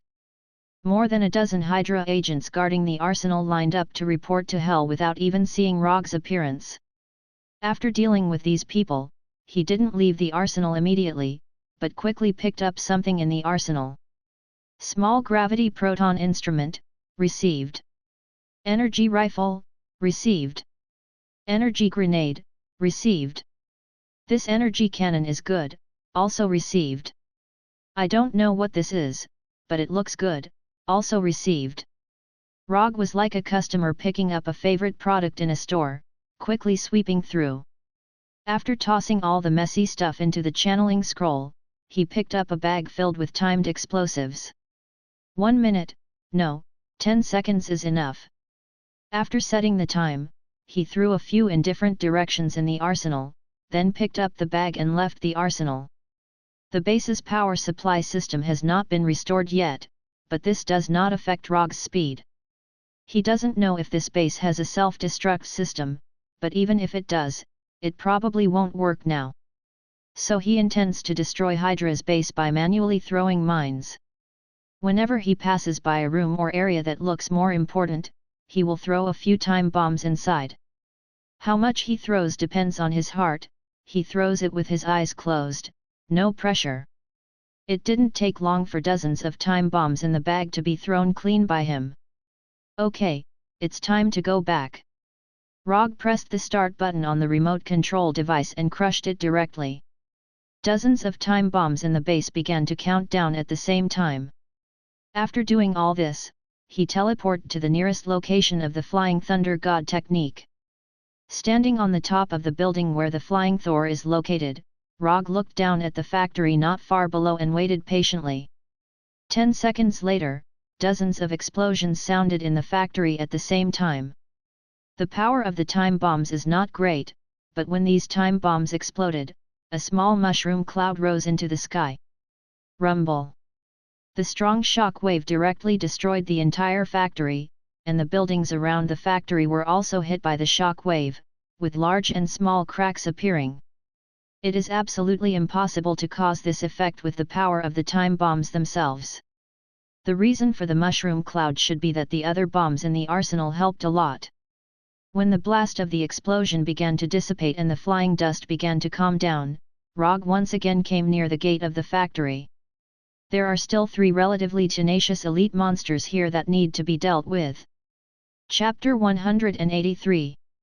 Of course, these 3 warriors of death are not the only ones who survived the explosion. It's just that among all the survivors, these 3 are the only ones who can interest Rogge a little. Although the purpose of destroying the Hydra base has been perfectly achieved, Rogge wants to find some extra fun for himself before leaving. At the usual speed of the New York police, it takes them at least 3 minutes from the discovery of the explosion to the scene. This also means that Rogge has 3 minutes of undisturbed game time.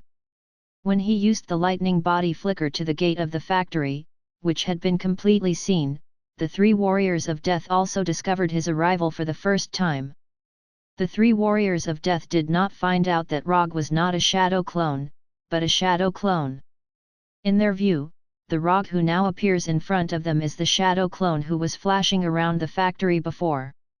Perhaps he has inherited Rogge's original laziness, or it may be that the shadow clone feels that the shadow clone will be more interested in these three warriors of death. Therefore, in the previous battle, the shadow clone did not launch any attacks on the three warriors of death. You have 3 minutes. If you can hold on for 3 minutes, I will let you go. As soon as the voice fell, Rogge disappeared in front of the three warriors of death. The game time is limited and every second is extremely important. At the moment when Rogge disappeared, the three warriors of death tacitly formed a circle back to back, not giving Rogge any chance to backstab them. Having seen the shadow clone backstab Hydra agents, they certainly won't make the same mistake. However, the three warriors of death still ignored one point. Their defensive formation can indeed stop Rogge's backstab, but Rogge's attack direction is always limited to the same plane. Odomara's Nan. The three warriors of death did not expect that Rogge's attack would come from the air. When they noticed this, the Odomara's Nan with a diameter of more than 1 meter in diameter in Rogge's hand had fallen into the middle of their formation. Boom! The three warriors of death immediately scattered, but their movements were still one step too slow. The Odomara's Nan hit the backs of the three of them at the same time.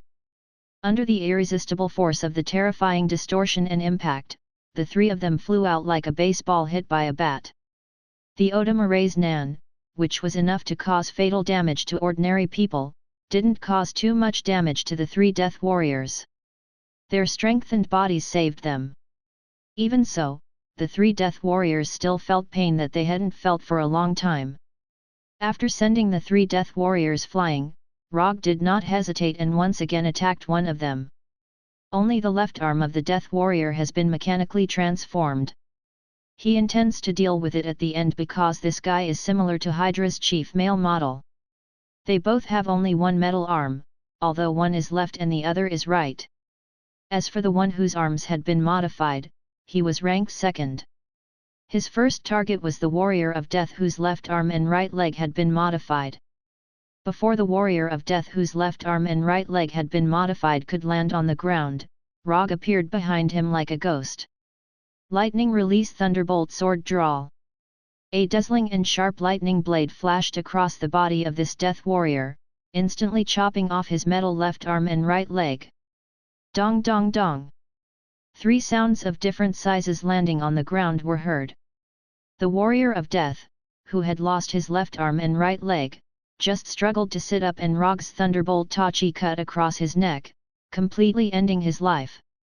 After dealing with the warrior of death, Rogge finally waited for the other 2 death warriors to attack. Small missiles and rifle bullets flew towards him at the same time. He doesn't know if it's because these death warriors haven't completed the final weapon loading, but Rogge always feels that they have too few weapons on them. Except for the metal arm that can launch small missiles, they don't seem to have any other long-range attack means. Otherwise, the death warrior with both hands modified wouldn't have picked up the rifle on the ground to attack him. Just as the small missile and rifle bullets were about to hit him, he used lightning body flicker again and disappeared. After avoiding the attack of the small missile and rifle, Rogge didn't stop and attacked the warrior of death with both metal arms. As if realizing that he was being targeted, the warrior of death immediately threw away the rifle in his hand. The 2 metal arms formed fists, and the shape of the arms changed in an instant. Structural components popped out one by one, and then quickly reassembled. In the blink of an eye, the hands of the warrior of death turned into a giant barrel, a barrel that was 70 to 80% similar to a Gatling gun. He didn't know if the warrior of death randomly chose a direction, or he really found Rogge's path. After the hands formed a giant barrel, he didn't even think about it and fired the first shot. Zilla! An orange-red sunlight-like beam of light shot out from the barrel and shot straight at Rogge, who hasn't shown his figure yet. Mokuton wooden spindle wall. Rows of wood instantly emerged from the ground and formed a curved arch in front of Rogge. Rumble! The orange-red beam of light hit the wooden arch without any suspense, and a strong explosion was born, and the orange-red flames swept around like a hurricane. The power of this attack is very good. Although the wooden spindle wall blocked this energy attack, visible cracks also appeared on the arch of the wooden spindle wall, giving a feeling that it would collapse and shatter at any time. As soon as the flames generated by the explosion dissipated, the Warrior of Death launched the second wave of attack. But this time, the energy cannons in his hands didn't shoot out orange-red energy beams, but fist-sized energy shells. Boom boom boom boom boom. One by one, the energy shells continuously hit the arch formed by the wooden spindle wall, and the cracks on the arch became more and bigger. Because of the sudden outbreak of the Warrior of Death, Rogge was temporarily suppressed in the arch. From the situation at the scene, it seemed to be the case. But the fact is, Rogge in the arch had no intention of leaving at all. If he wanted to leave here, a flying Thor would be directly done. Just when the Warrior of Death was slightly relieved and thought that he had the initiative, Rogge in the arch silently cast a ninjutsu that he hadn't used for a long time. Mokuton Wood Dragon Jutsu. The Warrior of Death didn't realize that something was wrong. Now he was enjoying the pleasure of shooting wildly, enjoying the pleasure of the energy shells exploding around Rogge. But soon, he found that the ground under his feet seemed to tremble. Before he had time to look down, a long hook-nosed wood dragon rushed out from the ground and directly arched him into the air. Then, the dragon mouth about the same size as his body directly bit his body. Wood Dragon raises its head. Chapter 184. The wood dragon, tens of meters long, rose into the air and its huge mouth, covered with sharp dragon teeth, bit the death warrior who was also in the air. The moment he was sent flying by the wood dragon, the death warrior turned the muzzle of the metal cannon and tried to directly kill the huge wood dragon like an ancient beast with intensive energy shells. But before he could fire a few shots, he was bitten by the wood dragon, and the sharp wooden fangs pierced his body directly. The tens of centimeter-long dragon teeth pierced his body directly, and bright red blood fell from the air like raindrops. The moment he was bitten by the wood dragon, the death warrior knew that he would not be able to leave here alive today anyway. But even so, he did not intend to resign himself to his fate and wait for death. He tried his best to move the muzzle of the cannon, hoping that he could launch one last attack on Rogge before he died. Rogge did not stop his actions and even took the initiative to keep the wood dragon stable so that he would not aim at the wrong position. Just as the death warrior aimed at Rogge with difficulty and was about to fire the last shot of his life, he suddenly smiled helplessly. Insufficient energy, unable to fire. The previous crazy firing consumed a lot of energy. And the remaining energy was quietly absorbed by the wood dragon after it bit him. The metal cannon in his hand, which represents the highest craftsmanship of Hydra's energy weapons, is now a useless decoration. Hydra's engineers have worked hard, but they are not Tony Stark after all. They can't shrink the energy reactor and solve the capacity problem at the same time. In this regard, Ivan Vank has to do a little better than them. At least the arc reactor he made is closer to the original version designed by Tony. After the Death Warrior felt despair and powerlessness, Rogge controlled the wood dragon to shake its head violently, allowing the wood dragon to successfully bite the Death Warrior into two pieces. The second Death Warrior, dead. When the Death Warrior's broken body fell to the ground, Rogge discovered that the Death Warrior he had left to the end had abandoned his companions and ran away. Finding that he could not defeat the enemy, he decisively chose to retreat. This is not Hydra's way of doing things. Although he didn't know what the Death Warrior was thinking, it wouldn't be easy to escape from him. First, he used chakra detection to determine the location, then used lightning body blink to catch up. Rogge did not spend much effort to catch up with the Death Warrior who was running wildly. He had originally planned to have a melee fight with this Death Warrior, and at the same time, feel the feel of the metal arm. But now, this idea had been completely dispelled. An enemy without the will to fight would not bring about the thrill of fighting. Invincibility is so lonely. Invincibility is so empty. After shamelessly sighing in his heart, Rogge used lightning body blink and arrived in front of the last Death Warrior. Lightning evasion 1000 birds. After chattering for a while, he left the place with the flying thunder god. As for the wood dragon, he left it in the factory. Anyway, without chakra, the wood dragon is just a more delicate wood carving. And Hydra will find out sooner or later that he did this, so it doesn't matter if he leaves evidence or not. After returning to the office through the Thor, he went directly to Sky's office where the lights are not turned on all year round. How is it? Is there any information about the obelisk? The reason why he asked Sky to invade the base's system before he started was to find information about the obelisk. Since Hydra is unwilling to trade the obelisk, he can only find his own way. There's a lot of data, I haven't done a systematic search yet. But I found something very interesting here. After that, Sky opened a file. This document is obviously a confidential document. Not only is it top secret, but it also has a lot of key information painted in black. This is a typical style of government agencies, and it is obvious that it is the work of S.H.I.E.L.D. But now it's hard to tell whether this is something made by S.H.I.E.L.D. or Hydra's own. Mutants, superpower race, immortality. This is too much of a coincidence, right? Sky may not be able to see what these words mean together, but Rogge is basically sure that this is a document about Sky's mother, Jia. Is this the so-called fate? Isn't this too unreasonable? Although it is a very unreasonable thing to reason with fate, but in this reasonable world, you can't be too unreasonable. Rogge suddenly felt a little speechless. He was still trying to find information about the obelisk, and Sky found a document about her mother from Hydra's database. This is very good and powerful. Don't worry about this, focus on finding the obelisk first. Rogge calmed down and said to Sky in a calm tone. Before Sky awakens as a mutant, it is better to let her have less contact with these things. These things can easily affect fate if they are exposed to too much. Oh.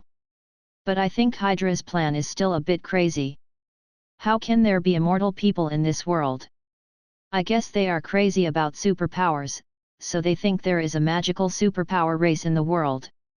Sky didn't notice anything, but felt that Hydra's people were a little nervous. But what she didn't know was that there really was such a person in the world, and that person was her mother. Although her mother's way of immortality is not the same as she imagined, it is basically in line with the concept of immortality.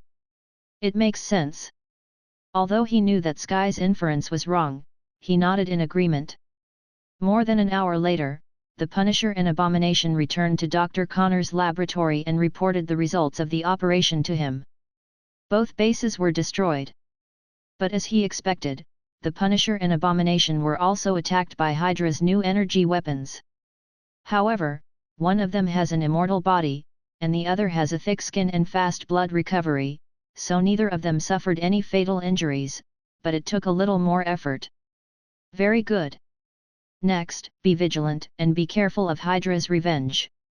Hydra will definitely receive the gift he sent out, but it is uncertain whether Hydra who received the gift will return the gift.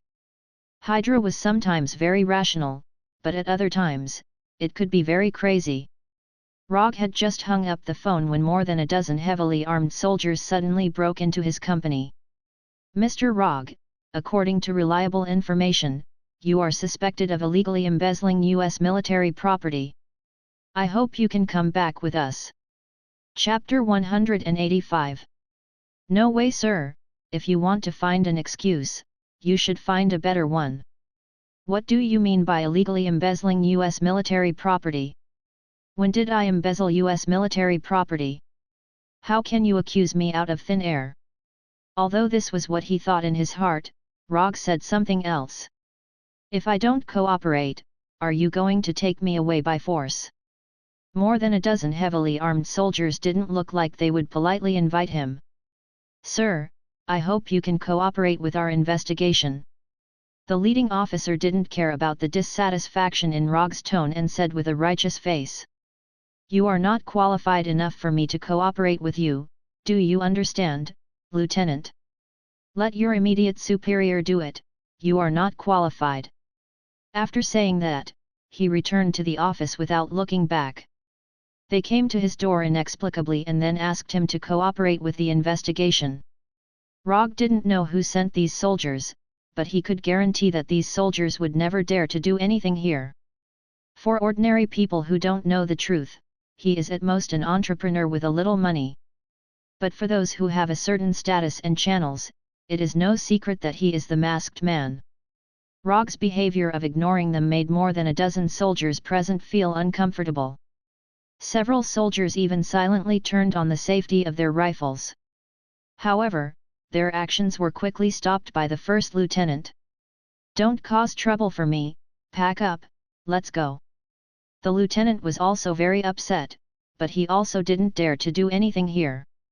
The order he received was to ask Rogge to go back for investigation, not to arrest Rogge for investigation. These soldiers eventually left the company with gloomy faces and in a bad mood. More than 10 minutes later, an unfamiliar number called directly to the landline in Rogge's office. "Rogge, this is Thaddeus Ross, we met at Culver University." The caller was none other than General Ross. After Banner became a member of the Avengers, General Ross' plan to capture Hulk came to an end. In addition, he hated the bad influence that Brinsky had caused in New York, so he was directly transferred from his original position and became an idle general. Although he spent most of his life in the army, when he began to develop the role of a politician, he showed shocking skills. After a series of political transactions and operations, not only did he successfully return, but he also jumped from a big shot in the military to the Secretary of State. "I remember you, General Ross. Your daughter, Betty, once came to me for a mission. Long story short, I have a plan now, and I'm sure you'll be interested. If it's convenient for you, I hope you can come to Washington, and we can talk in person." Even though he had become a politician, General Ross still maintained the fierce style of a soldier and did not speak nonsense. "General Ross personally invited me, so I have to give him face." Although he didn't know what General Ross was going to do, Rogge didn't mind talking to him face to face. "I've already retired from the military. I'm now the Secretary of State." After that, Secretary Ross hung up the phone. He was actually promoted, what a lucky old man. More than 2 hours later, Rogge arrived at Washington by military transport plane, and then came to Secretary of State Ross' private manor under the protection of a team of U.S. Army Special Forces. In the garden of the manor, Rogge saw Secretary of State Ross in a casual suit. "Sit anywhere." After throwing the frisbee in his hand, Secretary of State Ross came to Rogge and sat down casually. Before the frisbee in the distance landed, it was bitten by a golden retriever in good condition, and then it trotted all the way back to Secretary of State Ross, wagging its tail, waiting for its owner's reward. "After retiring from the army, this is the only fun left. Cigars from Miami. Would you like one?" Secretary of State Ross took out a cigar from the cigar box and said, "No need. I don't have such a habit. Not to mention cigars, Rogge doesn't even smoke ordinary cigarettes. Caring for the body starts from refusing cigarettes." When Secretary of State Ross slowly lit a cigar for himself and took a puff, he continued to say to Rogge, "Rogge, what do you think of the Avengers organization?" "Nothing, I'm not one of them. The existence of the Avengers does make the world a lot safer, but they also bring more challenges. Since their appearance, more and more supers and enhancers have appeared around the world. They bring peace, but they also bring new challenges." Secretary of State Ross looked at the sky in the distance and spoke in a tone that was completely different from his previous tough style. "Just say it, what's your plan? You sent someone to New York to find me, it's not to ask my opinion on the Avengers, right?" Rogge was not in the mood to joke around with Secretary of State Ross. With this kind of time, he might as well go home and play a few games. "We're all acquaintances, so I won't be polite with you. I plan to build a team similar to the Avengers, a team that can suppress and even defeat the Avengers when they betray us. Thunderbolt Secret Service Team. I'll take the lead on the official side. I'll take care of the personnel, equipment, venue, funding, and other issues. But I lack a person who can lead this team, so I hope you can be the captain of this team. After that, Secretary of State Ross handed him a document with the word Top Secret written on it. After receiving the document from Secretary of State Ross, Rogge did not read it immediately. Instead, he waved his hand and lured the golden retriever next to Secretary of State Ross. You politicians are not very satisfied with the Avengers, I can understand that. However, I don't know where you get the confidence to think that I will be like them, obedient to you and beg for mercy. Rogge stroked the head of the golden retriever and spoke in a calm tone, but it released a strong sense of oppression. What kind of joke is this? I don't even want to join the Avengers, and you want me to join the Thunderbolt Secret Service team? Have you lost your mind from smoking cigars? Can you release the clip first? Secretary of State Ross did not directly answer Rogge's question. Instead, he asked Rogge to release the golden retriever. It's called a clip? That's a good name. Rogge did not release the clip, and the clip seemed to enjoy his touch and wagged its tail contentedly. You misunderstood. We don't want you to become a member of the government. We just want you to lead this team. Or, you can simply understand that you are a coach. The background of the members of the Thunderbolt Secret Service team is somewhat complicated, so we need someone who can control them and make them willing to listen to arrangements. We won't order you to do any tasks, and you don't need to be responsible for us. We just want to borrow your fame and strength. Chapter 186. This sounds more like a mascot. Even if I don't mind being your mascot, what benefits can you give me? Although it's only a nominal addition, if there are not enough benefits, Rogge is too lazy to pay attention to them. It's still the same sentence. With that kind of time, he might as well go back and play a few more games, or learn more fighting skills with Gavin. Is the latest game not good enough, or Gavin is not fun anymore? $500 million a year, plus equipment worth $500 million. Even if you want an F-22, we can give it to you. In addition, you can freely mobilize resources belonging to Thunder agents, such as scientific research teams, intelligence networks, special equipment, etc. It has to be said that the people behind Ross are really sincere. With this kind of condition, even the well-informed Rogge can't help but be slightly moved. Up until now, the largest commission reward he had ever received was only $500 million. And as soon as Ross made a move, he directly doubled this record. You are indeed very sincere, and it can be seen that you have also spent enough effort investigating intelligence. Whether it's equipment or a scientific research team, these things are basically what Rogge needs at present, or what he will need in the near future. For the two combatants, Punisher and Abomination, equipment will not be a problem no matter how much.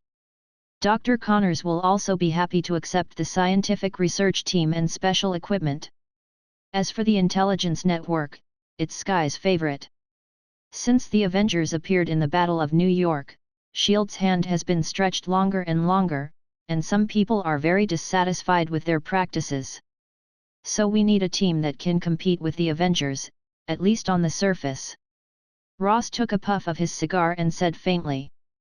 The appearance of the Avengers has made S.H.I.E.L.D.'s reputation and power reach the highest point in history.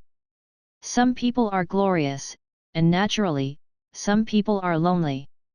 For example, those military bigwigs. What was originally the Army's job is now done by S.H.I.E.L.D. The power that originally belonged to the Army has now become S.H.I.E.L.D.'s power. People who are used to power absolutely can't stand their power being nibbled away little by little. Since S.H.I.E.L.D. has formed the Avengers, the military can naturally form its own Avengers. Thunder Agents is the military's Avengers. Rogge wasn't dissatisfied with Ross's offer. The only flaw was that he couldn't turn this into a commission. The remuneration could be paid in advance, but this kind of long-term commission would take up his only commission slot. Unless he didn't plan to accept any commissions for the next year, he really couldn't turn this into a commission. Forget it, one shouldn't be too greedy. Ninja coins can be earned from other places, but Ross's invitation won't last forever. If he refused today, Ross might turn around and find someone else.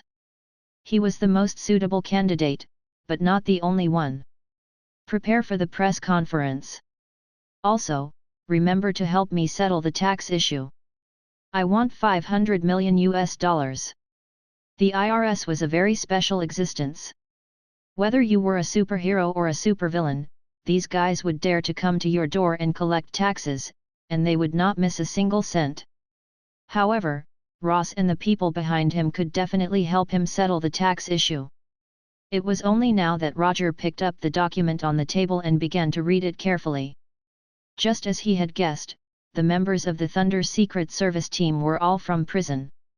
Luke Cage, Singing Bird, Moonstone, Ghost, Red Tank. There were only 5 people on the list. If Rogge was included, then it was just like the Avengers, a 6-person team. However, compared with the Avengers, the members of the Thunder Secret Service team were not as impressive just by looking at their titles. If Rogge didn't join, it was estimated that few people would think that this team could compete with the Avengers. Luke Cage, no title, black male, has received experimental transformation of a super soldier, invulnerable, and has extraordinary strength. Singing Bird, Melissa Gold, white female, has the ability to control sound waves. Moonstone, Carla Solfin, white female, has a magical gem called the Moonstone in her body, which has special abilities such as flying, emitting strong light, and being invisible. Ghost, John Morley, white male, genius engineer, no superpower, invented the Ghost invisibility suit, which can make things invisible or make things invisible when touched. The abilities of the first 4 members were somewhat normal. They weren't strong, but they weren't weak either. The only thing that could pique Rogge's interest was the Red Tank. Red Tank, real name Kane Mark, white male. According to him, he touched the evil god Cedarac's ruby, so he gained magic power.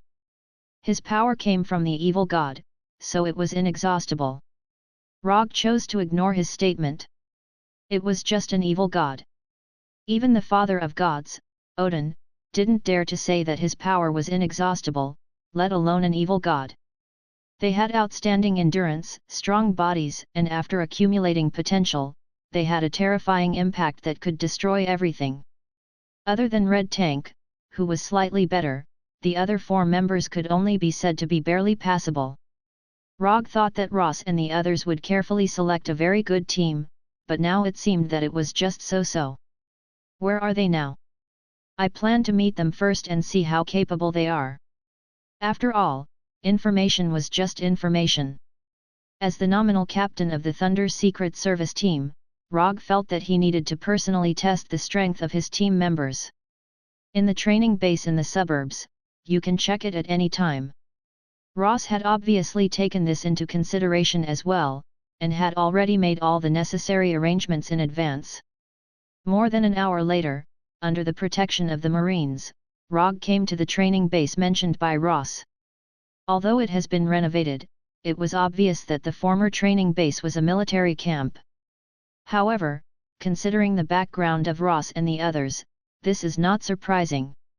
When Rogge came to an indoor training room the size of a football field, he saw the 5 members of the Thunder Secret Service team. In the spacious training room, Crimson Tank and the others were scattered in different areas. No one spoke, and no one trained. Let me introduce myself first. My name is Rogge, and I am a ninja. After opening the door and walking in, Rogge didn't care about the attitude of the 5 people and directly introduced himself. You may be more familiar with my other name, Masked Man. When he mentioned the Masked Man's title, someone finally raised their head to look at him. Then, they continued to stare blankly or sleep. Also, from now on, I am your captain. So, if you 5 don't want to die, you better stand in front of me now. You only have 3 seconds. Chapter 187. For Rogge's warning, Red Tank and the others certainly didn't pay attention to it. Nominally, they are now a member of the Thunderbolt Agents. But in fact, they are still criminals, a group of criminals with special abilities. And the typical characteristic of criminals is that they don't obey the rules. What's more, in their view, Rogge is far from the rules. Rogge wasn't surprised by their reaction, and he didn't expect Red Tank and the others to obey his orders. Or rather, if they really came over obediently, he would be surprised. There is only one reason why he said those words just now, and that is, he needs a slightly better reason to make a move. What if the team members don't obey the command? Just beat them up. If one beating isn't enough, then beat them a few more times. In this regard, Rogge has rich experience in physical education. They are all guys with character, not bad, I like it. Because of this, it will be more enjoyable when fighting. As soon as his voice fell, Rogge's figure disappeared, leaving only a faint silver-white current in the place where he stood. Lightning body flicker. In just a moment, Rogge came in front of Luke Cage, and the raised nan in his right hand directly hit Luke Cage's chest. Invulnerable, this father is invulnerable. Luke Cage didn't react at all. When the raised nan hit his chest, his consciousness returned from his small world to reality. Boom! Luke Cage felt as if he had been hit by a tank moving at full speed. His entire body was sent flying like a spinning cannonball. Then, he slammed into the wall of the training room dozens of meters away, directly smashing a big round hole in the wall. Puff! At the moment when he collided with the wall, Luke Cage finally couldn't bear the severe pain in his body and suddenly spat out a mouthful of blood. No one thought that Rogge would actually make a move. Although they don't know how strong the raised nan is, from Luke Cage's appearance at this time, the raised nan attack is definitely not weak. After hitting Luke Cage, Rogge didn't pay attention to him anymore and began to choose the next target. Moonlight Stone and Crying Bird are both women, so I will teach them later. Red Tank has rough skin and thick flesh, so it may take a little longer. Then, the only one left was John Morley the Spectre. Among all the team members, Spectre was the only one without superpowers. He could only rely on the Spectre combat suit that he had developed himself. When Rogge's gaze fell on him, John Morley unconsciously gulped and immediately activated the Ghost Battle Suit's stealth mode. This guy was very dangerous. As soon as this thought appeared in John Morley's mind, Rogge appeared in front of him. Don't be afraid, he can't see me. Don't be afraid, he can't find me. Don't be afraid. While Ghost John Morley was still hinting at himself, Rogge directly raised his right leg and kicked forward. In the eyes of others, Rogge's kick was like kicking air. But in the next second, they understood the reason. Bang! A dull thud suddenly sounded, and John Morley, who was invisible, was sent flying by a kick. John Morley was sent flying for more than 10 meters before he landed heavily on the ground. You want to play stealth mode in front of me, who gave you the confidence? If John Morley did not enter stealth mode and directly entered invisibility mode, Rogge might have to spend more effort. But he was too confident that Rogge would not be able to see through the Spectre combat suit's stealth mode. The second one was taken care of. At this point, other than Red Tank, no one would think that Rogge was joking. Moonlight Stone and Crying Bird Melissa looked at each other and took the initiative to attack. Rather than passively defending, it was better to take the initiative to attack. That way, they might be able to take the initiative. Crying Bird Melissa opened her beak slightly and emitted ultrasonic waves that could not be heard by the human ear. Crying Bird's ultrasonic attack was invisible. Not only was it difficult to detect, it was also very difficult to defend against. There were many ways to use ultrasonic waves, and if used well, it could definitely become a very powerful superpower. But unfortunately, Crying Bird's current use of ultrasonic waves was far from its limit. Although Rogge did not hear the ultrasonic waves emitted by Crying Bird Melissa, he was keenly aware of the changes in himself. He started to lose his consciousness and started to hallucinate. You shouldn't have played mind attacks in front of me. But since Crying Bird wanted to play, Rogge did not mind playing with her for a bit. Sharingan illusion. Crying bird Melissa, who was silently emitting ultrasonic waves, suddenly saw a pair of blood-red eyes. In the next second, crying bird Melissa found that she was the only one left in the training room, as well as an endless amount of disgusting bugs. Her colorful body was filled with needle-like holes, and each hole was densely packed with black dots. These disgusting bugs that appeared out of nowhere flew towards her like a swarm of locusts, climbing up her legs, flying to her face, and then into her collar. The illusion that Rogge created for Crying Bird was not very complicated, it was just bugs that most girls would not be able to tolerate. Countless bugs, as well as trypophobia that would cause humans to instinctively react. Just as Rogge cast an illusion on Crying Bird Melissa hugged her head with both hands and jumped violently, letting out an ear-piercing scream filled with fear. This scream only lasted for 1 or 2 seconds before it stopped, and Crying Bird Melissa fainted as if she had lost her soul. The third one, done.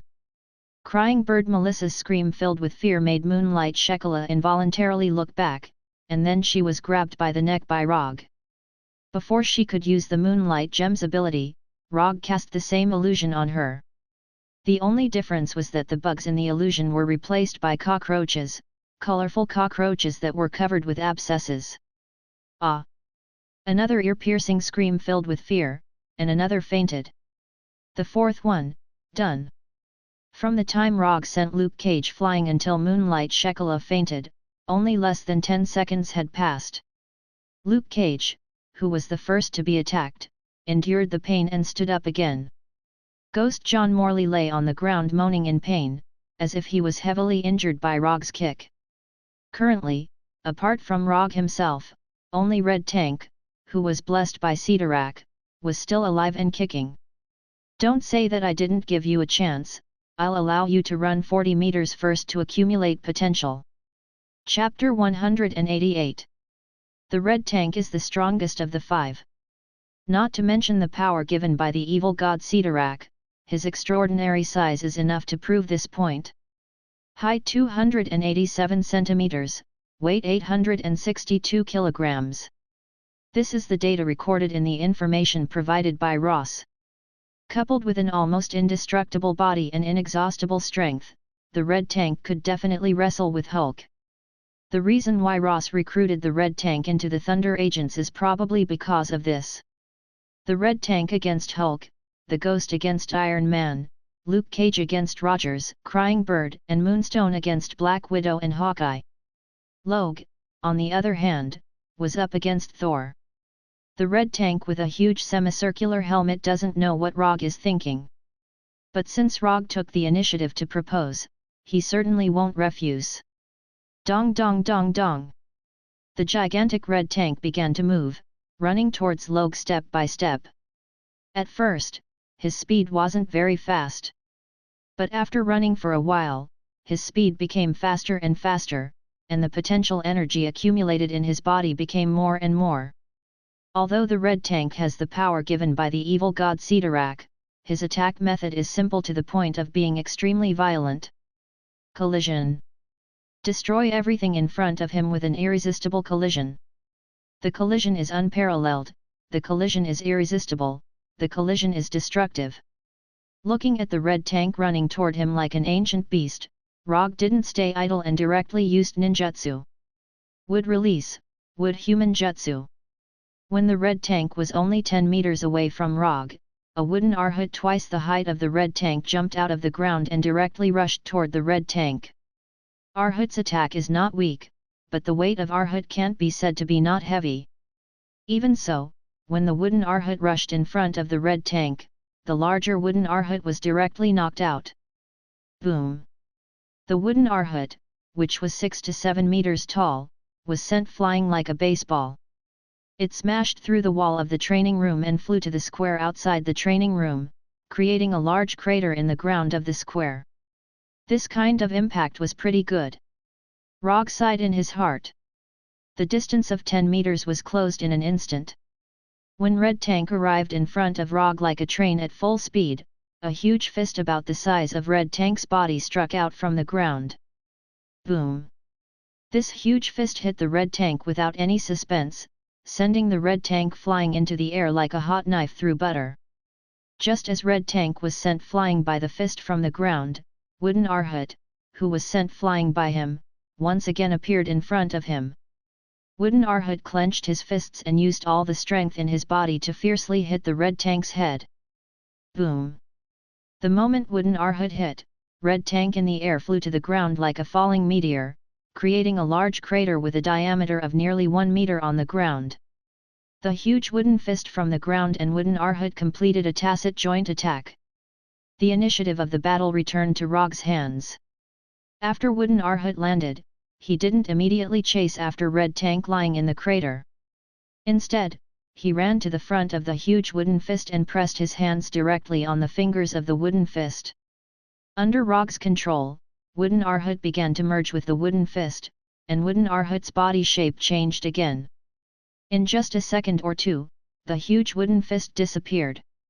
In its place, there was a Wooden Arhut, who was nearly 8 meters tall and had arms that were a bit too thick. Rogge didn't summon a second wooden man. The fist underground was just a fist. With the idea of wasting a shameful thing, he let Wooden Arhut and the wooden fist merge together to form a new Wooden Arhut. Wooden Arhut completed the upgrade, and Red Tank also took the opportunity to climb out of the crater. Although Wooden Arhut and the wooden fist's attacks were powerful, they didn't cause much damage to Red Tank. Except for a little pain when he was hit. Standing up again, the Red Tank saw the Wooden Arhut that had grown taller, and also saw the Wooden Arhut's arms that had obviously been strengthened. Looking up at Wooden Arhut, who was 2 or 3 times his size, Red Tank still didn't plan to change tactics. In other words, the concept of tactics didn't exist in his mind. Whether it was Wooden Arhut or Rogge, Red Tank only had one way to deal with it. And that was to charge. Red Tank began to run for the second time, but this time, Rogge didn't give him too much time. Red Tank had just run a few steps when Wooden Arhut's fist arrived in front of him. Boom! Wooden Arhut's right fist directly interrupted Red Tank's run. Boom! Wooden Arhut's left fist followed by his right fist and hit Red Tank's body, knocking him down again. Boom! Boom! Boom! Punch back, punch back, punch back, punch back. Wooden Arhut turned into a ruthless punching machine, punching Red Tank again and again. The ruler of the Crimson Universe, Cedarak, was indeed very strong, but Red Tank wasn't Cedarak himself. Even if Red Tank had endless power, he still needed to have a chance to use it. Punch after punch. Each punch was faster than the last. Each punch was heavier than the last. Rogge didn't care about chakra's consumption, and let Wooden Arhut attack like crazy. You don't listen to orders, you have a personality, you're a maverick. I don't believe I can't beat you guys. If 1 time isn't enough, then 2 times. If 2 times isn't enough, then 3 times. Since you've already sold yourself out, then don't even think about keeping your chastity. If Red Tank and Luke Cage really would rather die than submit, then they wouldn't have joined the Thunderbolt Special Agent team. Since they chose to join, it meant that they still had some scruples. Rogge didn't know what they were scruples about, or perhaps they wanted to use this opportunity to gain something. But since they've already made their choice, then don't play the game of personality. If they really had such a personality, then they shouldn't have chosen to join in the first place. Wooden Arhut's fists constantly hit Red Tank, and the huge attack power made the ground of the entire training ground tremble. Boom! Boom! Boom! Boom! The dull sound of the blows was like a war drum, and at the same time, Luke Cage and the others understood that Rogge wasn't joking with them. The violent and continuous sound also woke Crying Bird and Moonlight Stone up, and then they saw the scene of Wooden Arhut violently beating Red Tank. They had just woken up and were still afraid of the illusion they had just experienced, but now, they felt that the illusion they had experienced was relatively gentle. If Wooden Arhut was attacking them now, they couldn't imagine the tragic scene. Chapter 189. 3 minutes, 10 minutes, half an hour, 1 hour. Arhut was like a perpetual motion machine, constantly waving his fists, constantly letting Red Tank understand what physical influence was. The originally clean and tidy training room had now become like a large construction site. Moreover, it was the kind of construction site where the dust index was seriously over the limit. Spiderweb-like cracks covered the entire training room, and cracks appeared on the surrounding walls due to the continuous shaking. Especially the wall that Luke Cage and Arhut had smashed through, it showed signs of collapsing. Luke Cage and the others had already left the training room more than half an hour ago. They couldn't bear to see Red Tank being crazily trained by Arhut. The emotions of a fox mourning the death of a rabbit spread in everyone's heart. As the initiator of all this, Rogge of course didn't stay in the dust-filled training room. To be precise, he was the first to leave the training room. Sunshade, foldable recliners, frozen happy drinks. Rogge wore sunglasses as he leisurely reclined on the chair, enjoying this rare afternoon.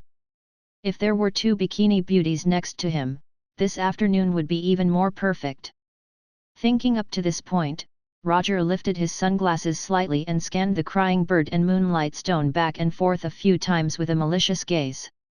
Singing Bird Melissa and Moonlight Stone immediately noticed Rogge's gaze. The two involuntarily took a few steps back, and then hid behind Luke Cage. Sigh. What a pity.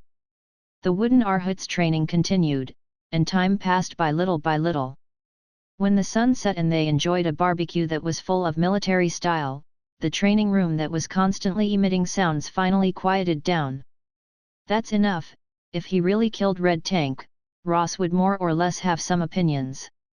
After noticing that Red Tank's life force showed signs of weakening, Rogge finally ended Red Tank's first training process. After waiting for about half an hour, Red Tank, who was only left with a pair of tattered pants, walked out and silently came in front of Rogge. Captain. Although Red Tank's appearance made him look like he wasn't very intelligent, it didn't mean that Red Tank was an idiot who didn't think of anything. After understanding the huge gap between himself and Rogge, the Red Tank decisively chose to obey. Yes. Rogge didn't pay much attention to Red Tank's expression as he casually replied. Although it took a little longer than expected, the result was still very satisfactory. Following that, Moonlight Stone and the others led Rogge to the resting area in the base. Ask Ross to arrange for someone to redesign your image. You are going to become superheroes in the hearts of the people. Your current appearances are not positive enough. After leaving this sentence, Rogge took out a Thor kunai and threw it directly at the dart target more than 10 meters away. Bullseye. Don't touch kunai. As soon as he finished speaking, Rogge left with the Flying Thunder God and returned home to New York. In the afternoon, Ross transferred $500 million for the first year to Rogge's account. The selection list of equipment and some authorization accounts were also sent to Konoha.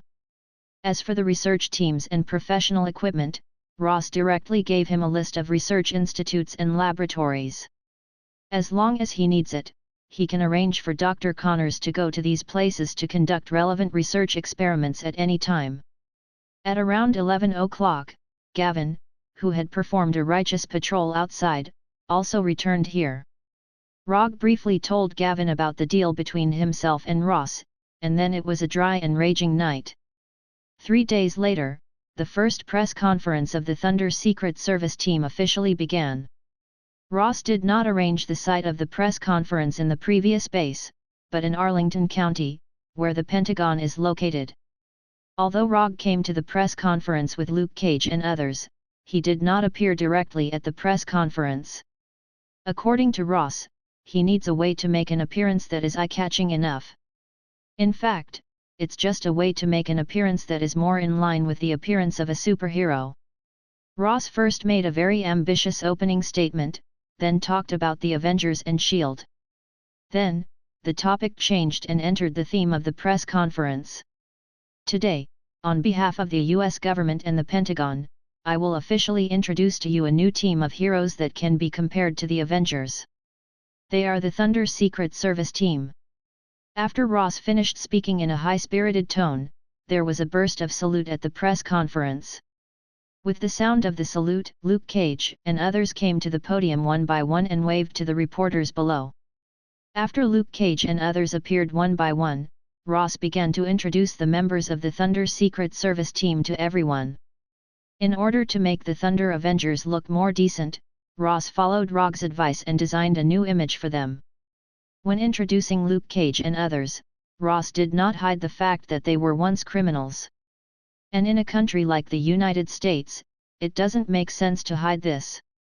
It's just that he beautified the special recruitment into a beautiful change for Luke Cage and others, a rebirth under the influence of the liberal democratic spirit of the United States.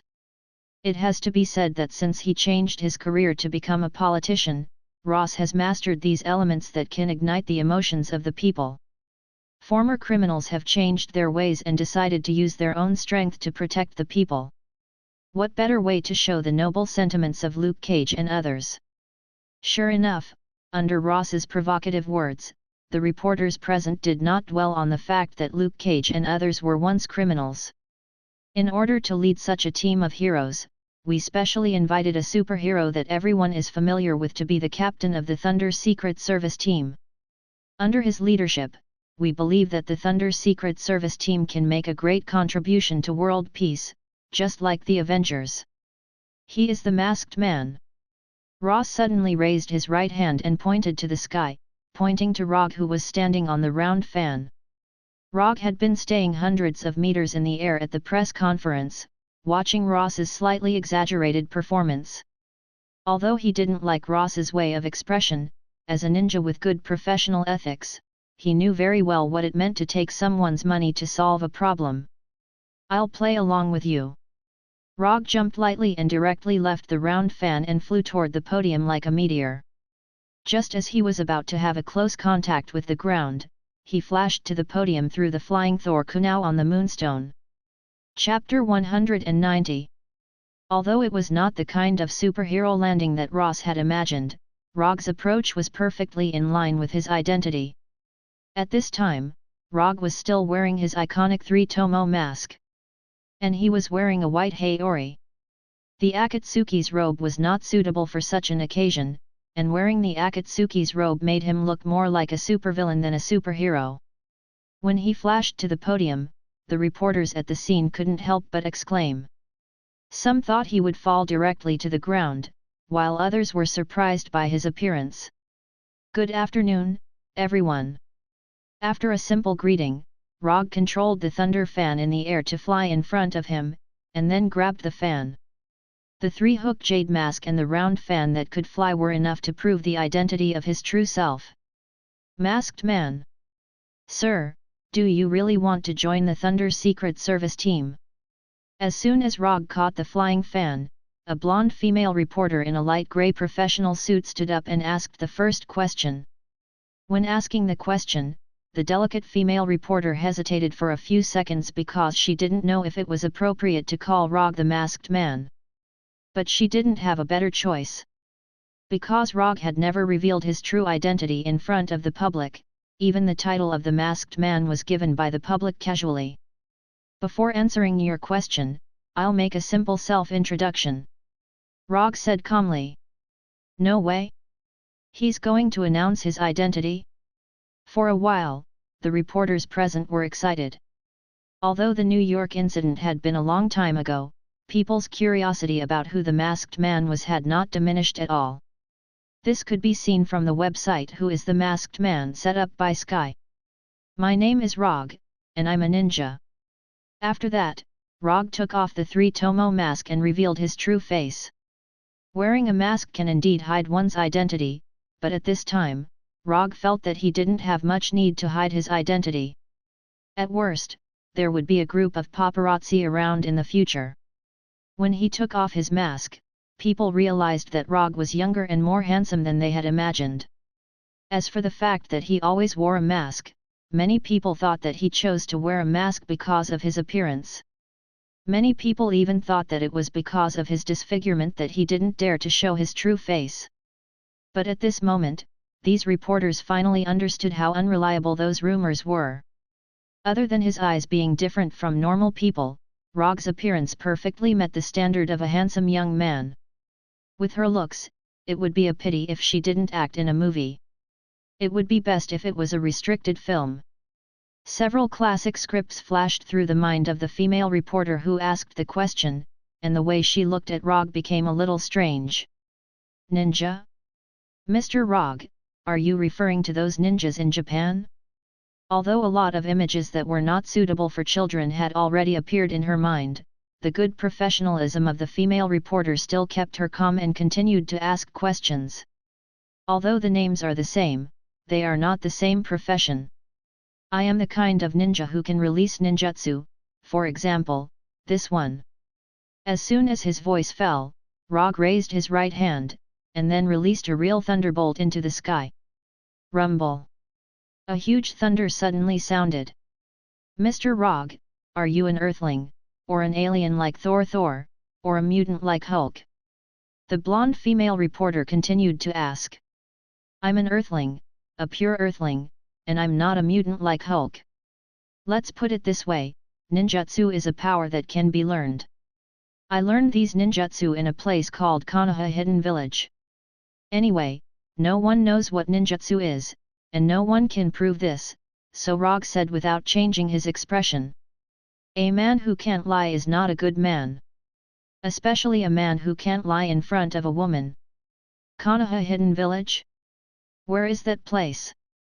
The female reporter asked a question that everyone was very concerned about, even Ross was seriously waiting for his answer. It's a place isolated from the world, they don't like to be disturbed, and they don't like to leave the village, so I won't tell you the location of the village. Konoha Hidden Village is a ghost. If there is such a place, he won't say such an important thing.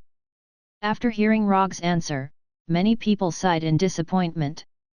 Although they don't know the specific location of Konoha Hidden Village, many people have the idea of starting to investigate Konoha Hidden Village after going back.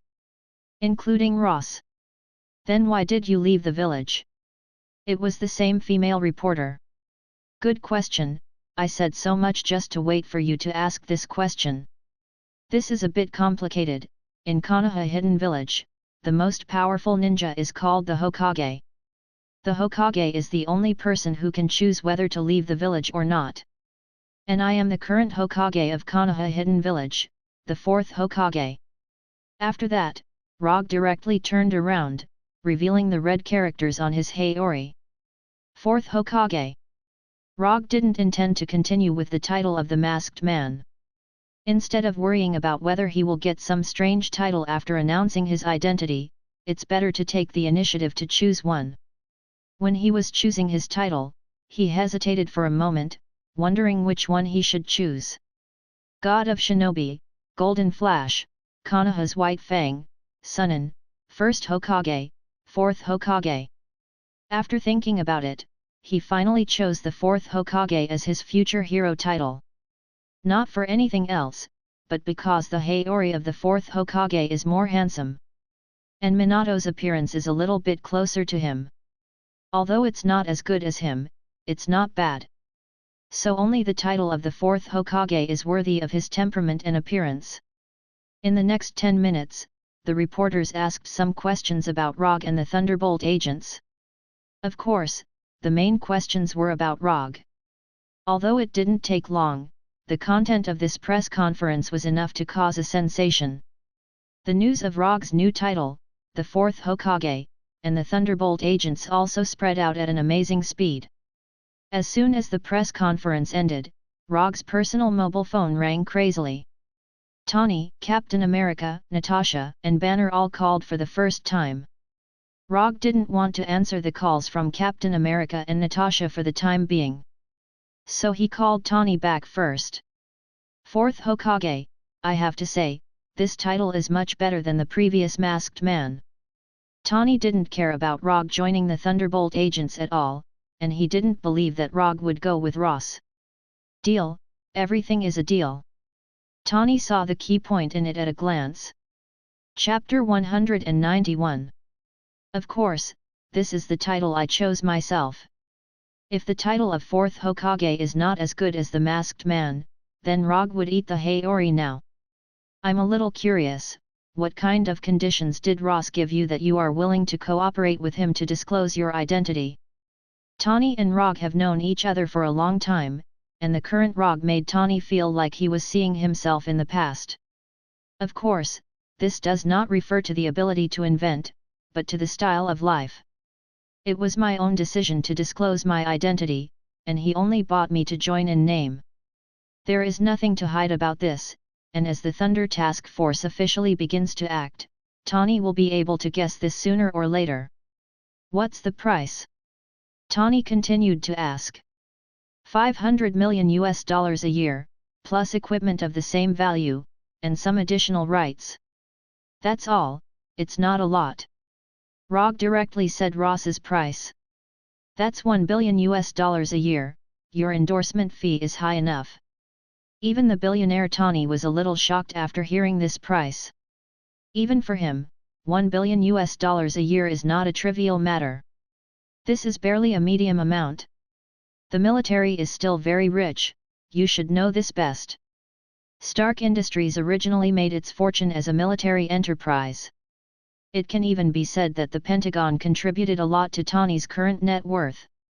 And compared with Stark Industries, Rogge feels that his endorsement fee is more reasonable.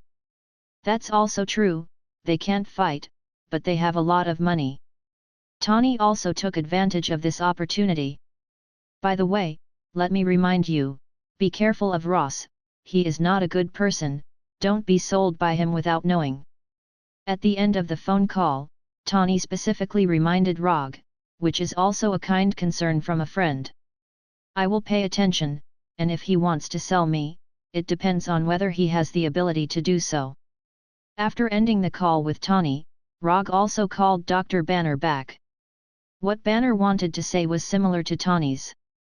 Basically, the new title was not bad, and they must be careful of Ross. After calling Tawny and Banner back, Rogge put away his phone. Although there were several missed calls from Rogers and Black Widow Natasha, he had no intention of calling them back. As long as S.H.I.E.L.D. is still there, they are destined to be competitors. Unless S.H.I.E.L.D. falls, or the two of them withdraw from S.H.I.E.L.D., Rogge has no plans to contact his opponents. The commotion caused by the press conference was far beyond Ross's expectations. It also made him feel that inviting Rogge to join them was a wise decision. Although it was only in name, the people wouldn't care if you joined in name or not. At the cost of $1 billion a year, Roger was tied to the Thunder Agent's war chariot. No matter how one looked at it, it was a very good deal. Rogge was satisfied, Ross was satisfied, and the people were satisfied. Except for Hydra, everyone else was quite satisfied after hearing the news. That night, several senior executives of Hydra held an overnight meeting at a secret base. Rogge didn't care too much about Hydra's reaction. When his identity was officially made public, it was more difficult for Hydra to do anything to him. At least that's what it looks like on the surface. Not long after the press conference, Rogge returned to New York with the Flying Thunder God. He was not in the mood to live with Luke Cage and others in a base transformed from a military camp. No matter how comfortable it is outside, it's not as comfortable as home, especially when there is a beautiful girlfriend at home. Not long after Rogge got up, he saw the headlines about him. He had to sigh at the amazing efficiency of the American media. Less than 24 hours after his identity was made public, all the things he did before that were not particularly secret were dug up by the media. His identity as a private detective suddenly appeared in New York 3 years ago, and even the fact that he was almost taken away by the police was dug up by these media. Of course, he established Konoha's private military company. For this reason, Erica also specifically contacted him and asked him how to deal with the dozens of reporters at the door of the company. "I'll let the shadow clone take you away. Don't go back to the company for the time being. Especially Frank and the other two, let them pay attention to hiding their whereabouts." I don't want the news of monsters in captivity to appear. After the call, Rogge arranged for a shadow clone to return to the company. These media are just a little crazy now, and it will be fine in a few days. And in a place like New York, there is never a shortage of big news. No one knows New York better than me.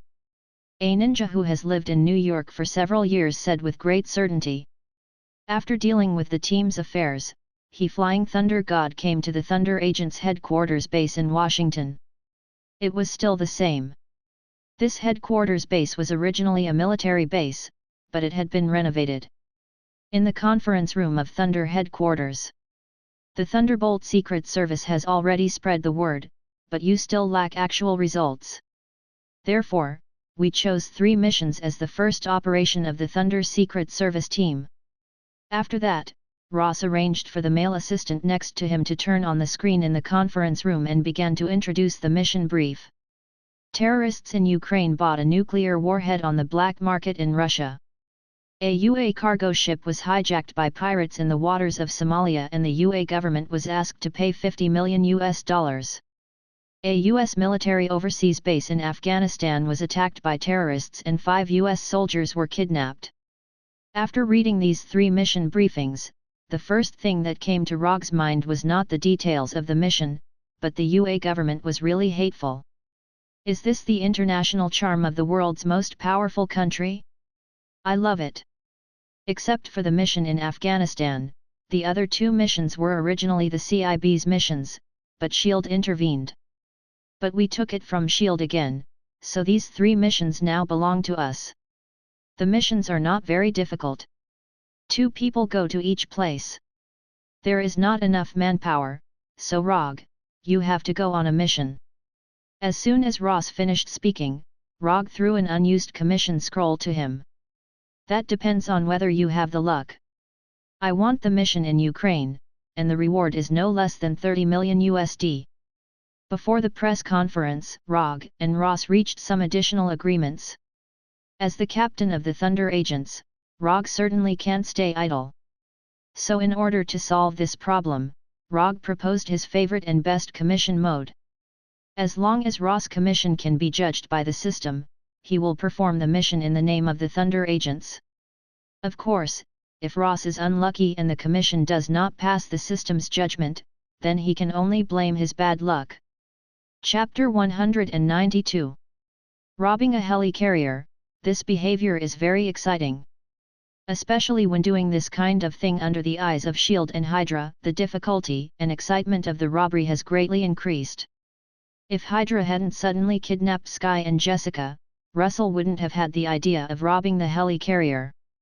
The helicarrier is not a small fighter like the Quinjet, but a complete air fortress. Robbing this thing in front of SHIELD and Hydra should be as difficult as directly attacking the secret city of Wakanda.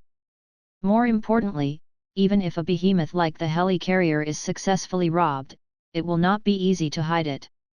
Although there should also be environmental reflective panels and anti-radar search devices on it, the helicarrier is still a bit too big. And as the manufacturer of the helicarrier, SHIELD can definitely find the hidden helicarrier. Although robbing the helicarrier is difficult, it has to be said that the helicarrier is still very attractive to Russell. In Hydra's plan, 3 helicarriers are enough to dominate the world. Although Russell doesn't have as much confidence in the helicarrier as Hydra, he doesn't deny the helicarrier's powerful combat ability. In the distance, Triple Wing is still brightly lit and people are coming and going. Russell and the Hungry Wolf Warrior are also making their final preparations. In fact, there is nothing to prepare. They just need to distribute the super hacking program in their hands and let the 2 Hungry Wolf teams wait for the opportunity to board the helicarrier. As for whether they can succeed or not, it is really up to fate. Although Russell is quite confident in the Hungry Wolf Warrior, he is not arrogant enough to think that the Hungry Wolf Warrior can look down on all of SHIELD and Hydra's warriors. SHIELD and Hydra are really serious and they are also very scary. Time passed little by little, and when the first light appeared on the horizon, Russell and the Hungry Wolf Warrior quietly left the roof where they had stayed for most of the night and began to head to the Triple Wing headquarters. The information provided by Jasper was that the Insight plan would be implemented in 24 hours. According to the time calculation, Russell and the others now have at least 5 or 6 hours of rest. But Russell didn't have much hope for S.H.I.E.L.D. and Hydra's concept of time, especially when he carefully observed the Insight hangar below the Triple Wing headquarters with Supervision's telescopic vision and clairvoyance. He decided to launch an action in advance. The 3 helicarriers in the hangar had already made their final preparations before liftoff. Russell even saw the Mother F***er Nick Fury and the Black Widow Natasha in the hangar. Their expressions didn't look normal. Nick Fury frowned deeply, and Black Widow Natasha, who was standing beside him, also had a distressed expression. Not only that, but there were also obvious bruises on Black Widow Natasha's delicate face. Russell clearly remembered that Natasha's face didn't have any scars apart from her beauty yesterday. The Black Widow Natasha was injured, and there didn't seem to be anything special. After all, she was a special agent. It was normal for her to get injured during a mission. But the problem, she was injured Wolf Warrior ER. Combined with Dr. Zola's request, Russell made a rough judgment. Because of the death of Pierce and Rum, Hydra hidden in S.H.I.E.L.D. was partially exposed, but not completely exposed, which is why Project Insight was not completely terminated. Nick Fury estimated that the exposed Hydra was handed over to Black Widow Natasha and Captain America Steve Rogers to deal with, so Natasha was injured at this time. As for why Dr. Zola only asked him to kill Nick Fury and Captain America, it should be because he felt that Captain America and Captain America had a greater impact on the plan, so he made such a request. Of course, only Dr. Zola himself would know if that was what he thought. On the way to the Triple Wing headquarters, Russell carefully observed the Insight hangar, but he never found any trace of Captain America and Agent Hill. Russell can understand that Captain America is not here. After all, Captain America is a combatant. But Agent Hill is also not here, which makes him a little suspicious. Agent Hill is Nick Fury's right-hand man. At this critical moment, it's not right for her not to be here. Although he didn't find Captain America and Agent Hill, Russell saw someone here that he didn't expect at all. Dr. Bruce Banner. Why is he here? He's not from S.H.I.E.L.D., what is he doing here? Several doubts suddenly emerged in Russell's mind.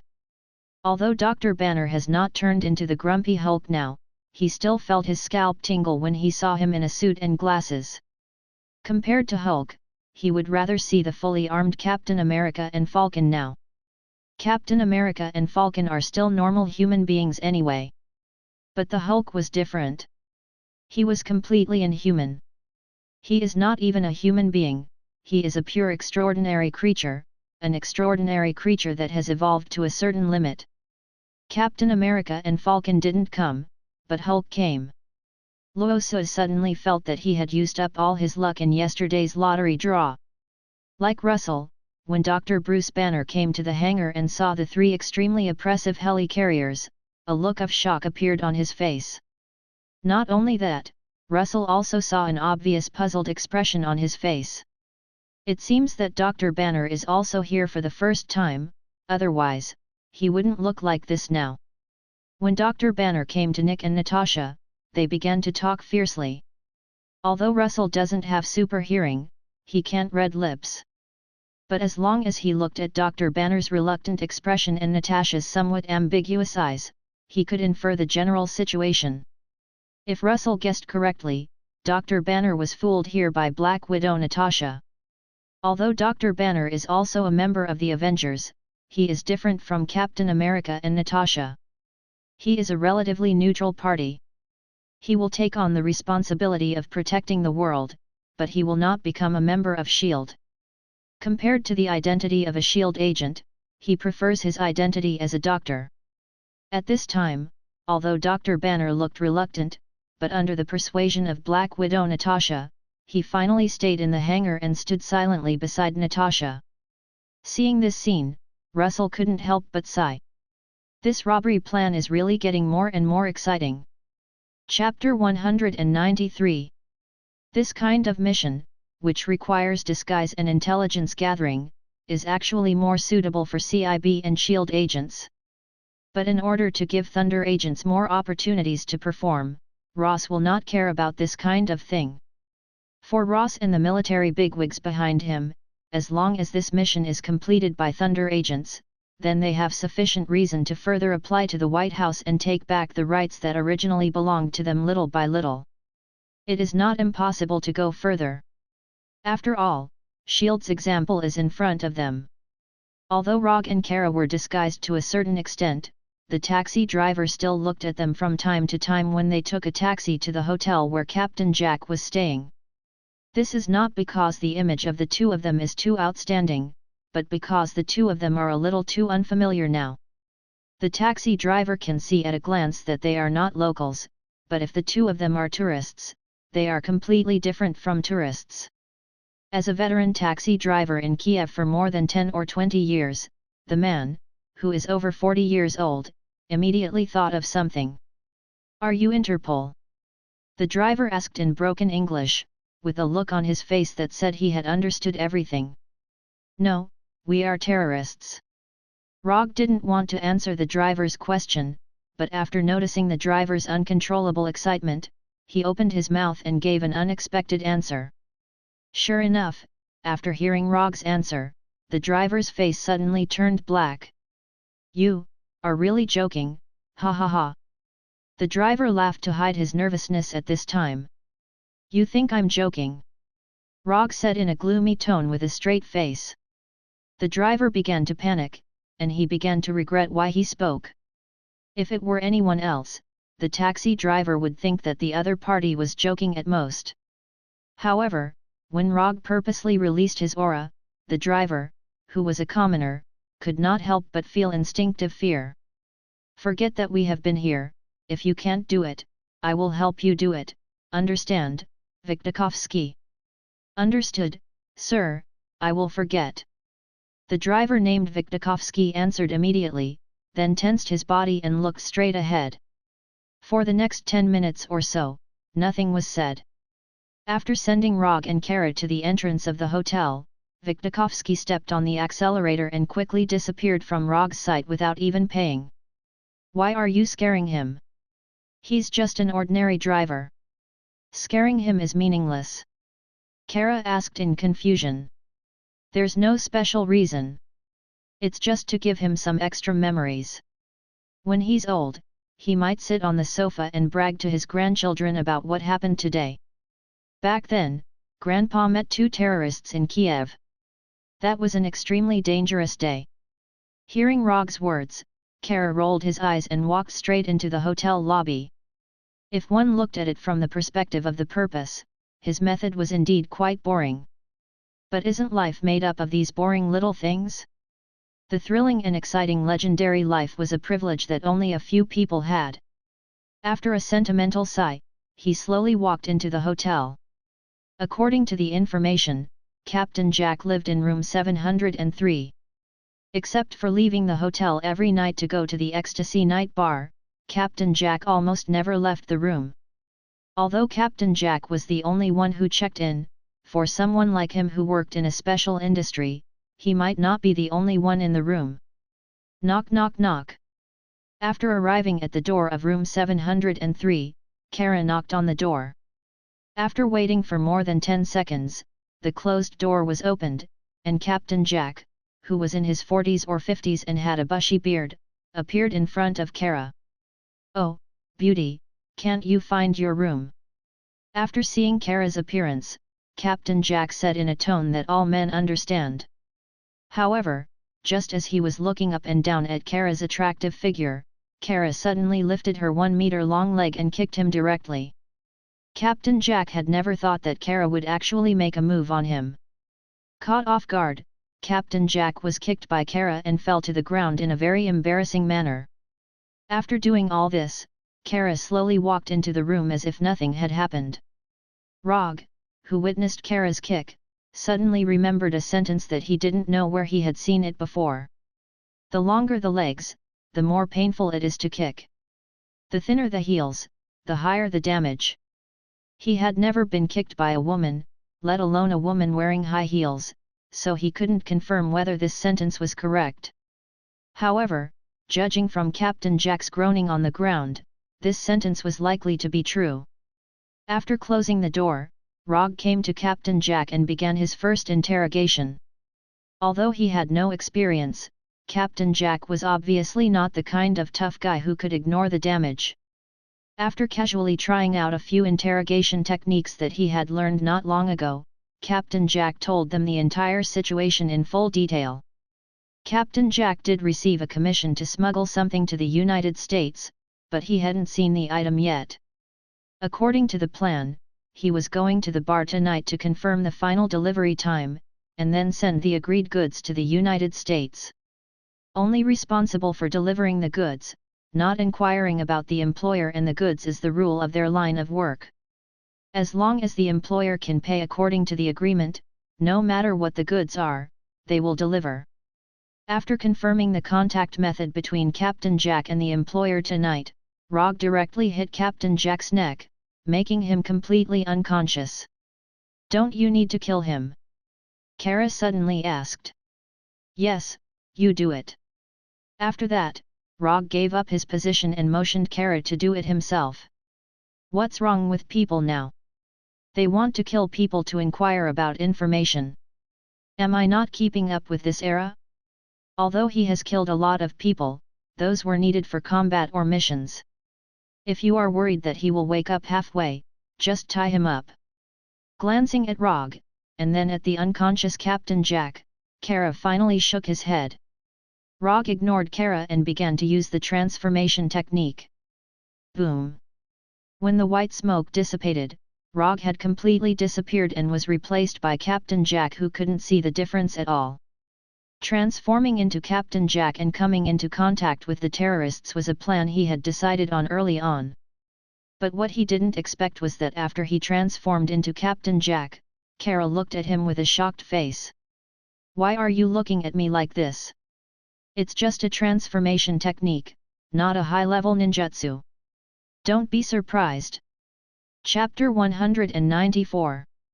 Although Kara herself had extraordinary power because of the Moonlight Stone, she still felt incredulous after seeing the scene in front of her. Not only was the appearance exactly the same, but even the lecherous expression was exactly the same. If the real Captain Jack was not lying on the ground, Kara would never believe that the Captain Jack standing in front of her was Rogge. "Don't be in a daze, I'll deal with the rest alone, you go back to the safe house." What he had to face next was not a passerby or a driver, but a terrorist with high vigilance. Instead of bringing an inexperienced newcomer like Kara, it would be better to catch the terrorists in the bar. At least it would save him some effort. Although Rogge didn't say it clearly, Kara understood what he meant. "You're a newcomer, don't add to the trouble. Go back to where you came from." If it was someone else who did this to her, Kara would definitely let that person enjoy the extraordinary power of the Moonlight Stone. But when that person was Rogge, the situation was completely different. Kara would rather fight with the red tank than face the feeling of disgusting bugs crawling all over her body again. Thinking of this, Kara couldn't help but tremble slightly, as if there were bugs crawling on her body at this time. "Okay, then I'll go back first." Without any hesitation or dissatisfaction, Kara turned around and left decisively. When night fell, Rogge, who had transformed into Captain Jack, left the hotel and took a taxi to the Ecstasy Night Bar. Before leaving the hotel, he enjoyed the highest standard dinner that the hotel could provide. As for the bill, of course, Captain Jack paid for it. Isn't it reasonable for Captain Jack to pay for what he eats? Rogge thought that the bar that could be chosen by Captain Jack and the terrorists wouldn't be too bad. But when he came to the bar, he felt that he had overestimated Jack and the others. It seems that the smuggling and terrorist industries haven't made much money in the past few years. After lamenting in his heart, Roger walked into the bar that was not modern at all. Because it was still early, there weren't many guests in the bar. But with the environment of the bar, even during the night peak, it was estimated that there wouldn't be many guests. Soon, Roger saw the rumored middleman. He walked to the bar counter where the middleman was. 2 glasses of vodka, no ice. 1 for Russia and 1 for America. This secret code was really stupid. Rogge said in Captain Jack's usual manner of speaking. As soon as he finished speaking, the middle-aged man next to him turned to look at him. The bartender was not the terrorist's contact. The customer next to the bartender was. No energy reaction, ordinary person, 0 threat level. When he turned to observe the man, Rogge quickly judged the man's strength. However, before the man could answer, a voice suddenly came from behind him. Old Jack, can that little boat of yours still cross the Atlantic Ocean? Don't be blown over by the storm. Who was this guy?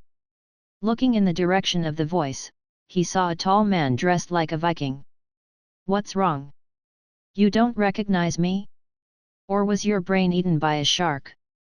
The man who suddenly appeared mocked loudly. As long as the brain hasn't crashed, anyone can see that he was deliberately looking for trouble. Get out of here. Rogge didn't know what the relationship between Captain Jack and this man was, so he could only choose to use an answer that was suitable for any relationship. Oh, I see, old Jack, you are talking about business. After that, the man came in front of the terrorist contact and patted him on the shoulder. He said without hiding anything, young man, if you want to do business, you can come to me. I'm much more reliable than old Jack. Can't let this guy continue. Rogge intends to use the hypnosis ability of Sharingan to solve this guy who came out of nowhere. However, just as he was about to make a move, the man said something that completely exceeded his expectations. He is not old Jack, he is a spy for the Americans. As soon as the man who deliberately dressed like a pirate finished speaking, the terrorist's face suddenly changed, and he pulled out the pistol from his waist without thinking. Damn it! Rogge cursed in his heart. At this time, the situation no longer allows him to continue to disguise, and there is no need to disguise. As soon as the terrorist's contact pulled out the pistol, Rogge came in front of him lightning and grabbed his right hand holding the gun. Ka with Macron, Cha with Macron. With a little force, the contact's right hand was easily broken by Rogge like a toothpick. After quickly solving the contact, he set his eyes on the pirate-like man. Who are you? The only person who knows that he disguised as Captain Jack is Gecko Ishikawa. At most, there are several logistics personnel in the safe house. Other than that, it is impossible for anyone to know that Captain Jack is his disguise. Of course, the man can't answer Rogge's question. When Roger asked him, he pulled out a military knife that was almost 30 centimeters long from his back belt. Playing with a knife in front of me? Rogge smiled helplessly when he saw the man's eagerness after he pulled out his military knife. Less than 10 seconds, to be precise, 3 seconds. The knife in the man's hand was in his hand. After casually waving the knife in his hand, Rogge asked again, last chance, who are you? The result was no different from the previous one, the man still didn't intend to answer the question. For the man's choice, Rogge felt a trace of regret. Then, he returned the military knife to the man. However, the man didn't catch the knife in a different way from ordinary people. He used his forehead to catch the saber that was flying towards him at lightning speed. Thump! The sound of falling to the ground sounded. Rogge ignored the man who came out of nowhere, directly grabbed the contact whose right hand was broken, and took him out of the bar. On a rooftop near the bar. Why? Why did you do this to me? Rogge said helplessly, his face full of disappointment. The contact looked at the annoyed Rogge with a confused face, completely unable to guess what he was going to do. I plan to be a proper ninja, collect intelligence, sneak in, eliminate the target, and complete the mission. Why can't you let me complete all the procedures? As soon as his voice faded, Rogge's eyes fell on the contact. I'm in a bad mood now, so I sincerely remind you, don't have any thoughts you shouldn't have. Otherwise, I'll chop you up. After that, he took out the bone knife that he took from the roadside restaurant. Chapter 195. Chop you up. Glancing at the oily bone knife in Rogge's hand, the terrorist couldn't help but swallow his saliva. Compared to Rogge's threat, what surprised the terrorist was Rogge's identity. After arriving at the roof, Rogge lifted the effect of the transformation technique and changed back to his original appearance. When he changed back to his original appearance, the terrorist recognized his identity. Fourth Hokage. He is the captain of the Thunder Agents, Fourth Hokage. Oh, you don't have to threaten me, you don't dare to chop me up. The world-famous superhero Fourth Hokage can't chop me up, unless you don't want the reputation of a superhero anymore. Do it, lackeys of the US government, you don't deserve to be called a hero. Do it. After recognizing Rogge's identity, the terrorist not only did not have any fear, but he began to clamor. It has to be said that this terrorist's imagination is quite good to be able to think of so many things in such a short time. But there is one thing he didn't think of, that is, Rogge is not an ordinary superhero. In other words, Rogge never thought of himself as a superhero. Compared to the hardships of being a superhero, he wanted to be a carefree anti-hero. When he is happy, he will save the world. When he is not happy, the world will do whatever it wants. Since you asked for it, then I will satisfy you. After saying that, Rogge came to the front of the terrorist lying on the ground and squatted down with a calm face. Judging from your action of pulling out the gun, your habitual hand is right hand. So, let's start with the left hand. As soon as his voice fell, Rogge raised the bone knife in his hand and chopped at the terrorist's left hand without hesitation. Dang! The bone-chopping knife's blade hit the ground hard, making a dull sound. When the bone knife was raised, the terrorist's left wrist rolled a few times on the ground. Ah!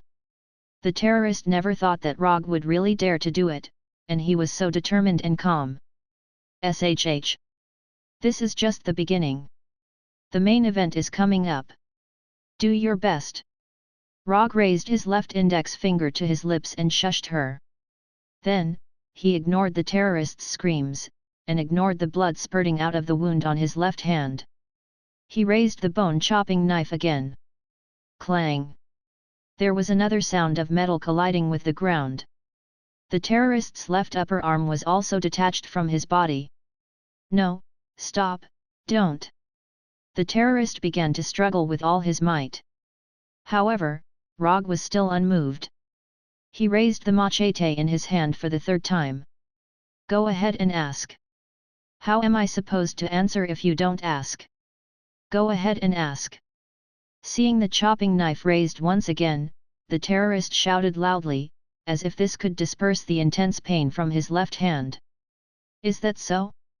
Then it seems that this is my fault. At the same time, the bone-chopping knife fell again, cutting off the terrorist's remaining forearm. No. It's not your fault. I beg you, please ask, please. The terrorist was still screaming, but his tone had become much weaker. He didn't know if it was because the previous scream damaged his throat, or because he lost too much blood. Very good, it seems that now you know how to cooperate. After wiping the blood-stained bone-chopping knife on the terrorist's clothes, Rogge said calmly. The following questioning was unusually smooth, and he soon got the information he wanted. Give me a quick death. The terrorist didn't have any intention of leaving here alive. The only thing he wanted now was to end his life happily. Actually, I have never had the habit of killing captives, but I can satisfy your last request. A finger snap suddenly sounded.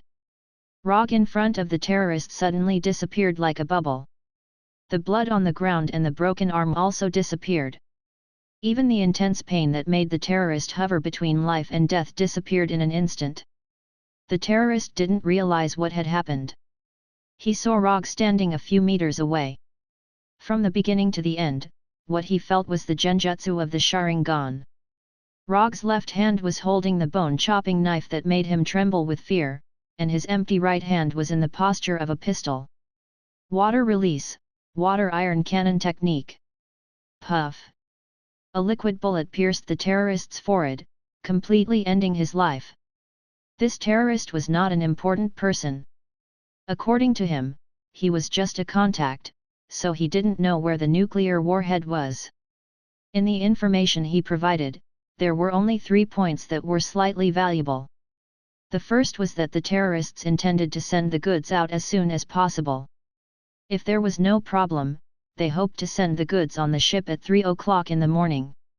The second was that this time, there were not many people in charge of transporting the nuclear warhead, only about 20 or 30 people, and the nuclear warhead was now in a warehouse in the city. Although Kiev wasn't an international metropolis, it was still the capital of Ukraine. In this city, there were at least thousands of large and small warehouses. It was not easy to find the one where the terrorists placed the nuclear warhead in these warehouses. As for the third information, it was the most useful one at present. That was, the contact information provided by the contact. Although the contact didn't know where the nuclear warhead was placed in the warehouse, he knew how to contact the terrorists who were guarding it. According to the original plan, after confirming the final time with Captain Jack, he would contact the terrorists and inform them of the final result. Although there were some accidents, the terrorists may not know what happened in the bar now. As long as he could use the identity of the contact to lure the terrorists out, or directly locate their location when contacting them, then everything would become simple again. Of course, the premise of all this was based on the premise that the terrorists didn't know what happened in the bar. After throwing away the bone-chopping knife in his hand, Rogge teleported back to the safe house with the Flying Thunder God and roughly explained the current situation to Kara and others. When the logistics technicians in the safe house were ready, Rogge asked a technician who could speak Ukrainian to make a call. Although the voice of the technician was not the same as the contact, there was no other way. Rogge could transform into the appearance of the contact, but the problem was that he didn't speak Ukrainian. The contact could speak English because the person he wanted to contact was the UA Captain Jack, which may be the reason why he was chosen as the contact. More than 20 seconds later, the phone was still not connected. Chapter 196. Just when everyone thought that no one would answer the phone, the call was suddenly connected.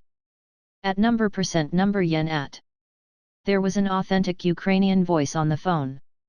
But except for the technician who made the call, no one present understood the meaning of this sentence. The technician quickly replied and communicated with the terrorist on the other end of the phone. Although they couldn't understand their conversation, judging from the current situation, the terrorist guarding the nuclear warhead didn't know what happened in the bar. When the Ukrainian technician communicated with the terrorist, the remaining technicians quickly began to track and locate the phone. Although these technicians are not professional agents from the CIB and SHIELD, it is not difficult for them to track the location of a phone call. The terrorist on the other end of the phone didn't realize anything, and the technician on the safe house side had already completed the location. The signal came from a warehouse on the outskirts of Kiev. Mr. Rogge, I told them the time and place of receiving the goods tonight according to your request, and they will arrive at the port on time with the goods. After the call ended, the technician in charge of the call reported to Rogge. Rogge didn't have any military rank, but his identity as the captain of the Thunder Agents made him the highest-ranking person on the scene. Thank you for your hard work. But they won't have a chance to arrive at the port on time. It was only 8 o'clock in the evening, more than 6 hours away from the agreed 3 o'clock in the morning. Rogge didn't intend to waste time here, so he planned to go directly to the warehouse located and solve all the problems at once. Put on your battle suit, we should go. It was also time to end this agent game. After hearing Rogge's words, Moonlight Scala didn't hesitate and immediately went to the room and changed back to the white uniform that fully highlighted her graceful figure. Finally, the fight was about to start, and Scala's expression gradually became excited. More than 20 minutes later, Rogge and Scala arrived near the warehouse on the outskirts. After arriving near the warehouse, Rogge didn't launch an attack immediately, but used chakra to perceive the situation of the warehouse. 34 ordinary humans didn't have any abnormal energy response. He couldn't sense whether the nuclear warhead was inside. He could only sense life energy and energy intensity, and radioactive materials such as nuclear materials were not in his sensing range. Unless the nuclear warhead exploded, he would not be able to sense the location of the explosion. But at that time, it didn't matter whether he could sense it or not. There aren't many enemies inside, and their weapons are just some conventional gunpowder weapons, so it's not very difficult to deal with them. According to Ross's request, I need you to grow up as soon as possible so that you can become superheroes who can take charge of things on your own. So, you'll be in charge of the main attack, and I'll be in charge of covering you. Unless you really can't handle it, or if your life is in danger, I will only help. Do you understand? This was something that Rogge and Ross had agreed upon a long time ago. While he was the captain of the Thunderbolt Secret Service team, he had to do his best to help the other members grow. Of course, this so-called growth was not for him to teach the other members how to fight, but for them to gain more combat experience. Simply put, he was the last line of insurance for the Thunderbolt Secret Service team. If Moonlight, Scala, and the other team members could solve the quest by themselves, then he could do nothing. But if they couldn't solve it, or if their lives were in danger, he would be responsible for dealing with the aftermath. Of course, this was only limited to when he was participating in a mission. Understood. Scala had no objection to Rogge's arrangement. And she didn't think that the terrorists in the warehouse could pose any threat to her. Although she wasn't a battle-hardened existence like Rogge, and her power wasn't obtained through her own efforts, the extraordinary ability given to her by the Moonstone was enough for her to deal with most of the enemies. After instructing Scala, Rogge didn't say anything else. What he had to do now was to enjoy Moonlight Scala's performance. After calming down a little, Scala walked straight to the door of the warehouse, intending to attack it head-on. Rogge didn't say anything about Scala's choice. As long as Scala didn't die here, it didn't matter. It was unknown whether the terrorists in the warehouse weren't vigilant enough, or they didn't worry about any enemy attack at all. Scala, who was exuding orange-white light from head to toe, was unhindered and went directly to the door of the warehouse. Moonlight Scala was obviously not the kind of person who would sneak in and secretly deal with the enemy.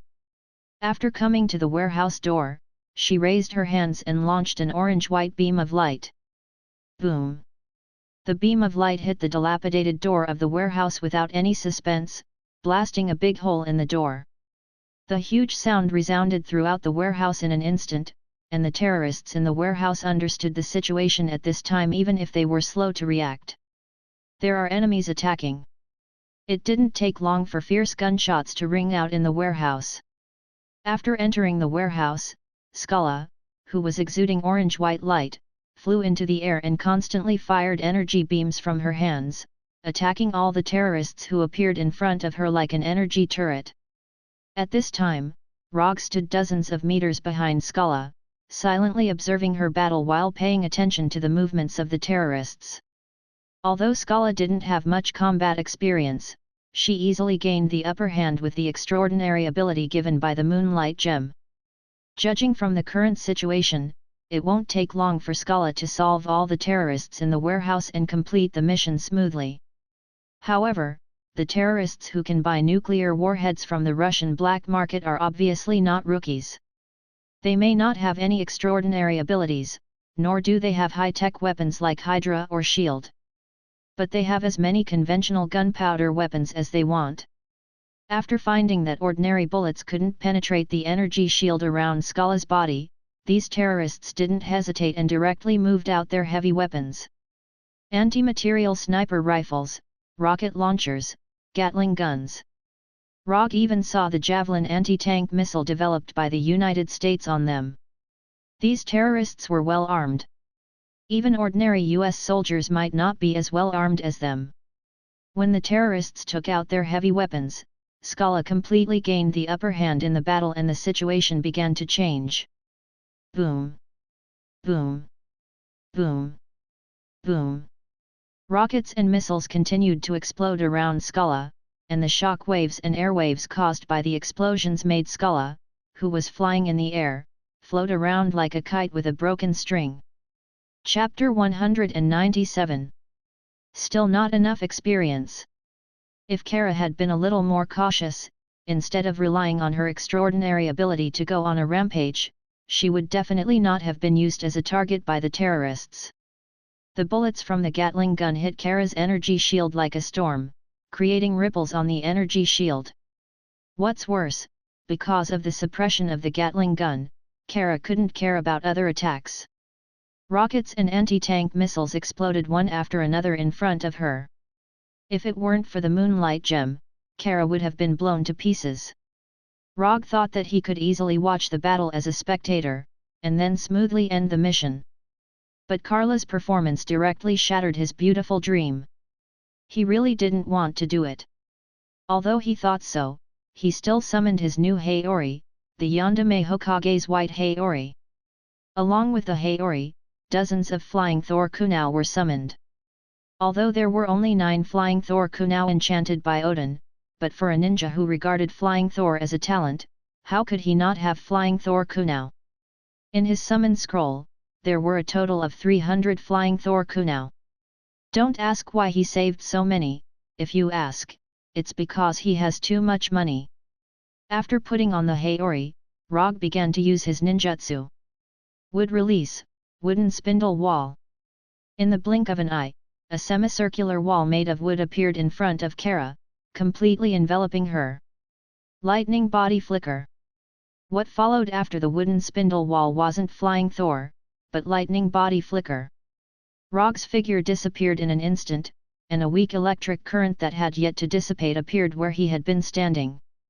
Leave the rest to me. As soon as his voice fell, Rogge picked up Kara, who was half kneeling on the ground, and once again used lightning body flicker. The next second, he carried Kara to a corner of the warehouse, and then directly put Kara down. It felt good. After putting Kara down, he disappeared again. Until now, the terrorists did not know that Kara was no longer behind the wooden spindle wall. Bullets and missiles continued to bombard the wooden walls, and dazzling explosions continued to rise. Although the sudden appearance of the wooden spindle wall surprised these terrorists, they did not associate the wooden spindle wall with Rogge. It was common knowledge that his superpower was the ability to control lightning. Rogge had no intention of correcting these terrorists' thoughts. While they were crazily attacking the wooden spindle wall, he had the shadow doppelganger throw the dozens of Thor Kunao that he had summoned to every corner of the warehouse. After the shadow doppelganger was done, he walked into the terrorists' line of sight. Seeing Rogge walking out from the shadows, these terrorists first revealed a trace of doubt, then their complexion suddenly changed, and they immediately turned the muzzle. When they first saw Kara, they felt that Kara was very similar to the superhero Moonlight Stone from the Thunder Secret Service. It's just that Kara did not show superpowers at the press conference, so even if she was wearing the same battle suit, they did not immediately confirm Kara's identity. However, when Rogge came out in a white Haori, they finally confirmed this guess. Thunder Secret Service's Moonlight Stone Kara, and the 4th Hokage Rogge. These terrorists didn't take Kara, a new superhero, too seriously. In their view, Moonlight Stone Kara was nothing more than an idol promoted by the UA government, a trick used to fool the people. Kara, who had no record, of course, could not be taken seriously by them. However, Rogge was different. He was a ferocious man with actual battle records. When anyone mentioned him, they would involuntarily think of the scenes of him killing the alien soldiers in New York. A person's name, a tree's shadow. No matter how arrogant these terrorists were, they would not think that they would be a match for Rogge, who could cut down aliens like vegetables. For a while, all the muzzles and cannons were aimed at him. Looking at these terrorists who seemed to be facing a great enemy, Roger suddenly sighed. He didn't know when he would be able to get the same treatment as Minato. If I encounter a golden flash, I can give up the mission without any punishment. I have to continue to work hard. and Rogge hoped that his future treatment would be a little higher than Minato's. Minato's treatment was only limited to the ninja world, and he hoped that his treatment would be universal. But this kind of thing can only be thought in his mind for the time being. He has not received this kind of treatment on Earth, let alone the whole universe.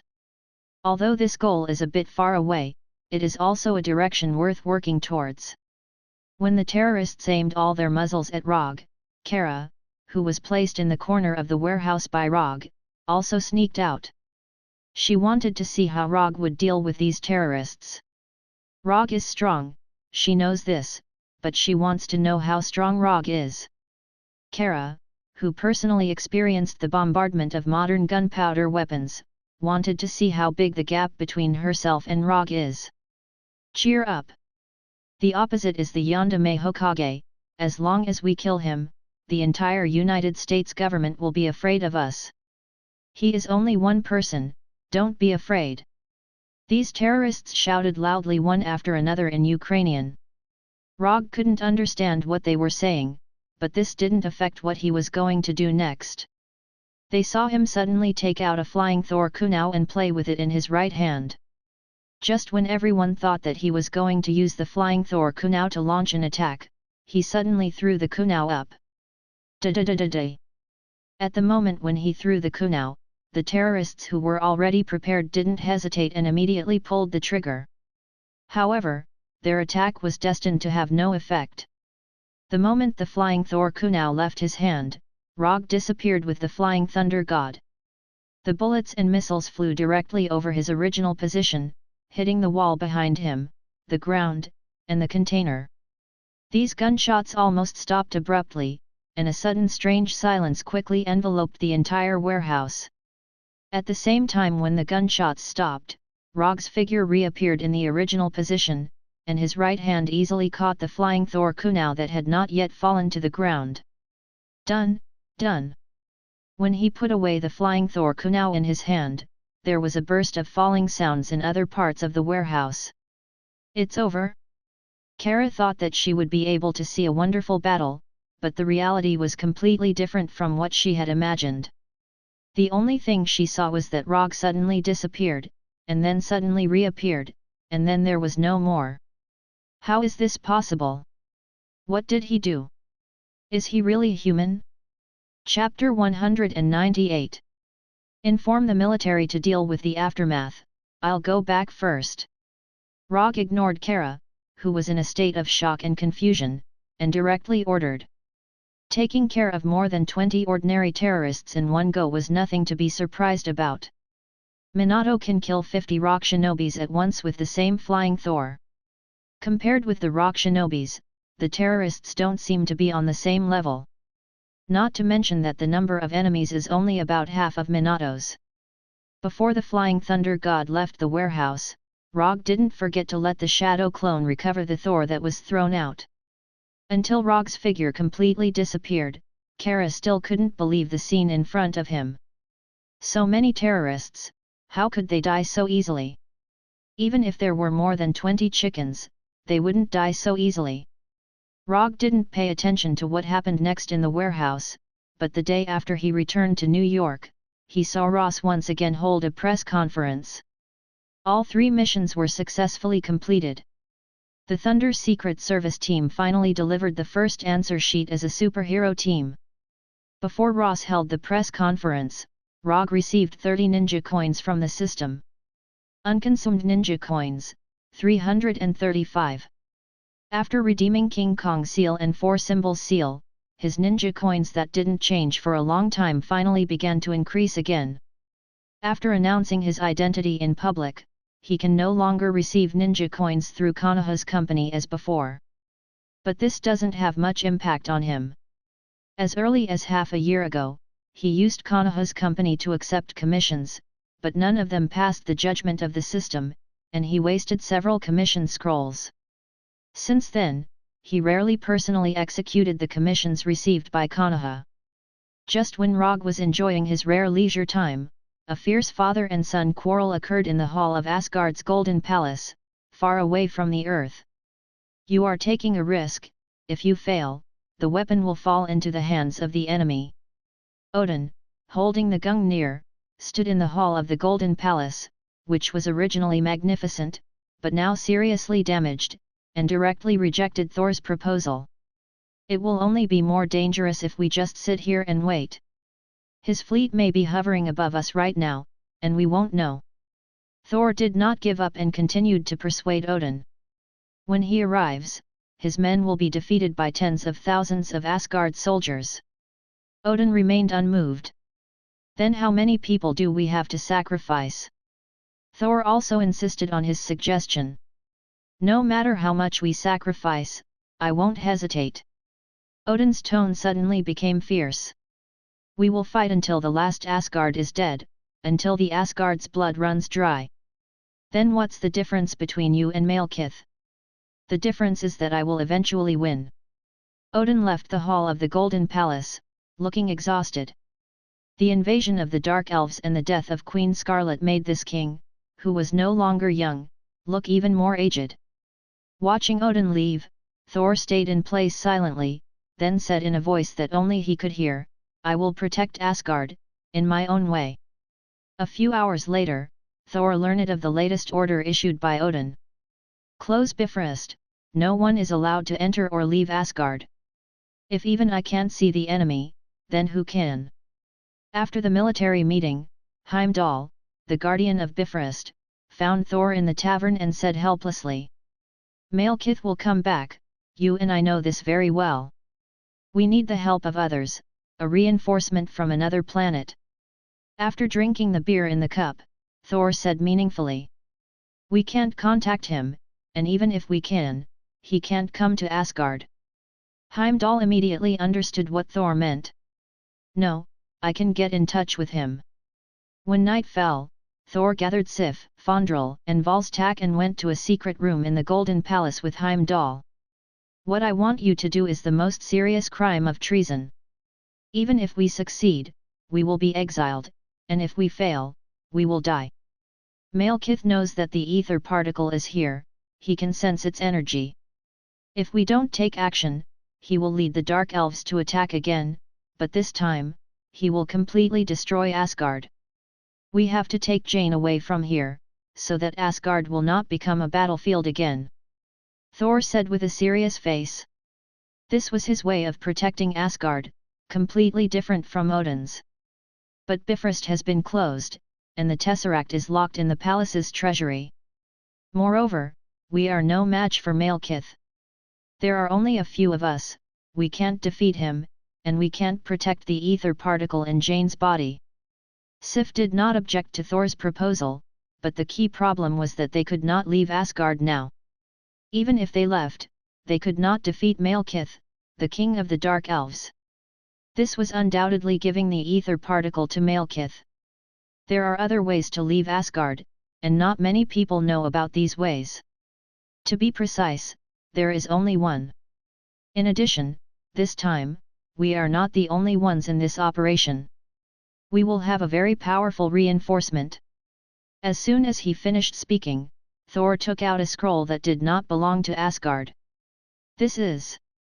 The moment they saw the scroll, Sif and the others immediately thought of something. Although the color was a little different, this scroll was very similar to the commission scroll they had seen before. "This is a gift that Rogge gave me when I went to New York last time. If one day you need my help, you can open this scroll." These were the original words he said to me. Although that was what he said, Thor did not know what effect this scroll had. But now, this scroll was the only way he could contact Rogge. Is this really useful? This place is very far from Earth. Without the help of Bifrost, not many people can cross such a long distance to Asgard. As someone who had witnessed Rogge's battle with her own eyes, Sif did not doubt Rogge's strength. However, this kind of ultra-long distance transmission across interstellar space was not something that anyone could do. Even Asgard, without Bifrost, could only obediently build ultra-long distance transmission magic arrays. And as far as she knew, Rogge did not know magic, so it was impossible for him to build any transmission magic arrays.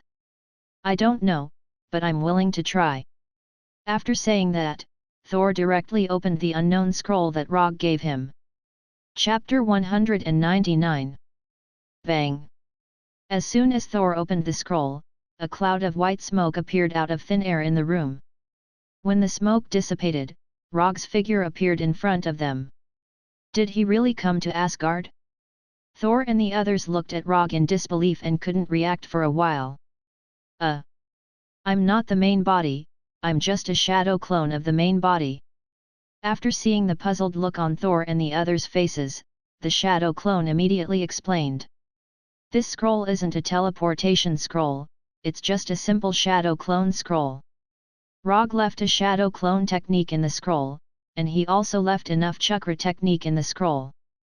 This kind of scroll can be exchanged in the system, and the price isn't expensive. 1 ninja coin can be exchanged for 1. Can you get in touch with Rogge? Is he the main body you mentioned? Although Saul didn't know what kind of connection there was between the shadow doppelganger and the original body, since Rogge left a shadow doppelganger in the scroll, this shadow doppelganger must have a special use. No. The doppelganger answered straightforwardly. Thor's face suddenly became a little ugly. At this time, the shadow clone continued, although I can't contact the main body can sense my presence, and he will come over in a while. After saying that, the shadow clone ignored the strange expression of Thor and the others and signaled them to make a space. At the same time, Rogge, who is far away in New York, sensed the appearance of the shadow clone. The long distance between the Earth and Asgard can't prevent the side effects of the shadow clone, and a part of the chakra in Rogge's body disappeared out of thin air. I didn't expect this plan to be useful one day.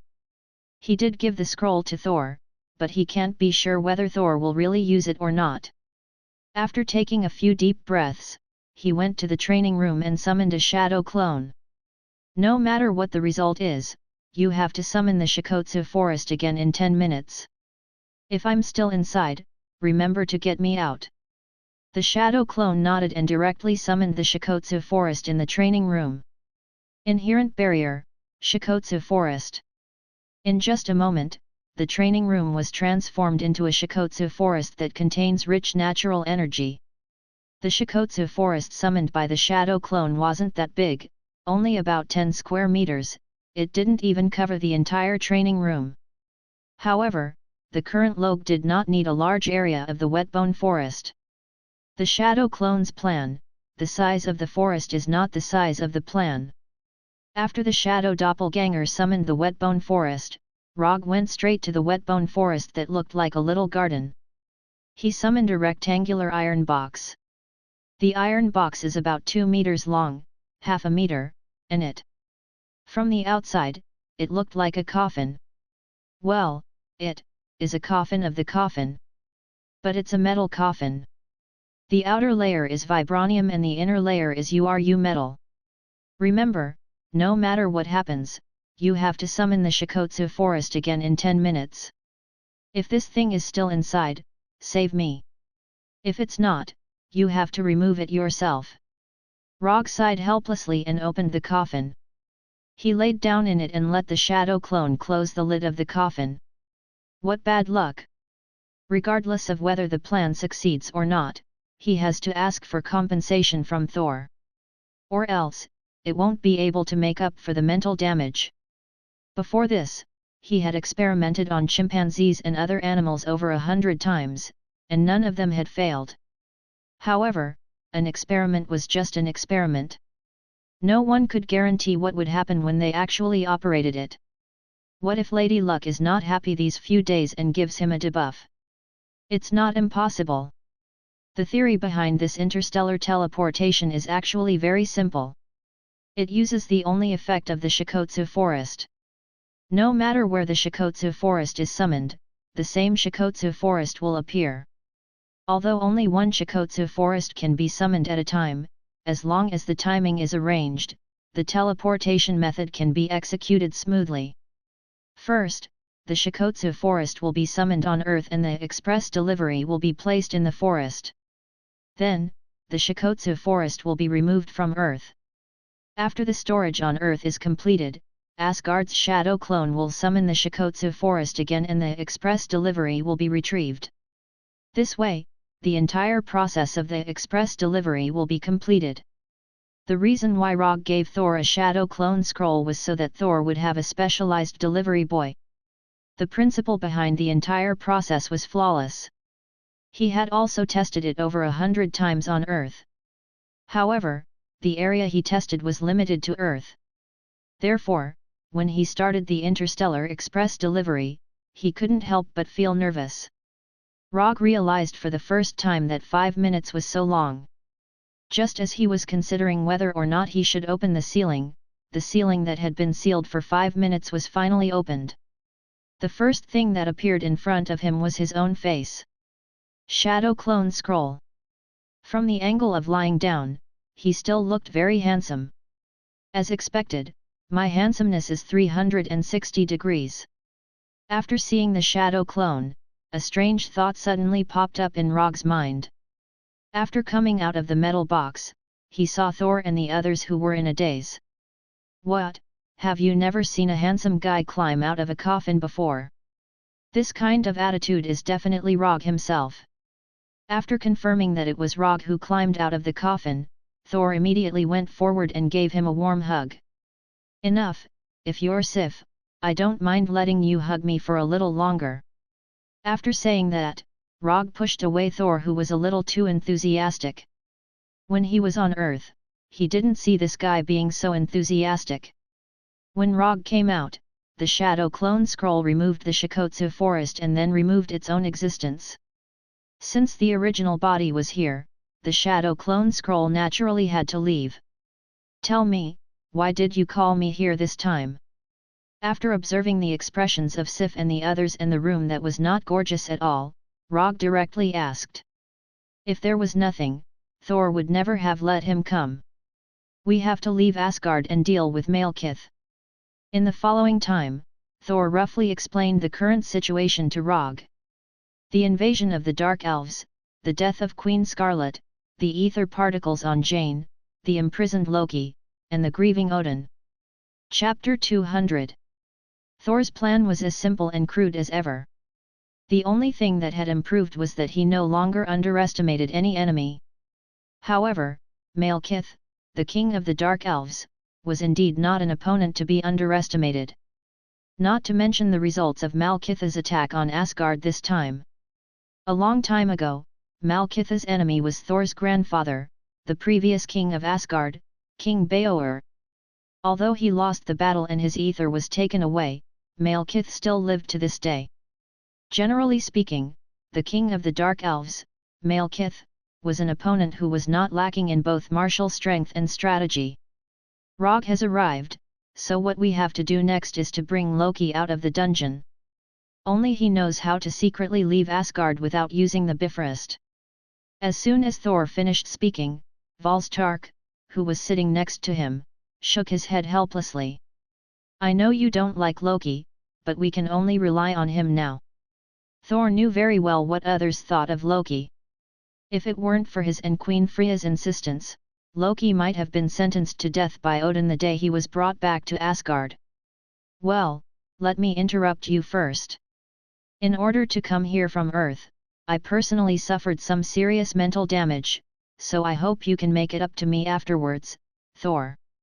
In addition, although everyone is already very familiar with each other, we still have to follow the procedures. Write this commission scroll first. Rogge directly summoned an unconsumed commission scroll and placed it in front of Thor. The reward I want is very simple. After this matter is over, I hope you can take me to Nidavellir and ask them to help me make a set of armor. He now only has a set of armor similar to Madara's, but after he changed his title, this set of armor can no longer match his image. No problem. Thor was already used to Rogge's commission habit. Even if he didn't say anything, Thor would give him a satisfactory reward after the matter was over. Commission content: defeat Malekith. Commission status: incomplete. Commission reward: 250 ninja coins. Just as Rogge had predicted, Thor's request successfully passed the system's judgment. The only thing he didn't expect was that the reward given by the system was as high as 250 ninja coins. What was going on? Malekith was just a boss in Thor's personal dungeon. How could there be such a high reward? In the last battle of New York, the system only gave him 200 ninja coins as a reward. Was Malekith that strong? Rogge began to think seriously, and his intuition told him that this matter might not be as simple as he thought. After returning the scroll to Rogge, Thor began to assign tasks to Sif and the others. There wouldn't be many people leaving Asgard, including Loki, there would be at most 4 people. Sif and the others wouldn't leave Asgard. Their task was only to contain Asgard's guard army. The Prince of Asgard, the next king of Asgard, was planning to break through the defense line of Asgard's soldiers. It was ironic. After instructing Sif and the others, they left the dark secret room and began to perform their respective tasks. According to Thor's request, Rogge transformed into a royal guard and followed him like a guard. They were now going to the dungeon to rescue Loki. Without Loki, their plan to leave Asgard could basically be declared a failure. "Thor, it's been so long, you came to see me now." When the two of them arrived at Loki's private cell, Loki took the lead in speaking. After speaking, Loki suddenly turned his head and glanced at the royal guard behind Thor. For some reason, Loki always felt that there was something wrong with this royal guard. However, most of his attention was now on Thor, so he didn't continue to investigate. It was just a strange royal guard, nothing to pay attention to.